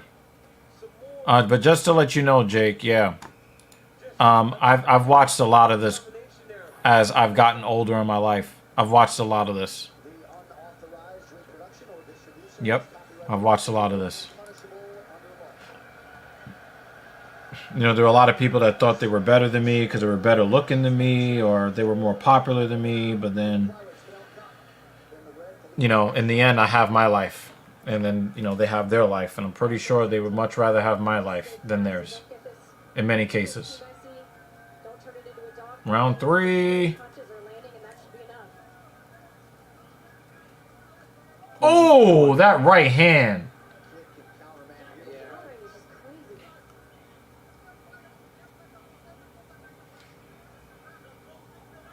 I'm kind of rooting for Dos Santos. Kind of like, even though I like Manel Cop, because here's this kid making his UFC debut. Nobody's talking about him, you know? Everything has been about Manel Cop being mad at Kai Kara France not showing up, you know? Heavy one. Is Dos Santos a replacement? Yeah, Countered while switching stances, too. he's making his UFC debut. Difficult to deal with. Why isn't Kai fighting? Because he's in. He had a concussion, You know, that seems like a legit reason. but you know, a lot of fighters don't think that it is. Is clean, and when he's clean, he's usually We think it's a legitimate reason, but Manel Cop ain't happy about it. So Manel Cop is like, yo, I'm gonna go get that flyweight belt and then force you to fight me. Like, I want you to get the title shot so I can fuck you up.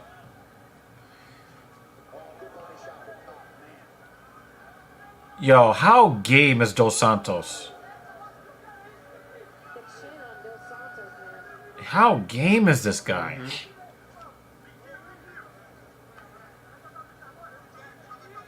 He's gonna get a contract extension from Dana. Yeah. Just off of his performance here. He actually had Cop in a little bit of trouble there.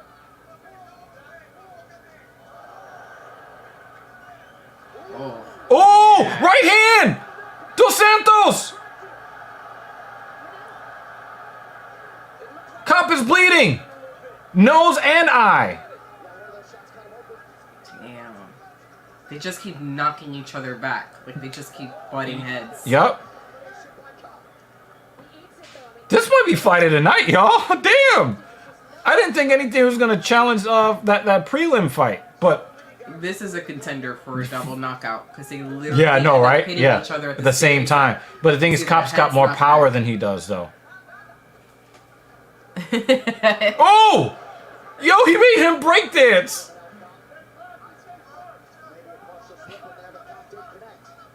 Ooh! David is not taking your buzzer beater fight of the night.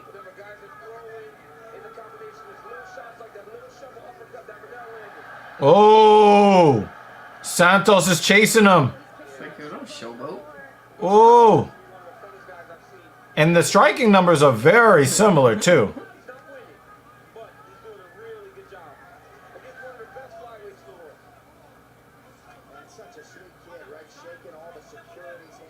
Hive mind, David. Hive mind.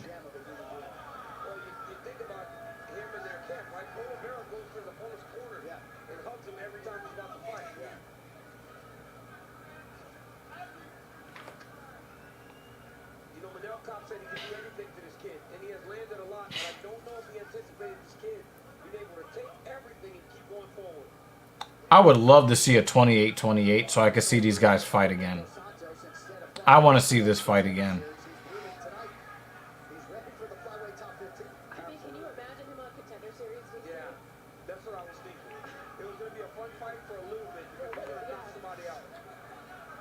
Dos Santos is getting the better of these exchanges right now here as this third round is continuing.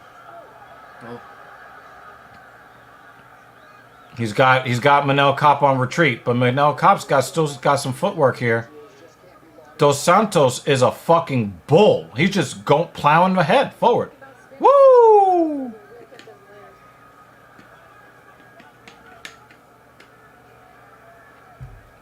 Oh, wow. That was a big right hand from Cop.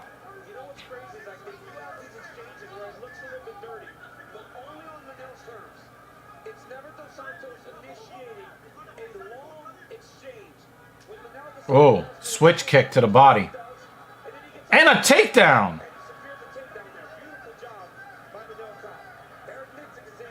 That was perfect timing on the takedown. Dos Santos is a violent little man. He is yo, dude. Yeah, absolutely. Absolutely. He's like, I'm here. I belong in the UFC. Yep. Be mad. Well, if you don't know the source of that venom, perhaps you may want to Google UFC 293 press conference. Hey, Ziz got power. Let's go. Goodness gracious, how many hours did that take? But he was in the chat, so Yeah. you know. He wants everybody to know that he belongs here. He just wanted a quick hug, that's all. Guys, I would be tempted to call this a 28-28. But if they call it 29-28 in either direction, I'm not mad. Yeah. I'm not mad. Here we go, y'all. Here we go. Next month from Abu Dhabi, live on pay-per-view, the lightweight king Islam Makhachev looking to defeat the last man from whom he wrested the belt away, Brazilian sensation Charles Oliveira, UFC 293. Well, that's right before we leave. Saturday, October 21st. You can buy it right now on ESPN Plus pay-per-view in the U.S. UFC.com/PPV. Everywhere else. All right, now for the all-important scorecards. Here's Bruce Buffer. Yep. After 3 rounds, we go to the judges' scorecards for a decision.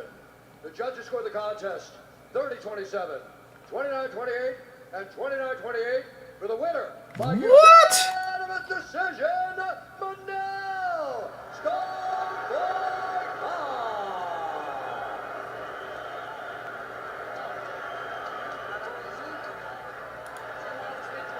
30-27?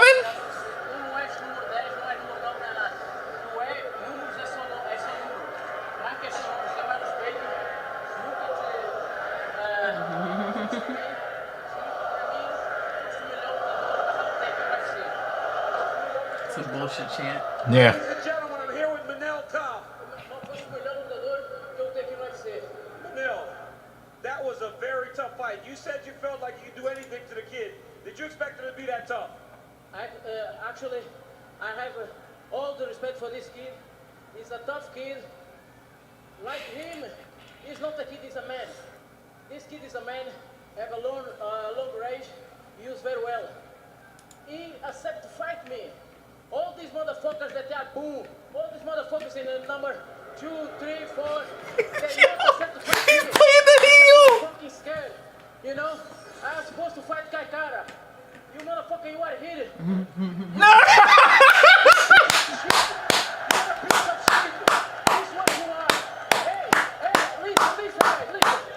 listen. Hey, I'm gonna fight you next. And if you refuse again to fight me or pull out 2 weeks of the fight, I'm going to your city. I'm going to your academy. I'm gonna spar you there. I'm gonna fucking spar you there. Hey, listen. And no one gonna do anything, you know why? All your teammates is a bunch of faggots. Whoa! Hey, yo! No one gonna do anything, you know why? All your teammates is a bunch of faggots.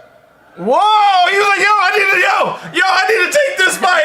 Yo! No! As the second Yo! DC has had to run away. He's like, and no. Yo! Yo! That dude is gonna need a lot of help getting out of the country. Yo! Yo! Yo, we're behind because he put it in the comments. Oh no, the slur. Oh my god. Oh my god. Well, that's not going to be used in the promos. Yo! He says, sounds like a nice guy. Bam Bam made his UFC debut here with a first-round defeat almost 6 years later. I fucking love you guys, yo. You guys are the fucking best, yo. There for the entirety of this one, right here in Australia. Hey, guys. If we're being real here, if they would have called it 29-28 for Dos Santos, who's gonna complain? Right. He almost lost that fight, but he was ready to talk shit. Yeah. Woo! And I hope that YouTube doesn't give us a community guideline strike because Manel Cop's accent. He threw an R in there. It's technically not that there's an R in there. It's a different word. You called him a farg? It's a different word. A farg? Frag. You know, like the fragment. Oh, man. Yeah, it's just a fragment of something, that's all.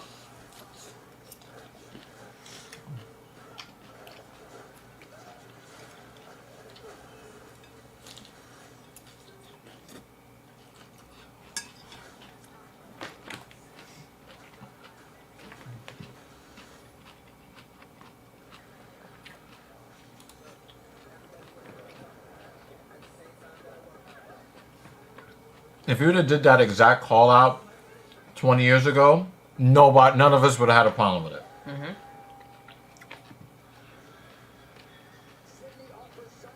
When David Batter says this, what he means is he knows the damage that can be done to Manel Cop for it.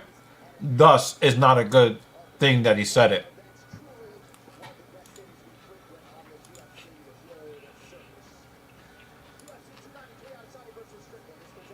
And this dude is only fighting at 125. He probably walks around at 140 pounds talking mad shit.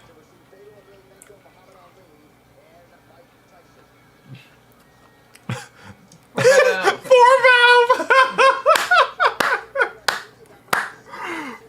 I can't put that up on the screen, y'all. Oh, man. Yo, this card definitely over-delivered. 100%. I'll be right back. Since he could say fart it, I'm going to massage this knee. You gotta throw an R in there. Yep.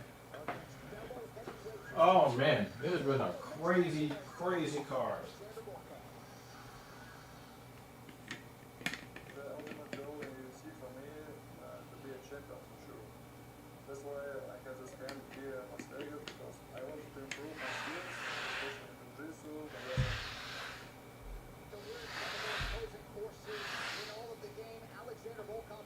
So tall, such a good kickboxer. We think he can going to be a problem in the heavyweight division. It's kind of scary when you think about it. You're talking about a guy 6'7", all the range you could want, all the physical tools, and he's looking as good as ever.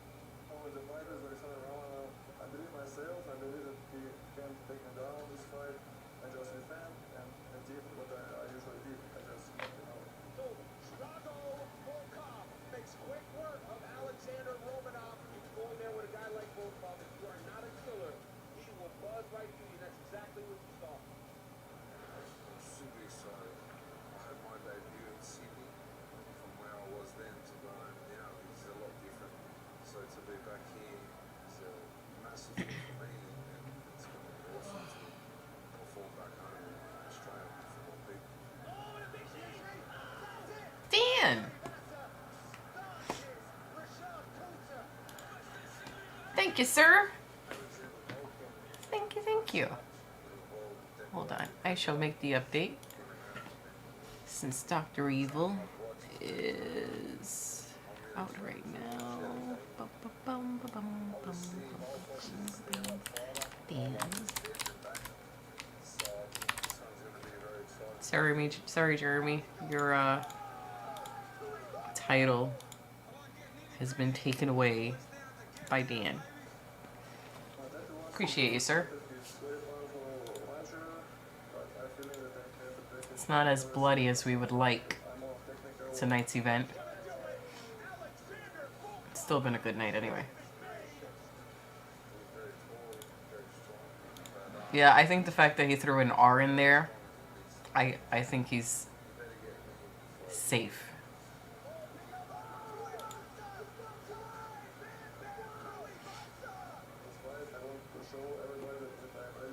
Unless they just cut out the very end. I'm sure that they can edit it in a particular way to cut it out. It was a good post-fight shout-out. Or call-out. Yeah, you got outbid. Did you enjoy the story of Green Eggs and Ham? And did you guys read any other stories after that one? It's so funny. I'll survive. And this one.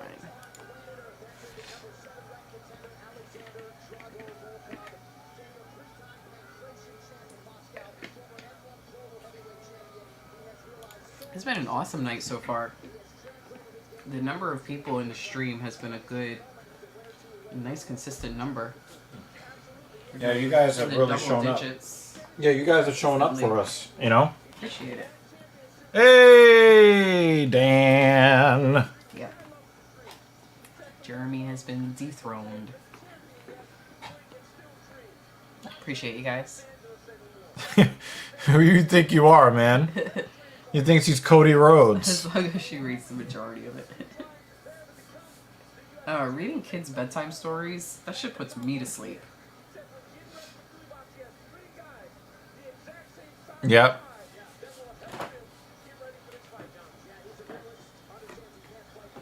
Yep. Yep. Yep. And again, I know she put it up already, but thank you. We are very grateful for You guys are always supporting the platform. And again, we get this, you know, I'm not sure you even monetize this. Did you monetize it? I did. Yeah, but they'll demonetize it. They'll still demonetize it, so.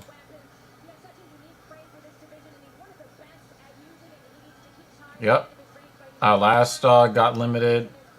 Last two got limited, yeah. Yep.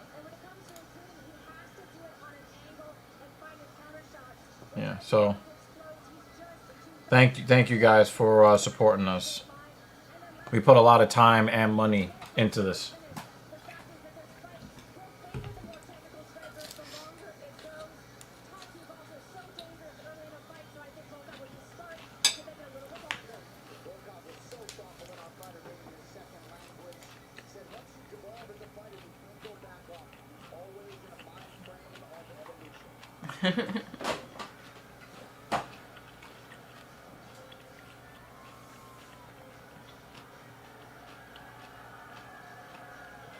That's cool.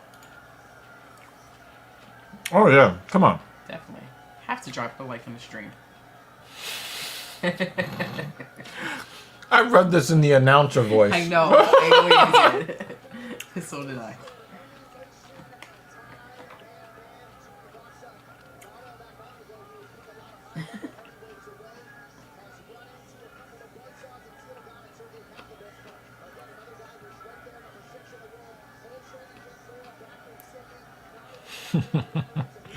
I just caught what Jeremy said. Cody isn't anywhere near finishing his fucking story. Oh man.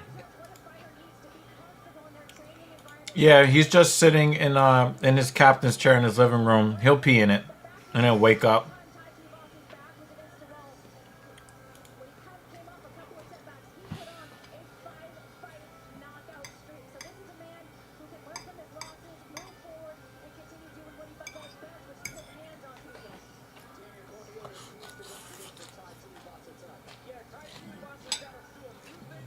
That'd be cool.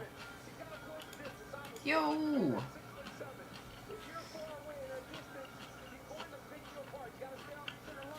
Is Taito Ivasa the modern day Mark Hunt?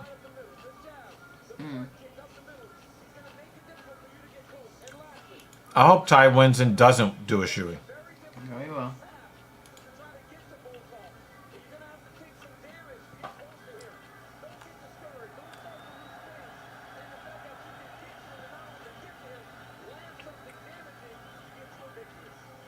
This hair, the thing that he's got going on, is very interesting. He's got thick ass hair. It's a great mane he's growing out there. Messy, but it's just gonna be a helmet. Well, for him. Mark Hunt was not on steroids either. Mark Hunt was fighting against guys who were on steroids. That was the problem that he had. Wow, Taito Ivasa almost didn't make weight. Oh my God. Dally pool.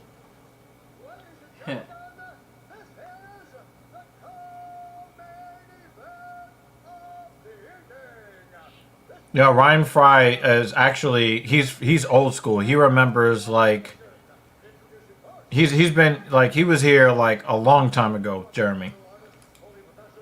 Even before you were here. He remembers Something from 2 years ago. yeah. That was a big, that was a significant moment for us. Prepping for that wedding. Mm-hmm.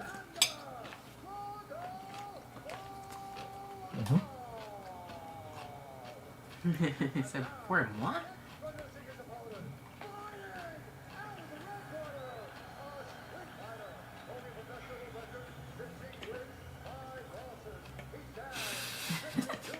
I was waiting for that. I know. Dally pool. We wait for that comment. We do. I expect it when you walk in. Yep. In fact, I expect your first comment is going to be a meat reference. He gives him a double punch. For each band. Each band. Oh, this is the fucking Flintstones. Herb Dean! Why are you so I mad? love it. I love it. Go kick in his door. Kicking the door. Waving the phone. Damn, she does kind of look good, though. I ain't confront. Tell him you have food in your fridge. Actually, there's not much left because it's on his plate. Yeah, that's true. I want to see what chance Tai Tuivasa has to win this fight over the guy that killed Apollo Creed. 43, 42, 41, 40. First round. Yeah. Yeah, we're a little behind David Banner, at least. Tuivasa's getting touched.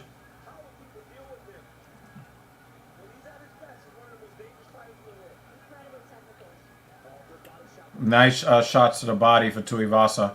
He's trying to chop that leg down. Tuivasa got his leg chopped down by a Cyril Gane before. So I think that he's probably taking that a little bit more. Taking it a little more. I know, I see it. It's so dumb, yo. Oh my God. I poke.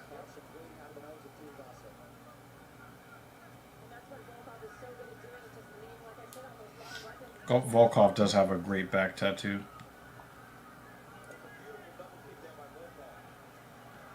Oh, haymakers.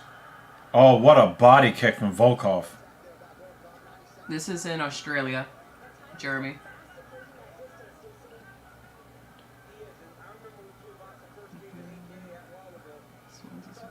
Yeah.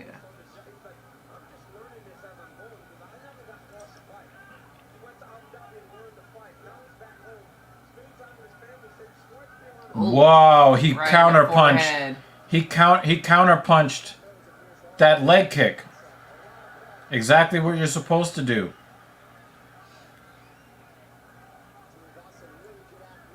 Tuivasa, he knows that the way in is to kill that lead leg.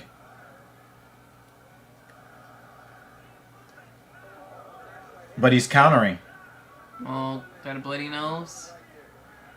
But Tuivasa came here for a bloody nose. He knew when he took this fight, he's going to have to take a bunch to give a couple.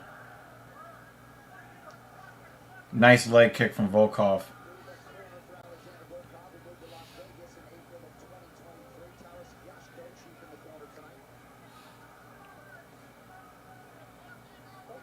That nose looks funny now. 14 to 13 to 12 to 11, 10, 9. 9. Oh, what a head kick, Volkov. Oh my God. What you got against the Russian, huh? Oh, that was a haymaker. Volkov has lost a fight that he's dominated before against a similar type of fighter. Volkov is going to remain disciplined throughout here, I think.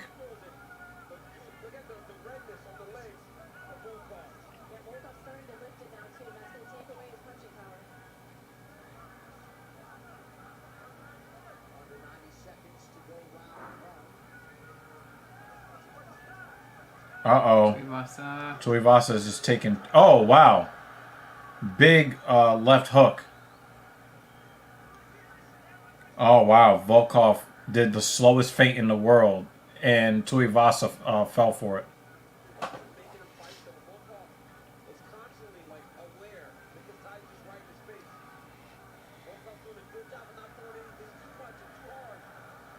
That's fucked up, Jake.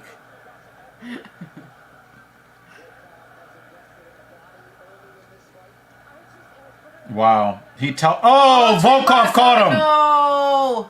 Volkov caught him. Why is his hand in his shorts? Stop trying to touch his penis.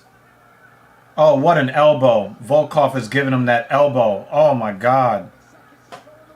Uh-oh, we're getting close to that. Might want to think about stopping the fight. Oh. Just make it to round 2. Yeah, you just need to make it to round 2, Tuivasa. But we've seen Volkov beat people up and they get knocked out. Oh no. Oh, the combo. Make it to round 2. Oh, fuck. Well, Volkov, it doesn't want to let him. He's frustrated. Tuivasa is very frustrated. Yeah. He's very, very frustrated. Hey, JH is here. What's up, man? JH. Ty is tough, but I don't get how he is so chubby after all these fights. Lack of discipline. He's a brawler, man. He's a brawler. Sometimes I wonder about this. But he's also eating a lot of headshots, okay?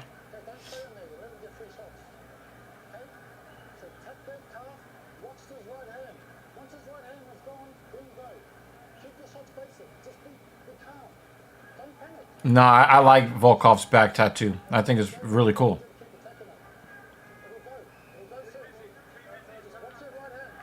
Yeah, Tuivasa looks like he's going to be going... He's going to be TKO'd in the first 60 seconds of the second round. Yeah. But the thing is, like... You know, the problem is that there's just too much length.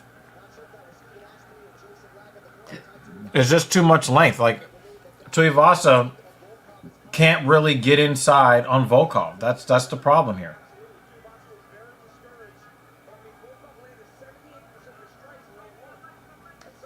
That's a big calf kick, but I don't know if that's gonna phase Volkov. He's trying to use the leg kick as an entry. Look at his nose. I know, it's smashed. Look at his fucking nose. He doesn't have a bridge anymore. The bridge to Terabithia is burned. He's like, I don't need that shit. I'm good. Look at his fucking It's nose. smashed. Oh my god. Look at his nose. They're making him look like a light-skinned black man now. Oh my god. Oh my god. Wide nose breathing all the white man's air. Oh, what a knee! To his nose! Stop tagging his nose! The surgeon needs to do something with that nose. There's got to be something of it left. Chill, Volkov. Hit him somewhere else. He said.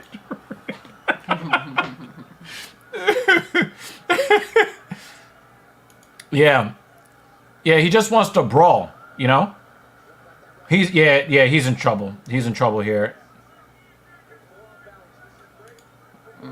Oh no. He's advancing guard. No, don't get elbowed into oblivion. Get up, Tuivasa, get up. It's a universal soldier. Get up, Ty! Yeah!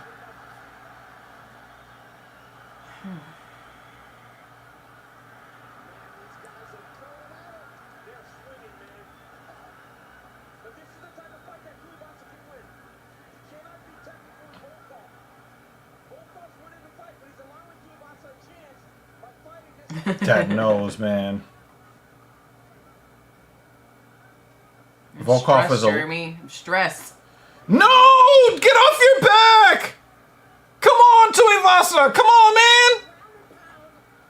Oh, he's in... Alright, the fight's over. Alright, it's over.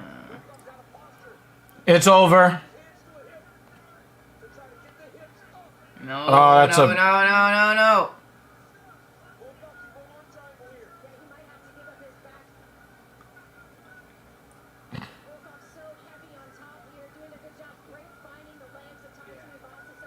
Ah, that's over.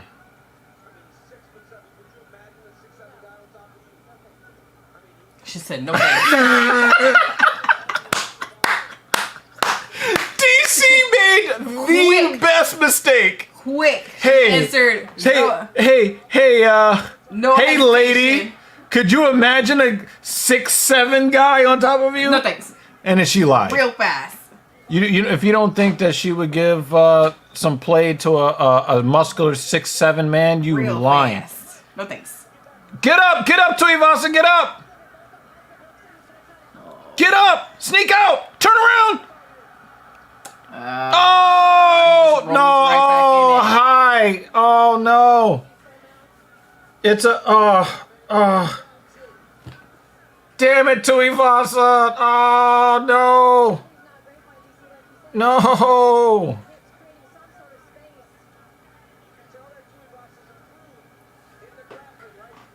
Lay and prey on him.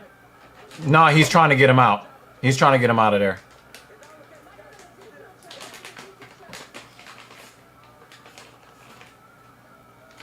He's trying to punch his way out of this choke. 29 seconds.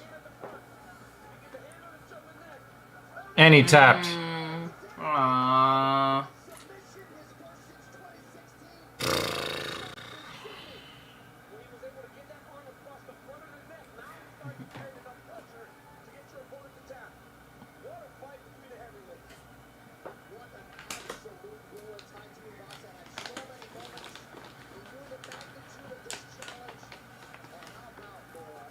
I don't dislike Volkov, but I want to see Tuivasa win, man.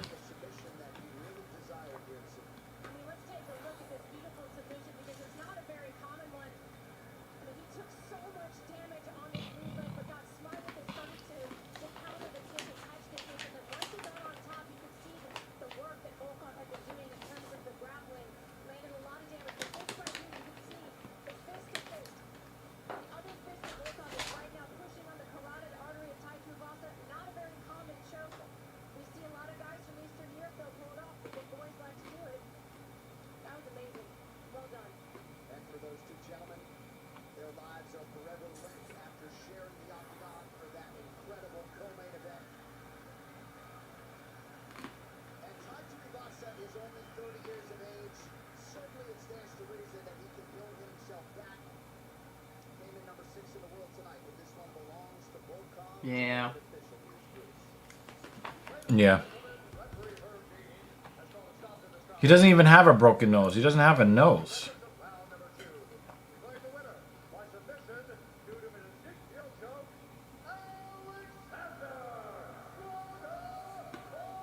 Yeah, it was a good fight. Yeah.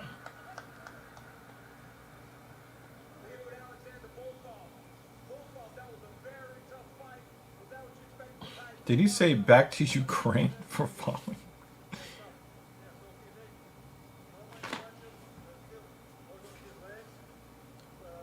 He's 37-10.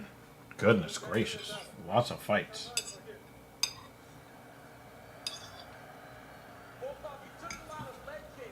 Yeah.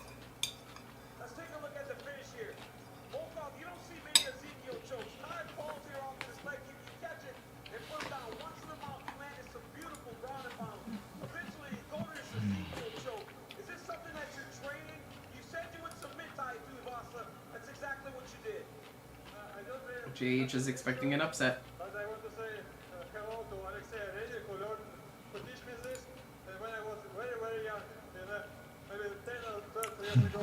So, hello for Alexei Alexei. Yeah, we're counting this as a prediction.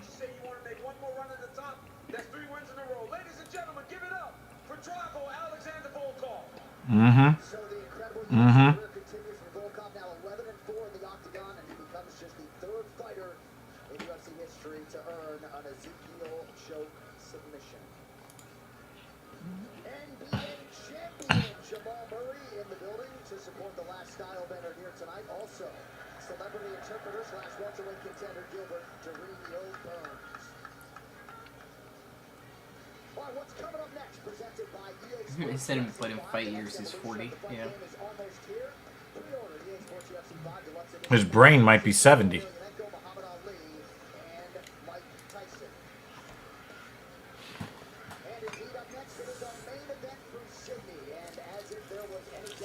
Adesanya proved his championship medal and regaining his title from Alex Pineda back in April. But this is one man who does not sit on his throne. And tonight, remarkably, the last stylebender competes in his 11th straight title fight as he draws the first-time title challenge with Sean Strickland. Some tough life experience helped turn this man into one hell of a fighter, now perennially entrenched as a top middleweight. The stars have aligned for this title shot, and now the MMA world gets to see exactly what Sean Strickland can do with it. Main event from Sydney, Australia is on deck.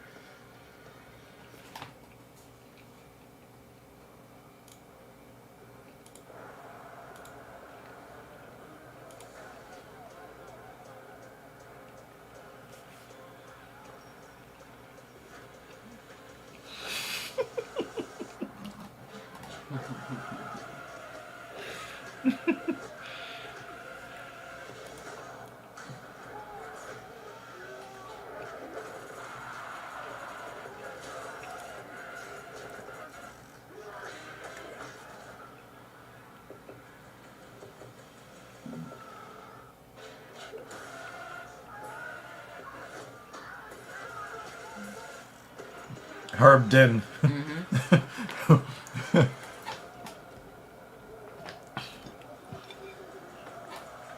Imagine if they put Herb Din in the game. That would be for hilarious. A downloadable character. Real. Yeah.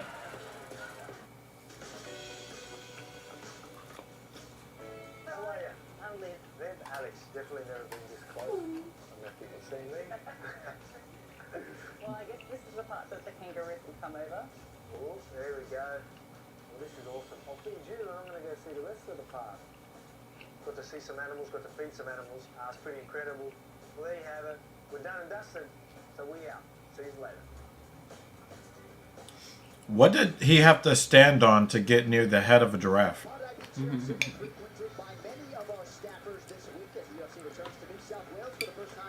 I'm with you.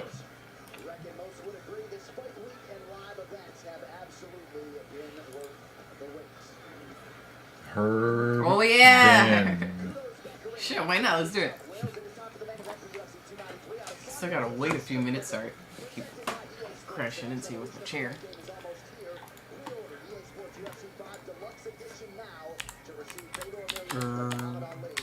Dude.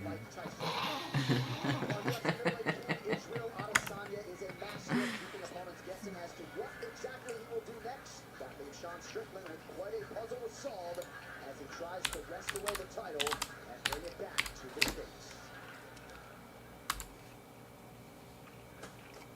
States. Did you mean Herb Din? I grew up with myself included. Abusive, alcoholic father, you know, the mom that uses their kids as a shield, protect her from the abusive alcoholic father. I grew up like trash, I grew up violent, I grew up angry.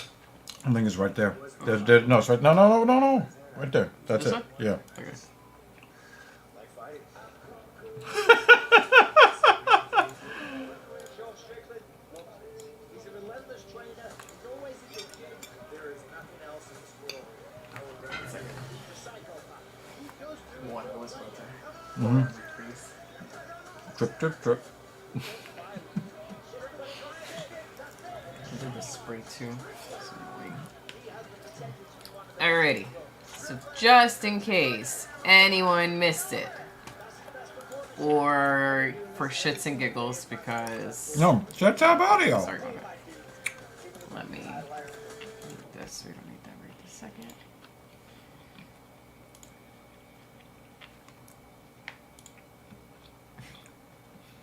If you haven't already seen it, And when the action begins, our referee in charge of the Octagon, Herb Dean. Five-minute rounds.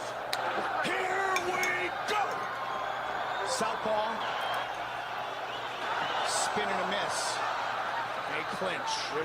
I'll let him know that it is about to start. Good movement. This place is awesome. Trying to throw down some ground and pound. Just get out of harm's way.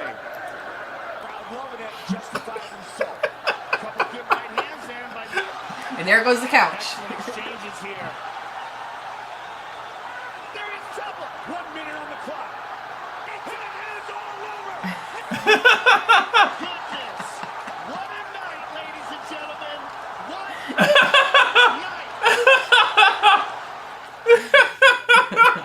And when the action begins, the referee in charge of the octagon, Herb Dean. That is so good, man. I'm always gonna laugh at that shit. I'm always gonna laugh at that shit.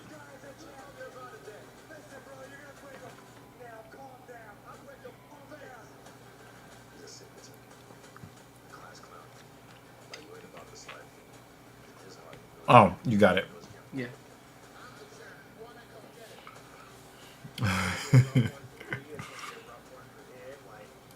Yeah, I agree.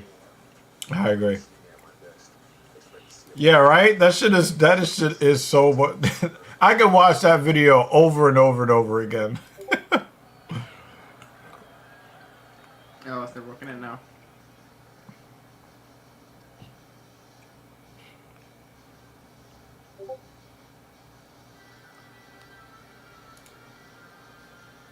Sean said himself at the press conference when asked about his chances, not good, but the fact the UFC paid me what I wanted, letting me embarrass myself here and potentially in the fight is hilarious.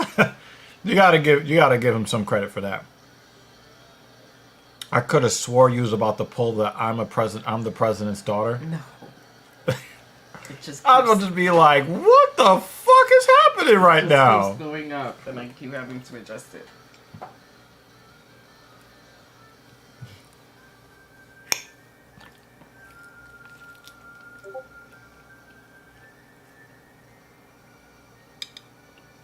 I Well, won't be home for another 40 minutes.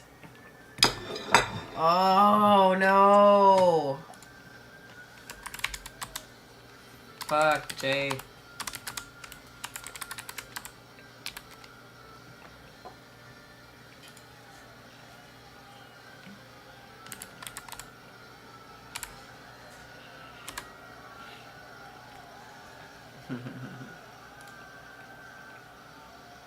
So the moment has arrived for Californian Sean Strickland, the number 5 ranked middleweight contender in the world. The UFC Apex, this is not 8 of his last 9 fights have taken place. he already took off his shirt. Like, okay, let me go get fucked up. That comes with a world championship fight. Sean Strickland will try to take Israel Adesanya to a place he doesn't want to go and leave with one of the biggest upsets in the sport's history. And that is what Sean is so good at. So why am I so anxious? Sean Strickland may not be your cup of tea, but there's no denying the way that he fights is so effective because no one fights like that. Sean Strickland has an ability to get into a very uncomfortable range and just stay there and stick there and pee in your face and get behind his jab. I thought you said pee in your face. I thought she said that. You just stand there and pee in your face. She said be in your face. He's a BJJ black belt. Everybody's a BJJ black belt. Without putting himself in danger. Sean Strickland does have a style that can cause anyone a problem. He does Look at Vex coming. get it done. But I think the best thing that he can do No, he stay hungry. of this fight, he's aware. Early it's going to be so difficult for me. Yo, and then look, and then he said it too. Take that belt back to the United States of me. Sean Strickland's a much smarter guy than people give him credit for. He has prepared and he is ready to try to become the middleweight champion of the world. He is a born fighter. When are you not hungry? How hairy things can get early. Strickland trying to play a long game here tonight. I'm sure I'm hungry right now.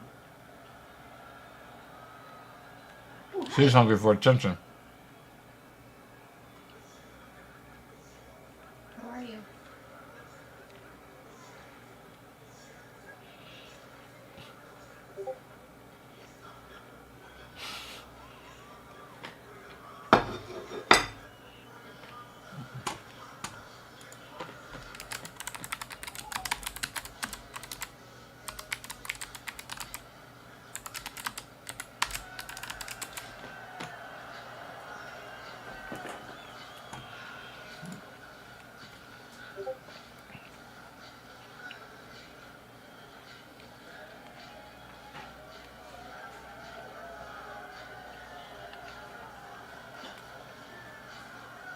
Jeremy Lewis said, "Hey, Joy, hand, please." Wow, Dan, you're doing this, Dan? Dan, you doing this? What did he say?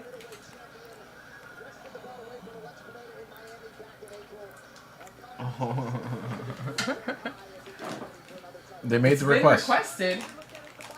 They gotta wave hello. Gotta give the people what they want.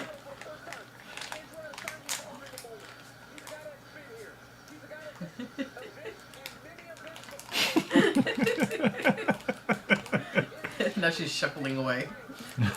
Hi. And shuffle she does.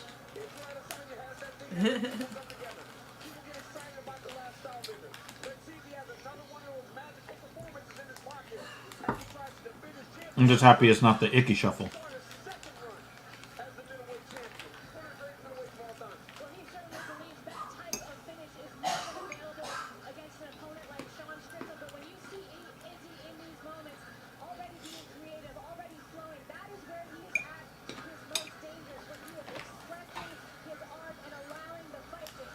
The Adesanya just hammer fist his balls. Said I just marked out for her hand. Listen, man, it's a pretty hand. Now, you do know that this could have been construed some other way. Patreon. I won't take it as disrespect, though.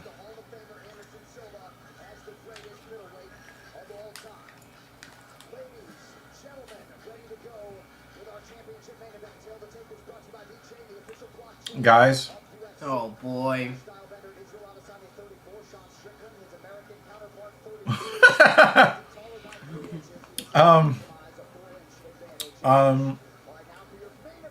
I'm starting to think, what if Strickland gets a knockout here?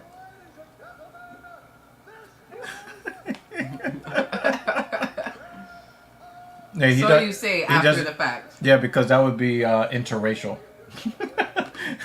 That's why. He's like, I'm too conservative. That's interracial.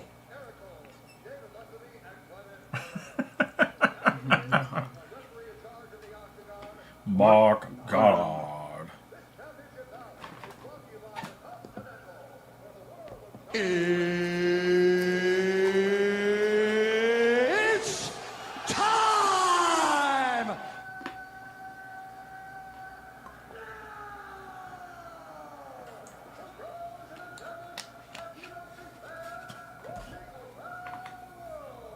Probably gonna need another protein shake.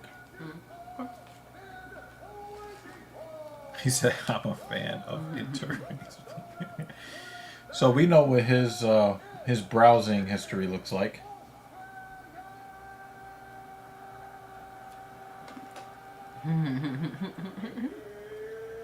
Don't discount this Gumby.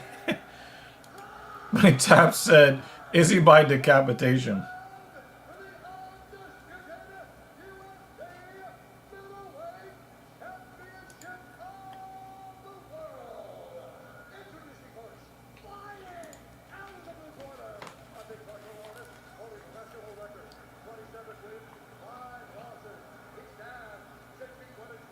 Challenger wins UFC title less than 36% of the time.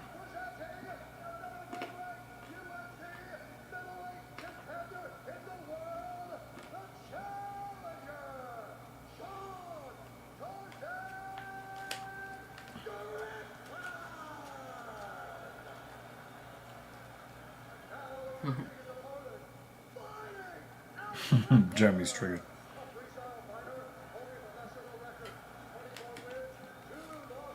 Yeah. Yeah, Izzy, yeah.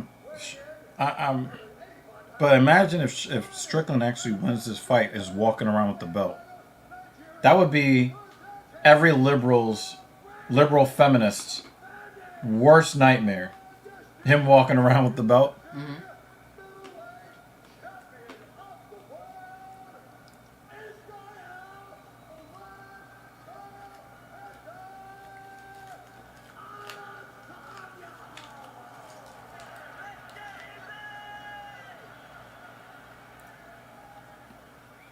They just did Rob Van Dam.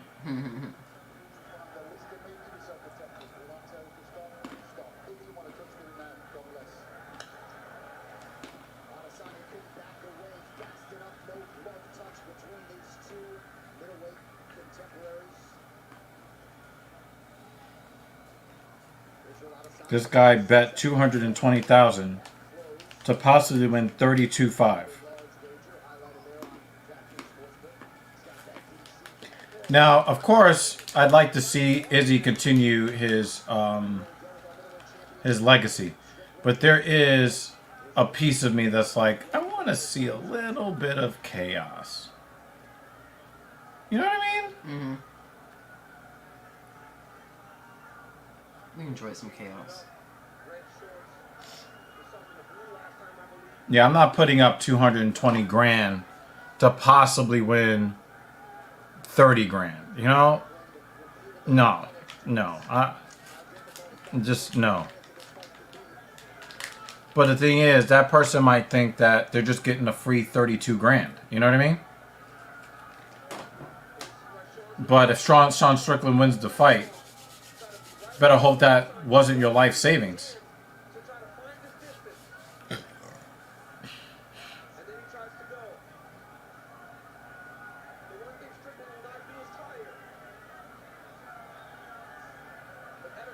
Izzy is fainting the hell out of Strickland. Strickland is actually doing a good job of fighting with defensive discipline himself.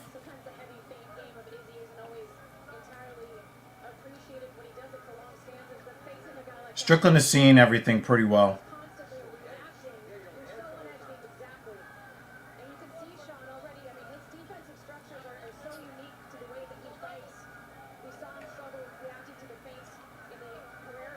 When Izzy stands in front of him, Strickland is in the fight. When Izzy moves his feet, Strickland's chances drop tremendously. Strickland is doing his best to cut the cage off.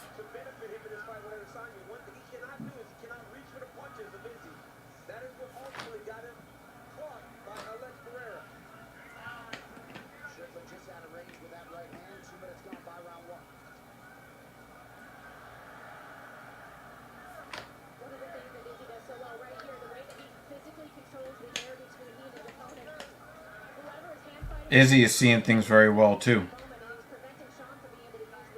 Izzy looks very, very businesslike right now. Mm-hmm. That was a weird question mark looking kick. And this is kind of where I thought that Strickland had a chance. If Adesanya just kind of nonchalants his way through this fight, he can get caught. And Strickland has enough power where he takes fighters who are more skilled than himself and then put some damage on their head, and all of a sudden they're not as skilled anymore. Mm-hmm. And in a phone booth, I don't think people want to walk down the street at night with Strickland in the vicinity. In a phone booth, I don't think anybody really wants to be there.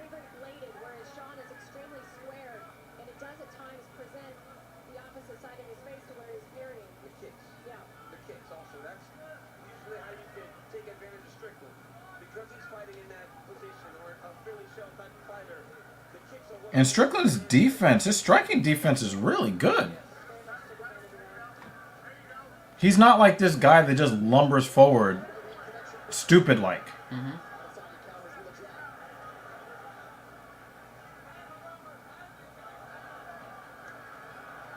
And you cannot stand on the cage with Strickland. Strickland is going to 1-2 you to death.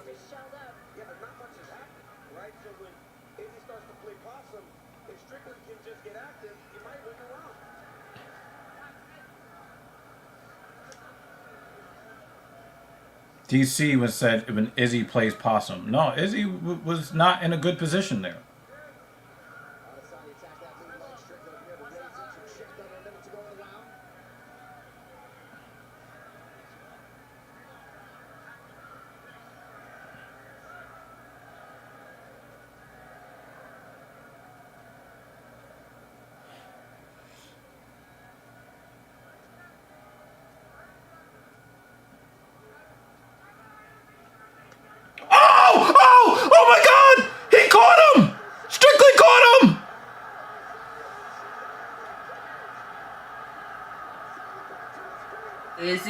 something. Mark is going to stop it.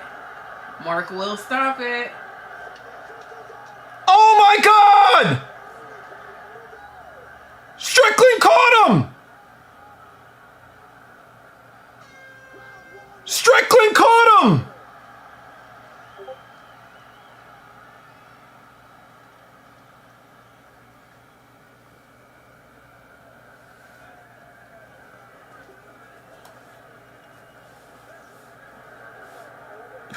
Oh shit! Strickland fucking caught him!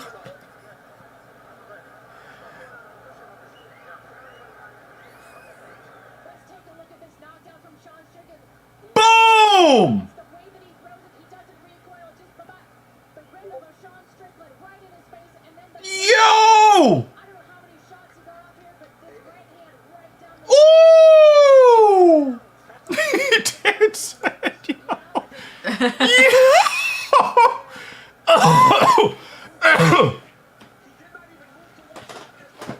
Yo!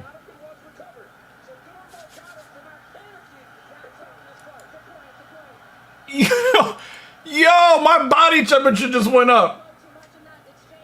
He will not get tired. I heard stories that Strickland is sparring 15, 20 rounds in preparation for this.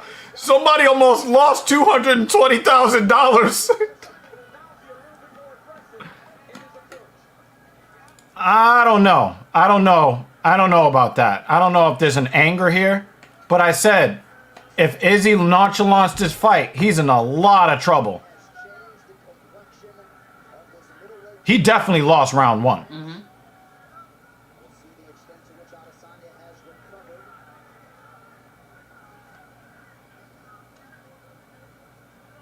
Well, some observers may not You imagine we get a new middleweight champion and it's fucking Sean Strickland. Out of all the guys. Yeah, I was one of them. I thought he looked a little tense on the wall. Sean Strickland's a man on a mission is what that was.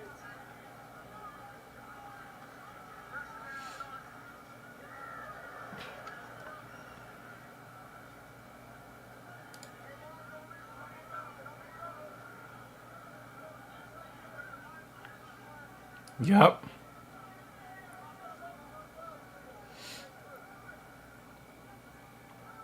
One of the things that standing so upright like Sean Strickland allows him to do is check those leg kicks pretty effectively. Sean Strickland's fucking defense is really, really good.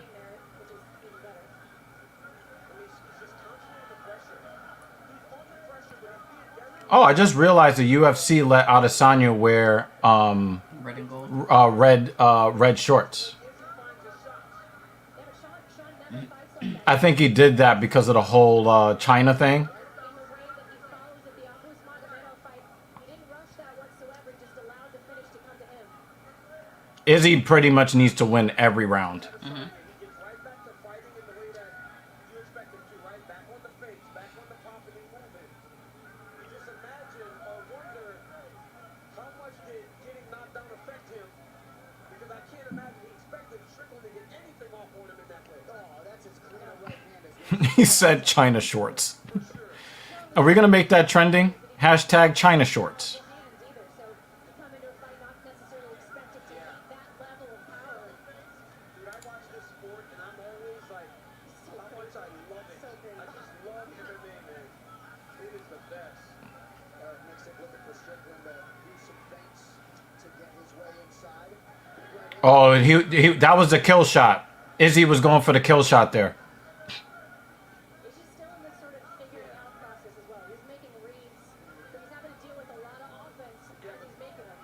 I just actually saw him make a sprint that Sean Strickland after Sean Strickland looks so confident. It's crazy. he's settling into the fight a little bit. Strickland has to find a way to interrupt that before Adesanya starts to slow too much. He said I'll start this weird train, China shorts. Yeah. Hashtag China shorts. Yep. Yep. And like I said, this was the one scenario. Remember when Doctor Strange said that there was like 14,608,000 Yeah. 604 possibilities. In which of these scenarios did we win? Just one. Izzy's in the end game.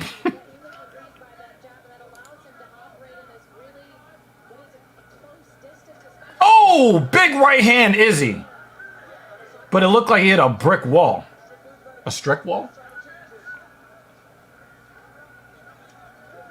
Nice body kick from Izzy. His momentum on the other kick kind of took him off balance a little bit.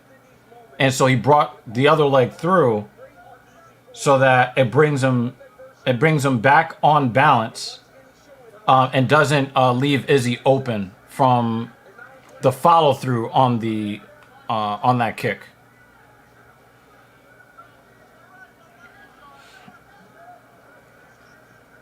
It looks like Strickland scouted that overhand right from Izzy. He scouted it really well. Izzy keeps going back to it, and Strickland is not having it. Nice body kick from Izzy. He missed. Strickland missed there. Izzy got round 2, so definitely 1-1. Yeah. He said my prediction died.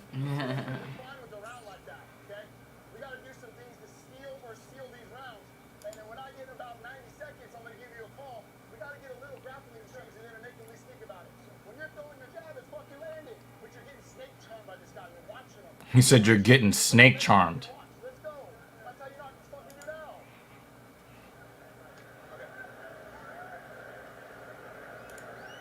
I think Izzy is in survival mode right now. He knows that Strickland is not going away.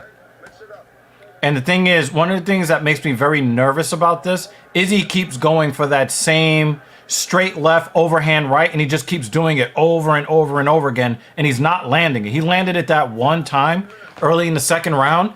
He's not landing it anymore, and he just keeps fucking throwing it. And I think that Strickland is reading him and can definitely counter that.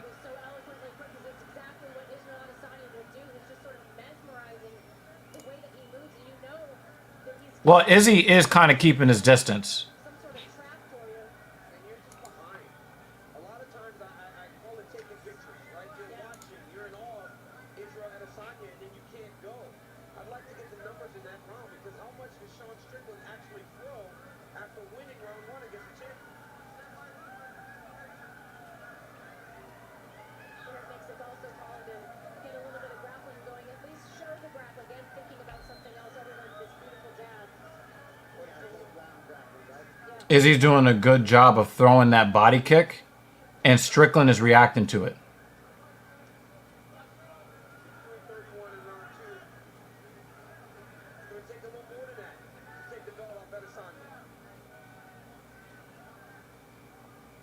I like how when Adesanya wants to hand fight, Strickland just gives him a teep kick right up the middle to kind of stop the progression.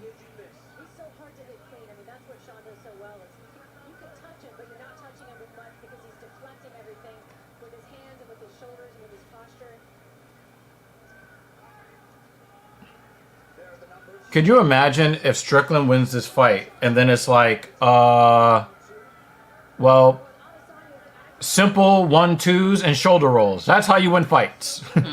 You know, like, can you imagine everybody just starts, you know, walking straight up into their opponent? You know, little roll here. He hit him with the overhand right again. Izzy's got him reacting.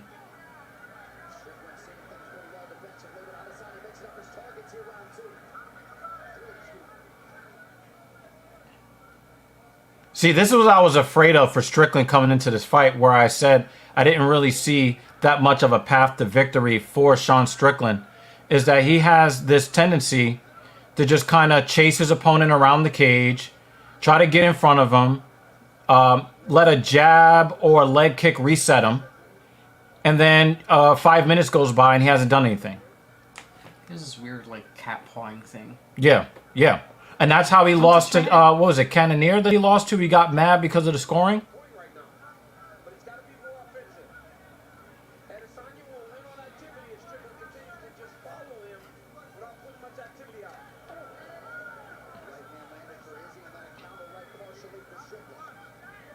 He went for that question mark kick. That was a better looking question mark kick than the first one he threw. Mm-hmm.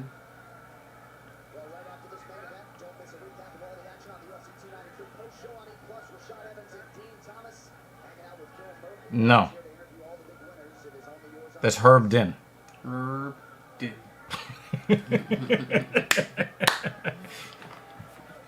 Yeah, imagine if Back to Basics is everybody's like, well, I'll just kind of take tiny footsteps and 1-2. And then jab around like a cat. Yeah. Oh! Wait. 1-2. He landed it.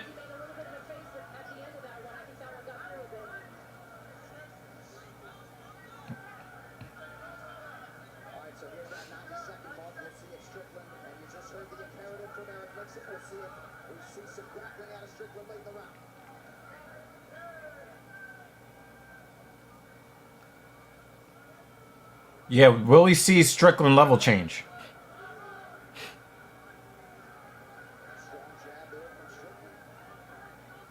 If Izzy wins this fight, I want DC to ask him about what happened in round 1. Because he was fighting for his life. Oh, Izzy thought he was about to end him.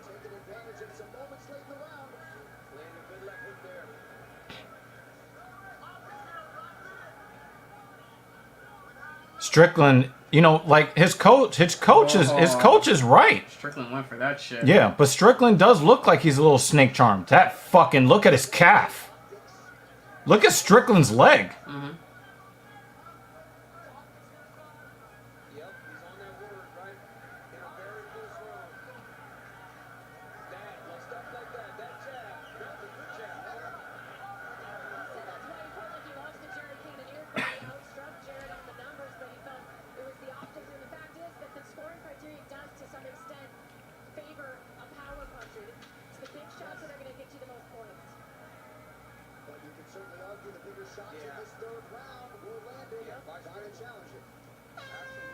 Still give Izzy the round. Izzy gets the round. I got it. I still got it.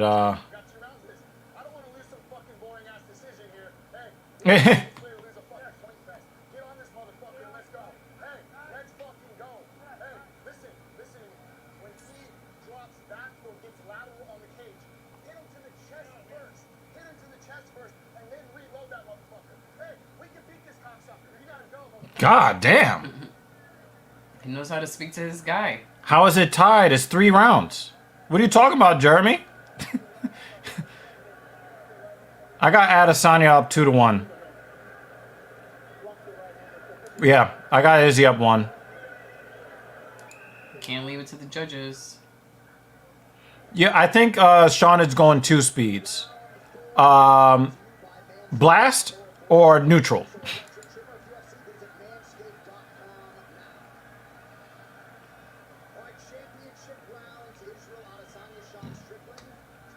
Yeah, Sean Strickland is just making reads, man. He's just making reads. I still got Izzy up 2-1.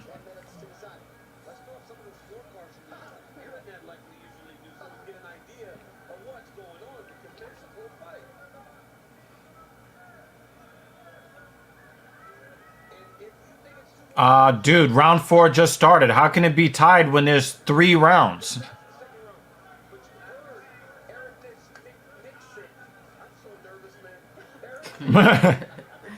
Yeah, I got it 29-28 Izzy.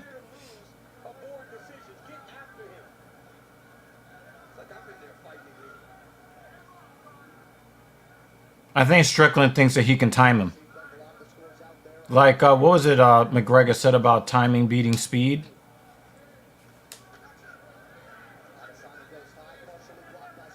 Oh, wow. Good kick check by Strickland.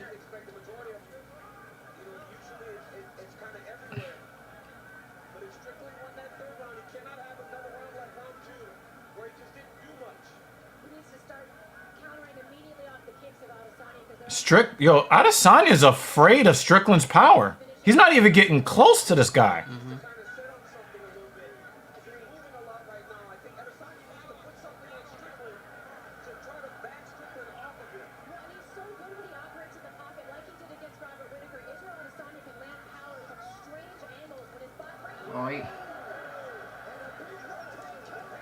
I don't think that Strickland is afraid of Izzy's power at all. I mean, kind of, but not really. Come on, yeah, dude. Izzy's slowing down.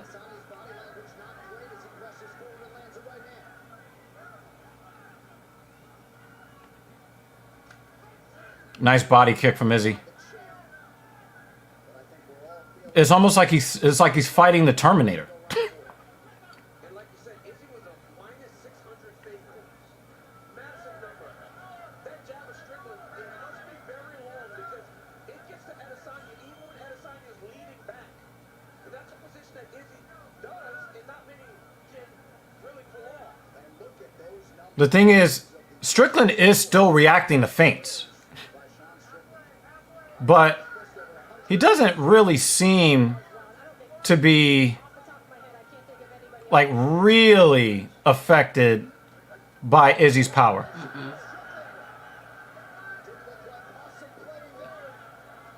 Izzy's in a lot of trouble, y'all.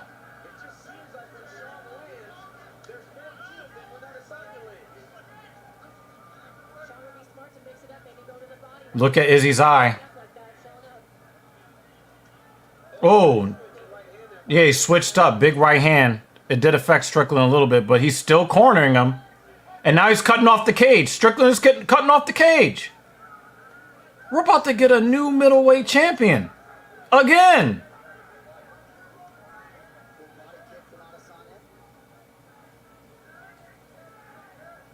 I feel like the best performance we could get from Adesanya is when he goes in for revenge. At this point in his career, it seems like it. I think so. Dead man. I think he's joining us from the... Welcome. Thank you for the support. Yeah, on the Switch side, yep. Thanks, dude.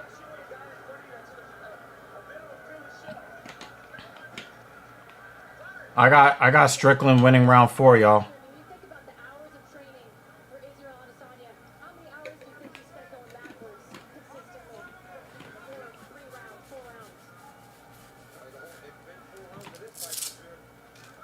Nice left hand from Izzy.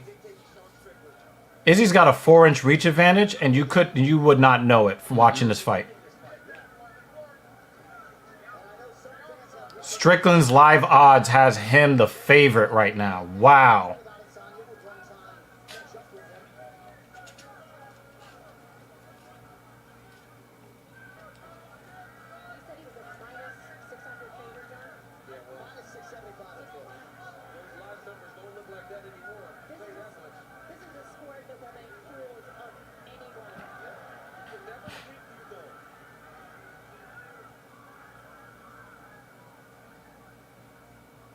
Strickland looks like a predator, cornering prey. Strickland definitely won round 4, y'all.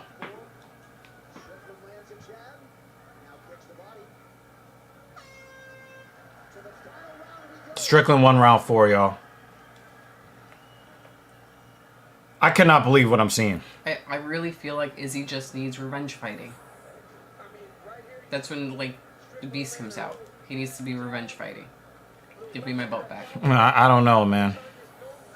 Dan Jensen gave an extra round. I don't know which round he gave Strickland.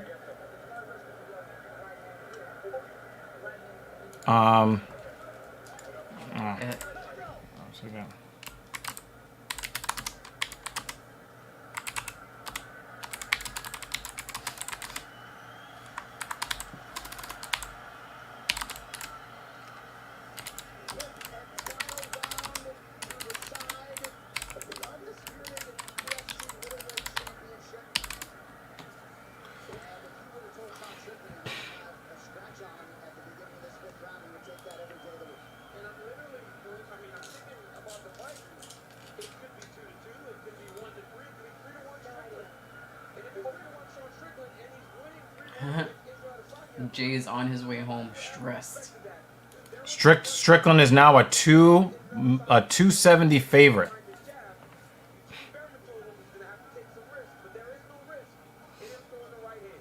Champ, I find it hard to believe Adesanya could be leading 3-1 on any cards. You never know. You just never know, but I'm just saying.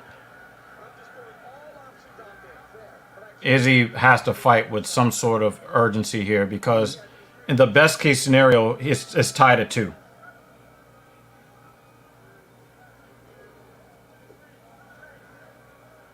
Looked like Adesanya was loading up and partially caught Strickland's arm. I mean, Sean Strickland's defense, when he reaches with his arms, it makes Izzy, his right hand, miss. Because he hits him on the arm and the shoulder. The way that he hides behind his shoulder, I mean, it's no one Wow, people really do have it 3-1 Strickland. I have it 2-2. often in this sport that someone does it so effectively. What I love is Sean is still pressuring him. He may believe he's up on the scorecard, but he's not going to fight any different. He's not going to play it safe and start skating around. He can't, Laura. If he allows Izzy to start dictating to him, he's going to get in trouble. He's got to continue to do what's allowed for him to get ahead in this fight. He's really using that kick up the middle. Melbourne, Australia, Holly Holm turned in the biggest upset UFC Women's Championship history. Fight will be in store for Nice body kick, Izzy.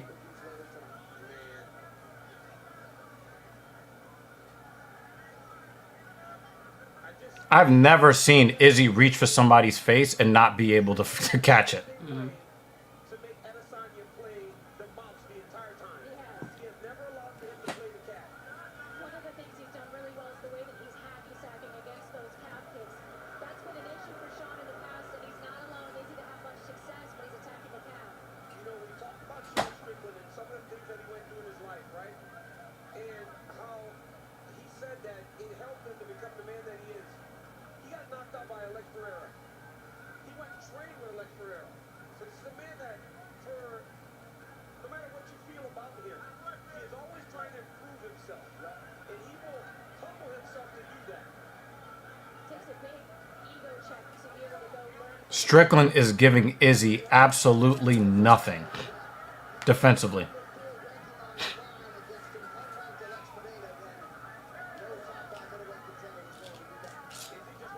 Oh.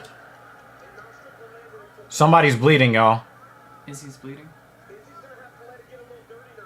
Yeah, seems like Izzy understands the urgency of the moment. Just over 2 minutes to go. Izzy's going to have to stand on the point, man. He's going to have to stop moving.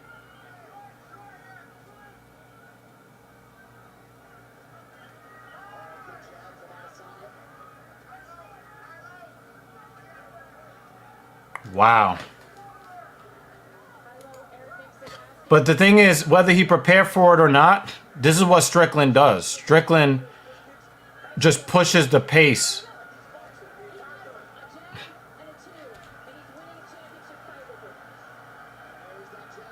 Wow. Against one of the greatest strikers you ever seen inside the octagon.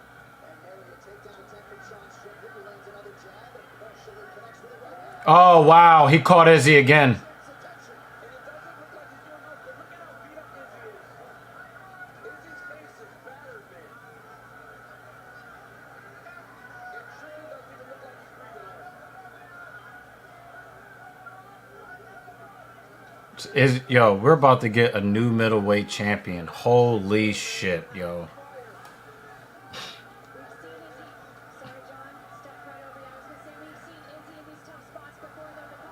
Wow. Yep, dead man. You just I know that you were you were saying like it was like last year, like, oh yeah, having a baby, not gonna be able to play Call of Duty anymore. 30 seconds. We've got a new middleweight champion, y'all. I got it 48-47 Strickland. Many of y'all are gonna have it 49-46. Holy crap. Wow.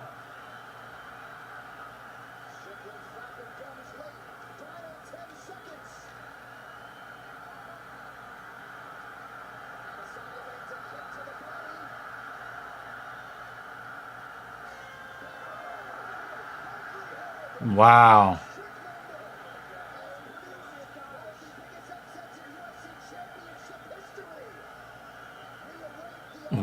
Wow.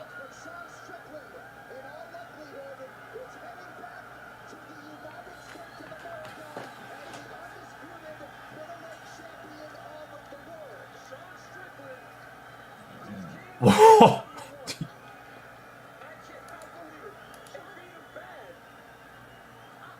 My jaw is open right now. Sean Strickland is exactly who he said he was. My goodness, Lord's sake. I mean, I'm looking at, I'm literally like, seriously, I love to talk and I have no words. Because that was a fantastic performance. Wow. Well, bet on mixed martial arts at your own peril. Perhaps one thesis statement. Let's take a look at some of the moves early on. I mean, that right hand from Sean Strickland knocks down Wow. Adesanya. The follow-ups did a lot of damage. But it's the pattern, the 1-2, no recoil. Sean Strickland all over Israel Adesanya in this exchange. Izzy survived this though. Gives a thumbs up at one point to the referee, but later on in the fight, the jab of Sean Strickland. I mean, Israel Adesanya certainly had his moments, but dude, we're right here, Tap. Right here, Tap. Right here. Right here. that is Sean Strickland in his element, loving life, fighting like a man. Oh my gosh. It was a long time coming for Sean Strickland. He repeatedly stepped up for the company, got his title shot, made the most of it. Bruce Buffer, the official decision. Ladies and gentlemen, after I cannot believe this. we go to the judges' scorecards for a decision. All three judges scored this contest 49-46 for the winner by unanimous decision.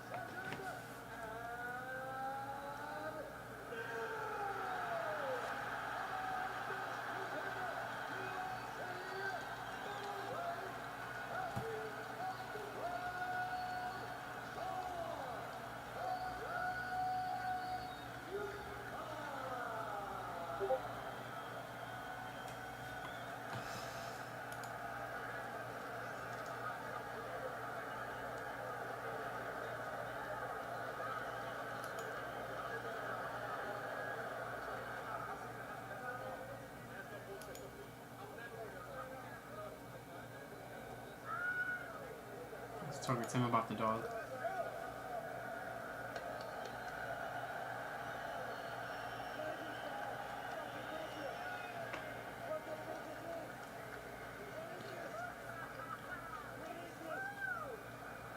Ladies and gentlemen, I am with the new middleweight champion of the world, Sean Strickland. Sean Strickland, how good does that feel, man? Am I fucking dreaming? Am I gonna wake up and somebody hit me? The problem was you couldn't be hit. Yeah. That was the problem, is he didn't hit you. I don't fucking cry in last, but I'm trying to keep my shit together right now. Sean, Every liberal feminist in the world just died a death inside. greater things.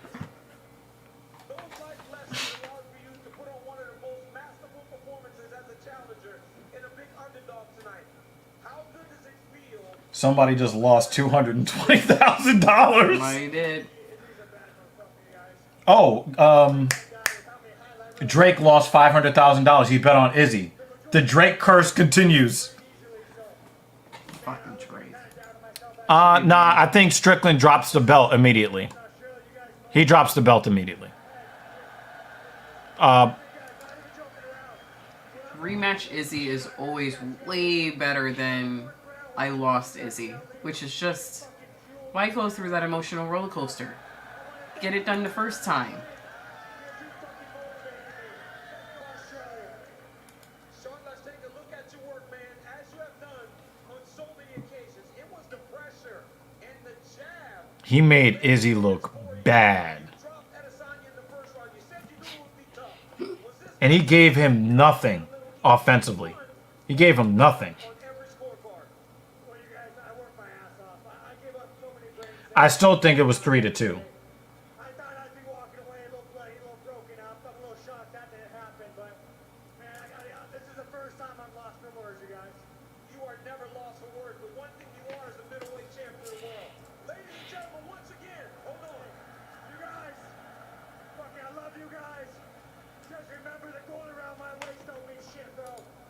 Your home life, how you're living your life matters way more than any fucking title, you guys. And I'm living better for you guys, through you guys. Thank you. You can take this microphone however long you want, my friend. Ladies and gentlemen, give it up. Unless you say that other word. Yo, The hands are running away. He's like, yo, about to get me fired. The producer was like, yo, run, Go, run, go, go, go. get out of there, run away from the sound waves. Because they understand all that goes into this, and this was not an opportunity that was guaranteed to Sean Strickland. If Drake Duplessis was here tonight, Sean Strickland would not be here. And now the path to You know, this was a thought that I had, Jake. I had this thought, Jake. Do with not wanting to see the champion retain his belt, but there's something about all of us that we understand. We feel the emotion of an underdog, someone who is doubted, someone who is counted out, someone who had quote unquote no chance in this fight to go out there and fight like he did. It moves That's a double KO. to sit here with this job. It's absolutely insane. You don't get to do what Sean Strickland just did. I just don't. I don't even know what to say. Jeremy's internet is upset that Sean won. I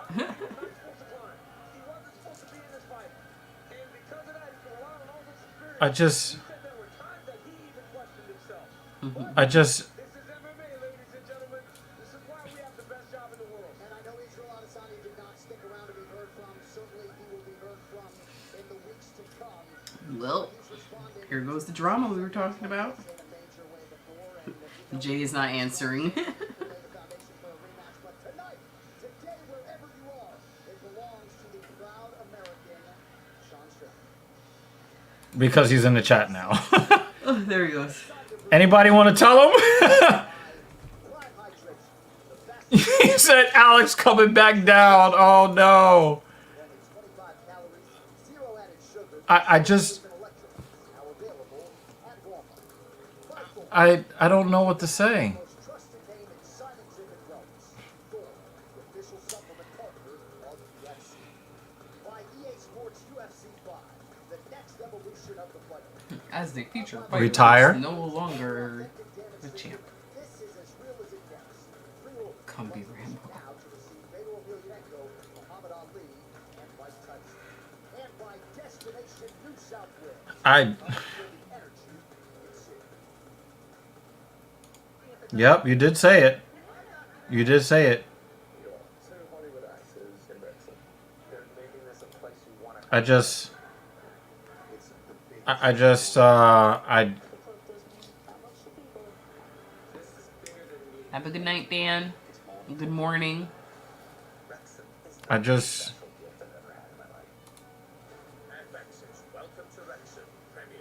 I just. Well. You want to check out them predictions? I just.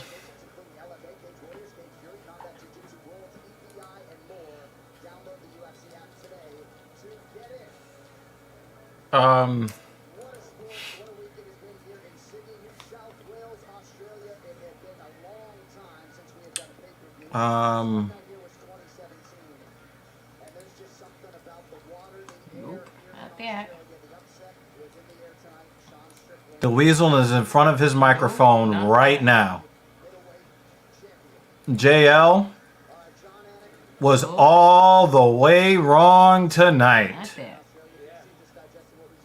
It's crazy, man. That's why this sport is like no other.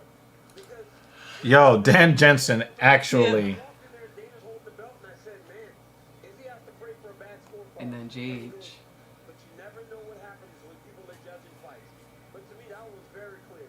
In every JH said it. 4 rounds to 1 for Sean Strickland. JH said it. He did. Middleweights of all time.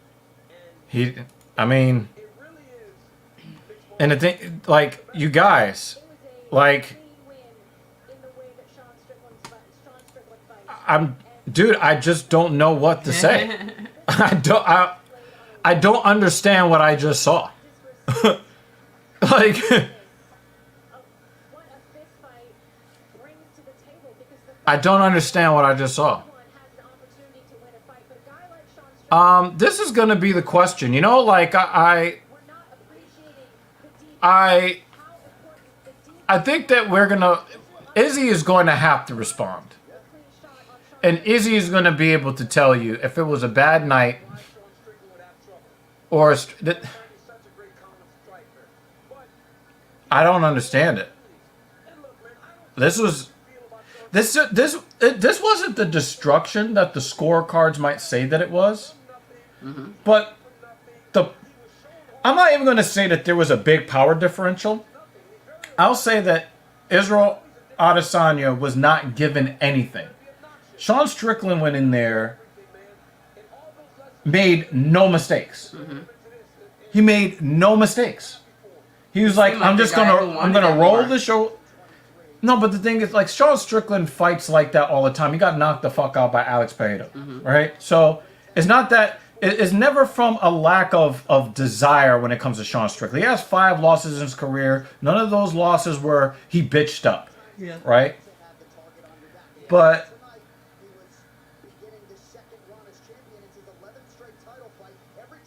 see, the thing is, Israel likes to set people up and then boom, overhand right. But I'm starting to wonder, because also another thing, we saw this with DDP versus Whitaker. Is it that no matter how good you are, if there's so much tape on you, you're going to get countered? If there's so much tape on you. Because we've seen Israel Adesanya put guys away with that go, you know, with the left straight, right hand over the top. And he just kept, in round 2, he just kept doing it over and over. And it's like you're not touching him with it. Very, very strange stuff. And now Drickus is going to run his mouth now. Yeah, I mean, he just looked like he was beleaguered. Wow. Ryan Fry said, I was getting kicked out of a Walmart.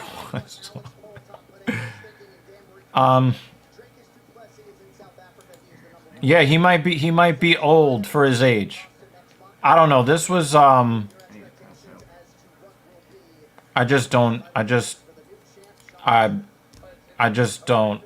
don't understand.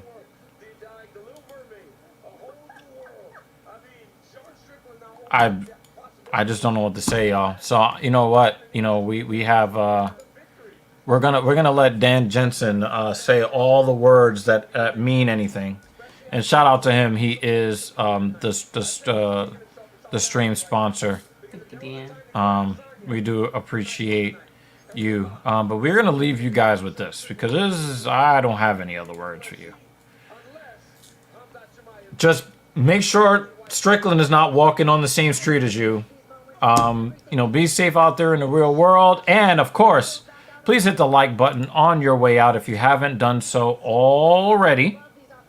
Okay? That's all I got for y'all.